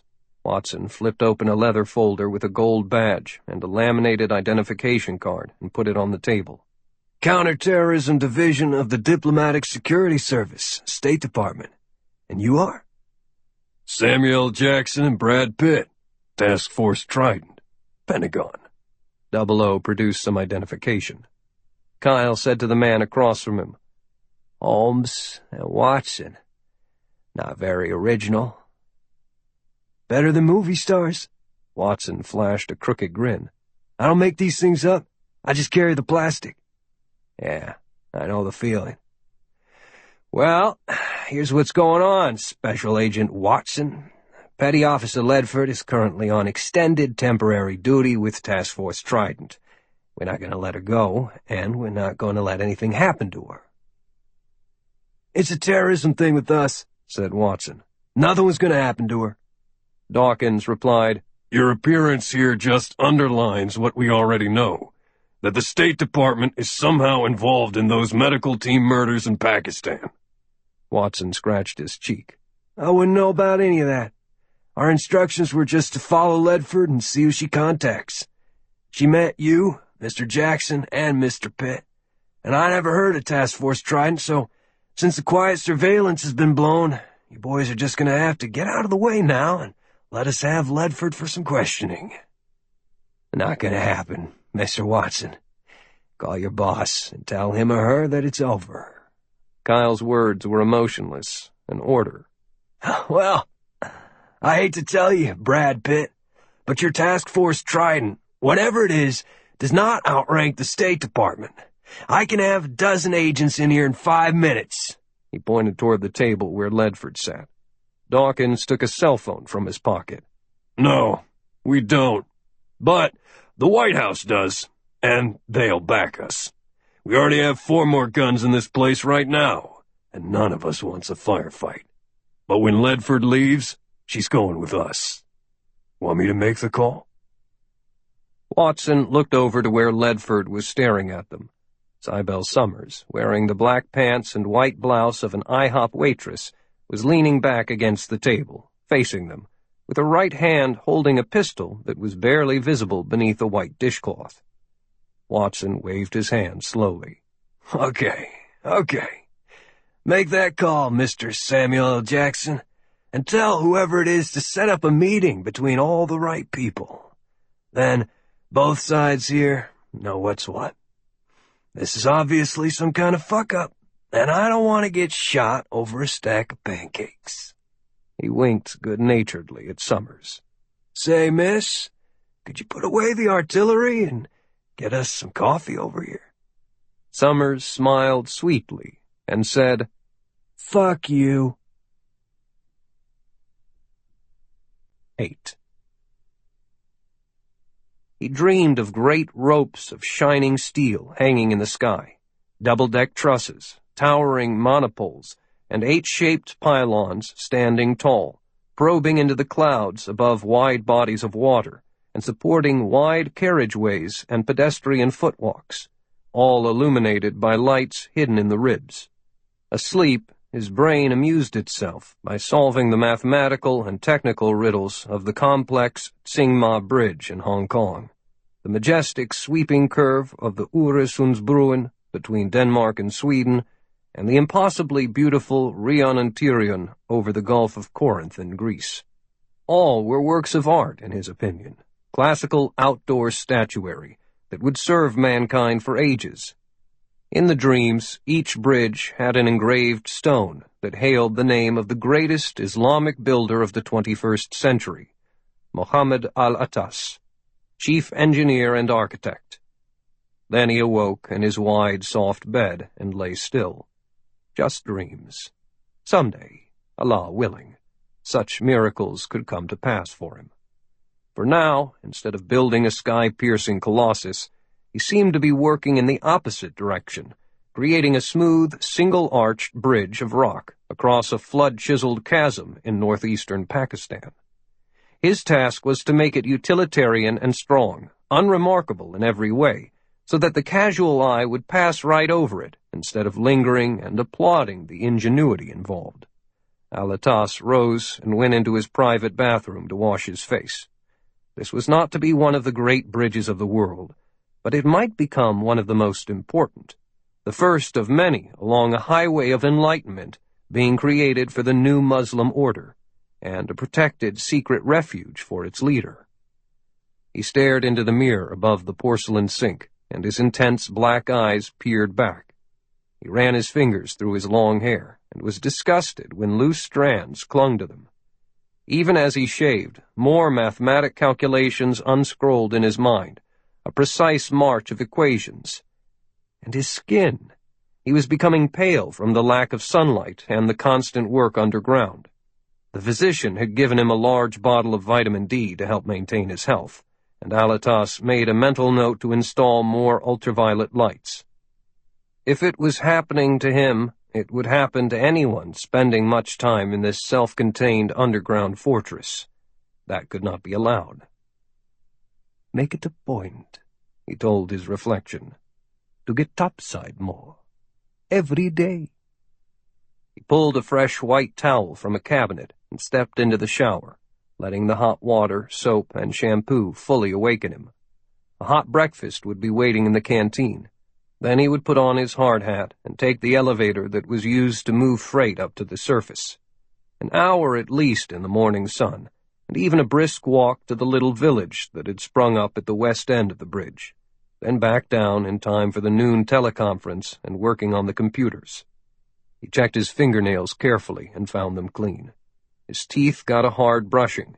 He pulled his hair back into a ponytail, which he bound with a rubber band. Mohammed Al-Atas was not a mole or a termite, and this bridge job was only a step toward greater things. He would endure. Why was the bathroom such a mess? As he left his little apartment 100 feet below ground, his silent manservant was already busy cleaning the bedroom. The man had been especially chosen because his tongue had been cut out as a child to make him a better beggar, and he could not talk. Al-Atas ignored him and left the room, dressed for the day in the Western style of blue jeans and loose shirts, with a billed cap turned backward. The servant stopped his work and pressed his forehead to the burgundy carpet on the chill stone floor, giving thanks to Allah for letting him survive to see another morning. He was terrified of his young master. The man was very smart, the smartest the servant had ever met, smarter even than the elders in his home village. But the man's mind was bent like a horseshoe. The servant entered the bathroom and found a stack of blood-soaked towels and clothing that had been flung into a corner. The shower would have to be scrubbed hard to remove the streaks of blood on the floor. Sandals crusted with thick mud needed to be cleaned. The weapons would be cleaned and sharpened and put away in the cabinet. His young master was not what he seemed, and the servant could not, would not, ever tell a soul. "The man is a lunatic," said Major Najib Umair of the Pakistani Directorate for Inter-Services Intelligence, the ISI. He had read the reports and seen the videos made by his agents at the bridge about the engineer running about in the night killing people and cutting up bodies. They had even documented the cleanup and subsequent cover-up after the engineer slaughtered and brutally violated the entire team of doctors and nurses who had somehow stumbled into the most secret tunnels. "A very useful lunatic," reminded Lieutenant General Yahya Ghul, the director of the ISI, who also had examined the latest reports. "Your agents say that because of his activities, the area is believed to be haunted. People in the villages speak of the jinn and are afraid. That is not a bad thing for us." "A minor benefit, sir. He went crazy with bloodlust for a few hours. By killing that medical team, Al-Atas put the entire operation at risk. He is not an evil spirit, just a very deranged man." General Ghul lightly tapped his fingers together, then pushed out the rimless eyeglasses that had slipped down his sharp nose. He had seen many things in his time with the ISI, but the jinn was unique. An ISI psychologist had concluded that the man was mentally unstable, perhaps having collapsed beneath the weight of being a scientific savant. He was embedded with an unknown number of different personalities. There was the gentle, brilliant engineer of the daytime, and the bloodlusting jinn at night. The agents that watched him had heard him howl and bark. The psychologist had predicted other personalities could be lurking just below the surface, waiting to break out. Truly psychotic. "Do you have him under control?" the general asked. "Control? No, sir.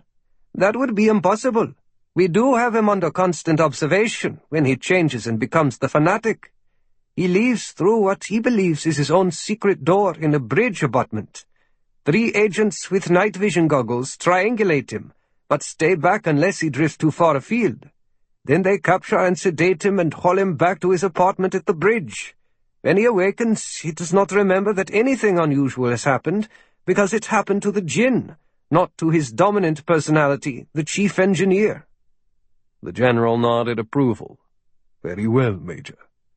We will let him continue with his hobby for the time being. His value to this project far outweighs the lives of a few unlucky people. Al-Atas is building a fortification that stands in the open but is almost invisible.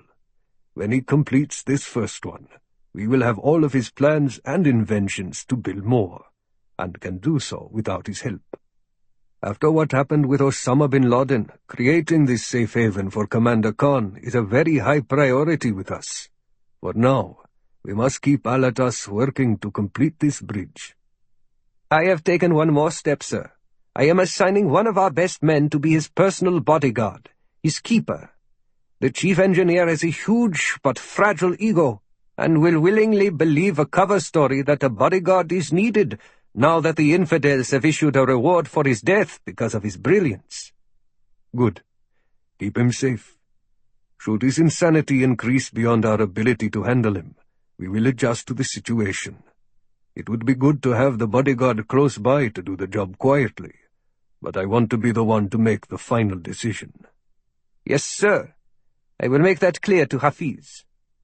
You are giving this to Hafiz. Ah, excellent choice. Muhammad al-Attas put on a pair of wraparound sunglasses when he emerged from the mouth of a shaft and stepped to the side of the busy roadway.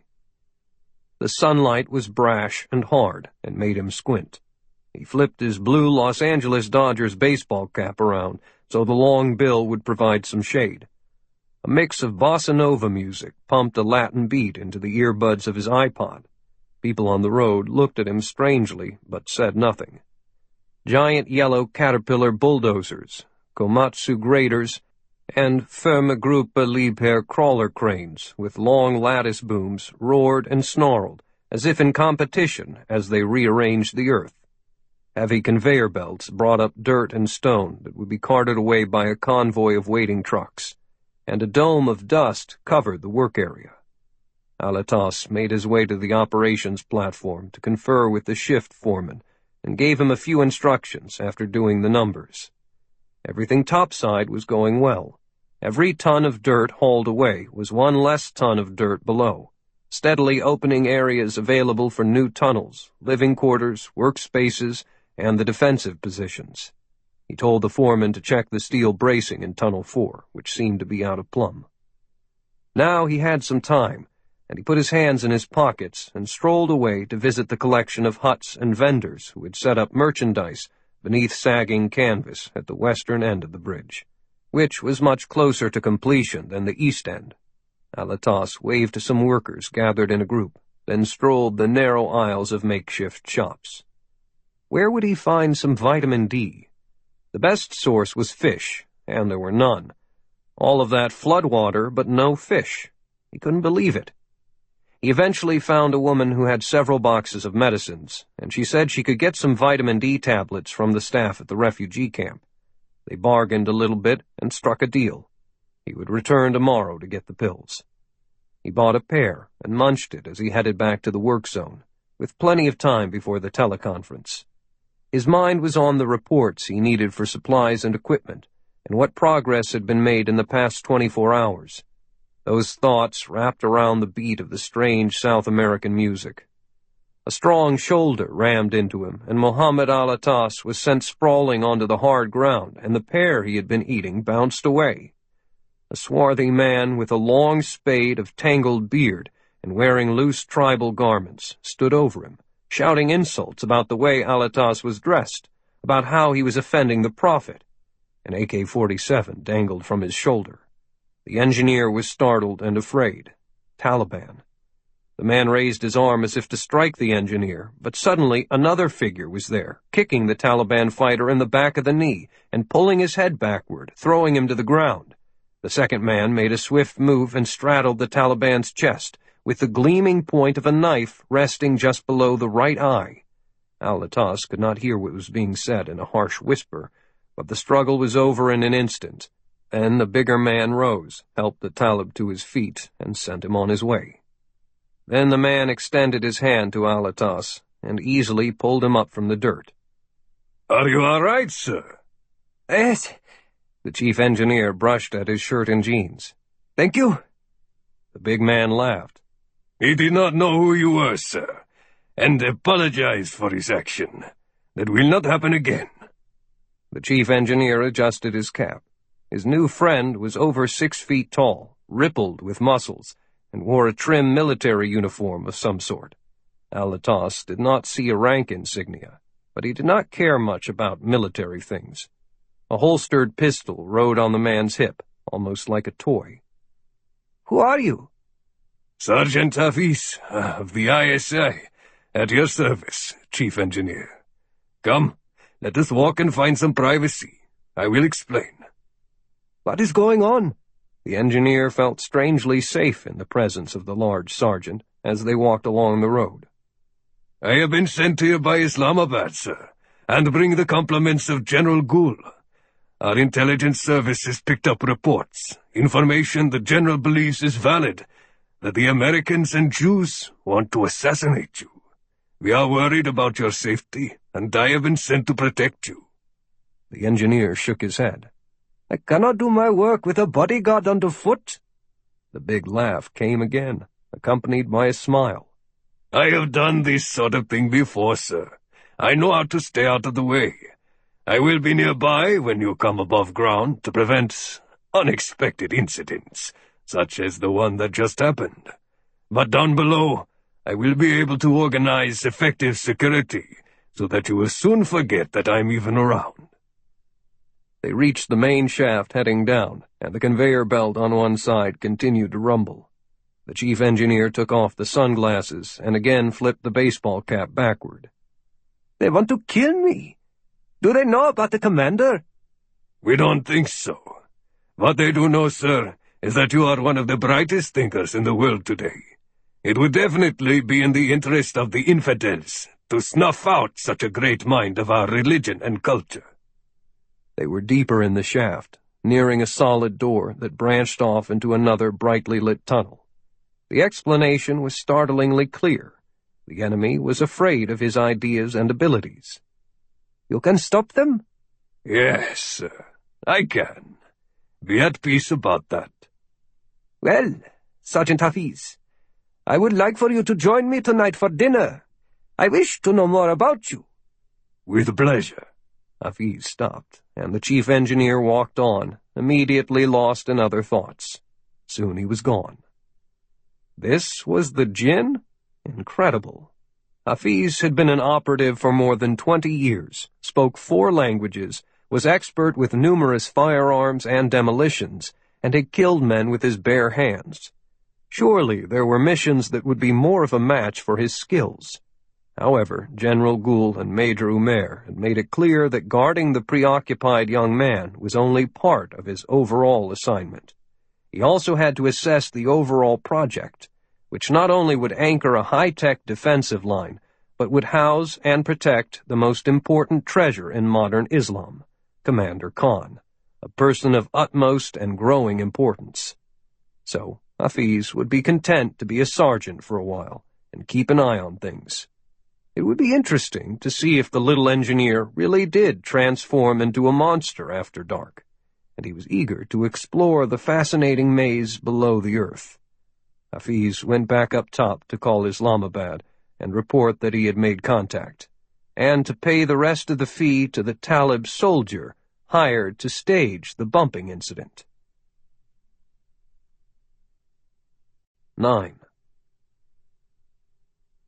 The day had grown hotter, and there was little relief in the shade of the steamy, humid forest that surrounded Beth Ledford and Kyle Swanson in the map and endurance exercise. Both were in camouflaged battle utilities with light packs and carried no weapons other than Kyle's K-bar knife. They paused on a 30-degree hillside while Beth took another map reading and matched the heading with her compass. "We're at grid coordinates 6212-4212, Gunny. The 3rd point." She sucked in a deep breath, exhausted. From the first step, this exercise of reaching a precise point by an exact time had been like climbing a wall. She reached for her canteen. "No," Swanson said. "This is a forest, Beth. There's plenty of water around. We have to hydrate, but save the good stuff for emergencies. Just over to your right, see that rock ledge? There may be some water pooled there. It rained last night, remember? Watch everything. Listen to everything. Remember everything." Beth moved to the outcropping and found a bubbling little stream of fresh water dripping over the sharp edge of the rock, pushing by a pool about 4 inches deep that was gathered from the downhill movement of the water in the hill. Gravity at work. She lowered her mouth, but Swanson stopped her again.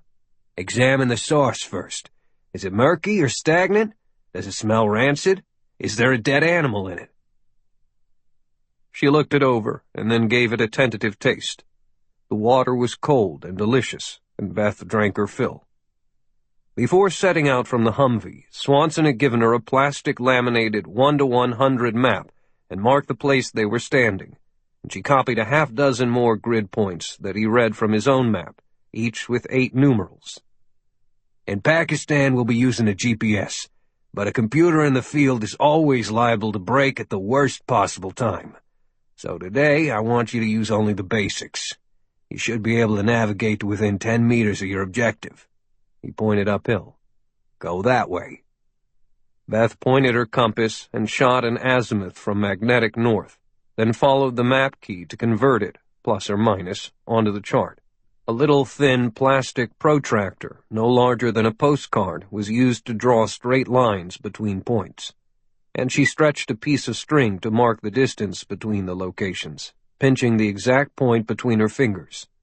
The length of string, placed on the measuring bar on the bottom of the map, gave her the distance.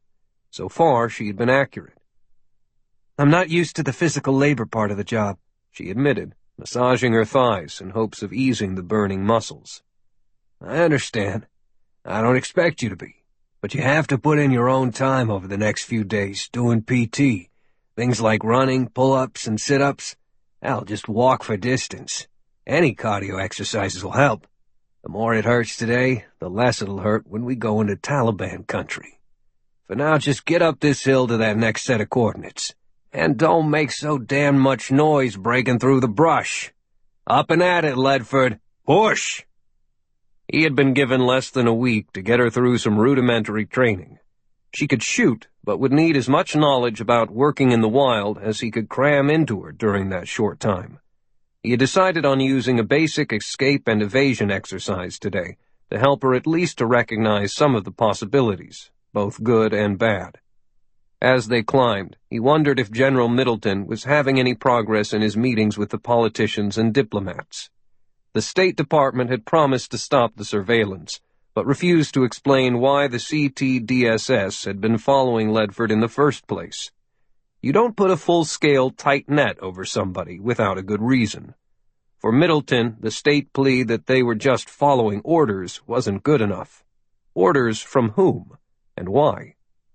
Then Commander Friedman had pulled a series of overhead satellite shots of the bridge area in Pakistan and pointed out that the heavy equipment clustered at the site was far out of proportion for simply building and improving a road.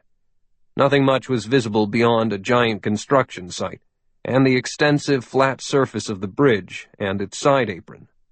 There was a village a mile away to the east, a bazaar to the west.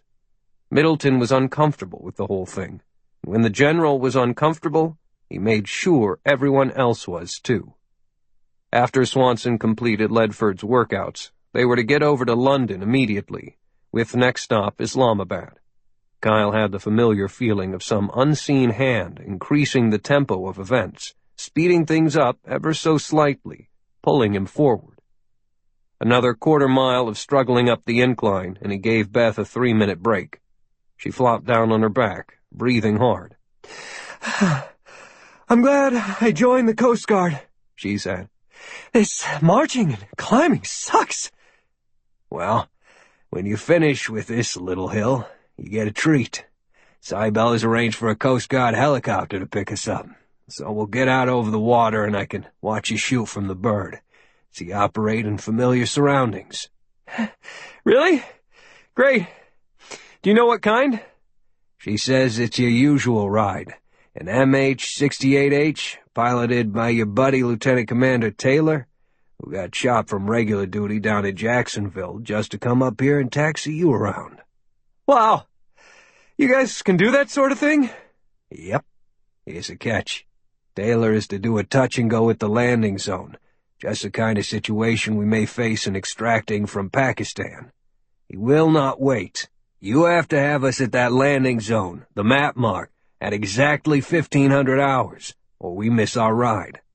That's less than 45 minutes from now. She was already on her feet, ignoring her aching legs and back. Why didn't you tell me sooner? Welcome to the world of special ops, Ledford. You'll be told what you need to know, when you need to know it. Just follow the map and keep going. You can do this. 5 minutes, Ledford! The LZ's straight ahead! You can see it from here! Go! Swanson barked in a drill sergeant voice. The toes of Beth Ledford's boots were at the edge of a sharp gully that bisected the path, the stones crumbling down a 30-foot drop. She hesitated, knowing she could never get all the way down there and climb up the other side in time for the pickup. "What do I do, Gunny?" Her question was urgent.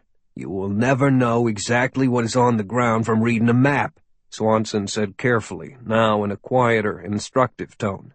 "If you hit an impassable obstacle like this, don't come to a complete halt. Do a 90-degree offset, left or right, for about 100 meters, counting your steps for distance, and bypass the problem. Then turn back to your original line and keep going. Now go!" She spun to the right and made her way along the edge of the gully. After counting 178 steps, she found a narrow point that was only about 8 feet wide. Backing away, she got a running start and jumped the gap, yelping when her blistered feet hit the hard dirt on the far side, and she lost her balance and tumbled into the brush, face first. The thudding sound of an incoming helicopter did not allow time to catch her breath. She jumped up, but instead of going back the way she had come, she decided to cut off some distance by angling up the hill, as if drawing the hypotenuse of a triangle. In the sky to the east, she could see the white and orange helicopter coming on fast and shedding altitude.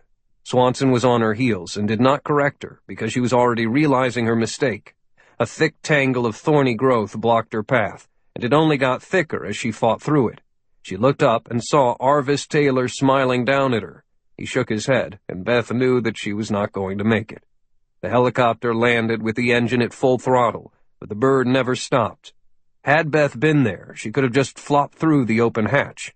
She wasn't, though, and Taylor's orders were to make it a touch and go, never coming to a full halt.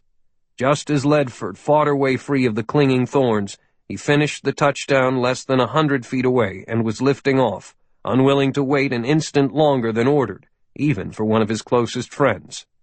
Beth Ledford's shoulders sagged in disappointment, and she sat down hard on the dirt. Unscrewing the canteen, she drank some water while she listened to Swanson on his radio, reporting failure. The blades of the bird overhead were beating retreat. "Ferry Bird 1, this is Swanson, over." "Swanson, this is Ferry Bird. Send you traffic?" "Roger. Looks like our girl missed a pickup. Divert to LZ2. "Roger that. Ferry Bird out." She bristled at hearing him call her a girl, and was about to say something when Kyle was in her face. Drill sergeant time again. "You've blown the LZ, Ledford. Now the enemy knows where you are, so you just added 3 kilometers to the day, and are in escape and recovery time. Get off your ass and read your map. You've got 10 minutes to cover 3 clicks to the alternate LZ. This time, don't go wandering off course." Beth pushed herself erect, checked the map, blew out puffed cheeks in determination, and set out for the listed grid coordinates of the new LZ. The blades of the departing helicopter were still loud in the air. Swanson did not let up, but stayed right in her ear, yelling, "Move out, petty officer! It pays to be a winner, Ledford! Because you screwed up, now we may have to walk back! I wanted to eat some Greek food in Q-Town tonight, but if you mess up getting to the alternate LZ, I'll be stuck on this damn little hill with you walking around lost in the dark." A bright flash drew their attention, and the smoky white trail of a surface-to-air missile lanced upward from the far tree line and drove straight for the low-flying helicopter. There was the shaking clap of a loud explosion as the missile struck the brightly colored helicopter, blowing off the tail rotor section. The front of the bird hung momentarily motionless in the air, then was engulfed in a massive fireball as another explosion ruptured the fuel tanks. It crashed to the ground, burning. "Oh my God!" Ledford screamed and started to run toward the crash site. Swanson saw a glitter of sunlight flashing on glass, thought, "Scope," and tackled her in mid-stride just as a bullet banged overhead. He pushed through the tackle, driving them both forward and down to the ground. "Ambush, Ledford! For real!" Kyle slithered forward on his stomach, with Beth at his heels. A cluster of boulders provided some temporary protection. "Let's flank him," Beth said. "Split up, circle around, and come in from the sides." She was breathing hard, her mind still reeling from seeing the helicopter destroyed, and then being shot at almost simultaneously. Her hands were raw from skidding through the gravel and dirt as she had broken her fall. "Negative. This is no coincidence, Beth. You were supposed to be on that helicopter, and the shooter was back up in case you were not." We're unarmed out here, and we don't know how many guys are after us. My job is to get you out of danger." He grabbed his radio and turned it to an emergency frequency as the crack of another rifle shot was followed by a whining ricochet of a bullet off the edge of the rocks. It showered them with splinters. Quantico Tower, this is Gunnery Sgt. Kyle Swanson. Mayday, mayday, mayday!" Kyle had his radio at his lips and fumbled his map open with the other hand. The calm voice of an air traffic controller responded immediately. "This is Marine Corps Air Facility Quantico Tower. I read you, Gunny. What is your emergency?" "A Coast Guard helicopter was just shot down by a SAM missile on a training exercise," he said, reading off the coordinates. "Now my partner and I are under fire in an ambush by at least one individual and are evading. Send anything you have in the air to buzz this site to keep their heads down." "Roger that, Gunny. Be advised we are diverting a fast mover for a flyover, and it's on the way. A Cobra should be right behind him. The quick reaction force is being alerted." Kyle responded, "We're moving at 198 magnetic azimuth. Swanson out." He stuffed the radio into a pocket and turned to Ledford. "We're heading for that clump of trees about 50 meters down the slope. It'll take between 6 and 7 seconds to get there with minimal cover. I'll go first, at an angle to draw his fire. Then you run like your life depends on it, Beth. Somebody wants you dead real bad." With that, Swanson broke from cover and headed downhill, dodging sharply to his left. Ledford raced out a moment later, her arms windmilling for balance on the treacherous slope. Major Charles Marshall Jones saw the spiraling black smoke from the downed helicopter, then the bald spot of the landing zone. He had been only a few miles away, approaching the air station in his Lockheed Martin F-35B Lightning, when the controller issued the emergency orders.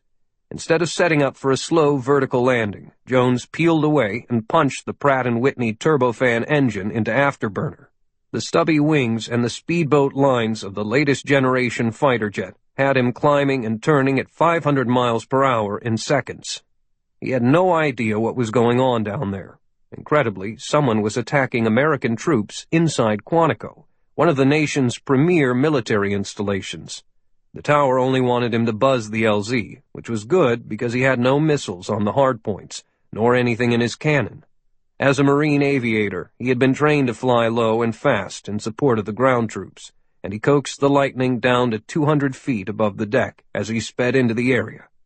Jones saw two figures running down the hillside on the same azimuth he had been given, scrambling away from the LZ. They had to be the people he was to cover, and he scooted lower as the terrain rose up higher. The Lightning passed with a sonic boom, and a concussive wave of displaced air churned the LZ into a noisy dust storm.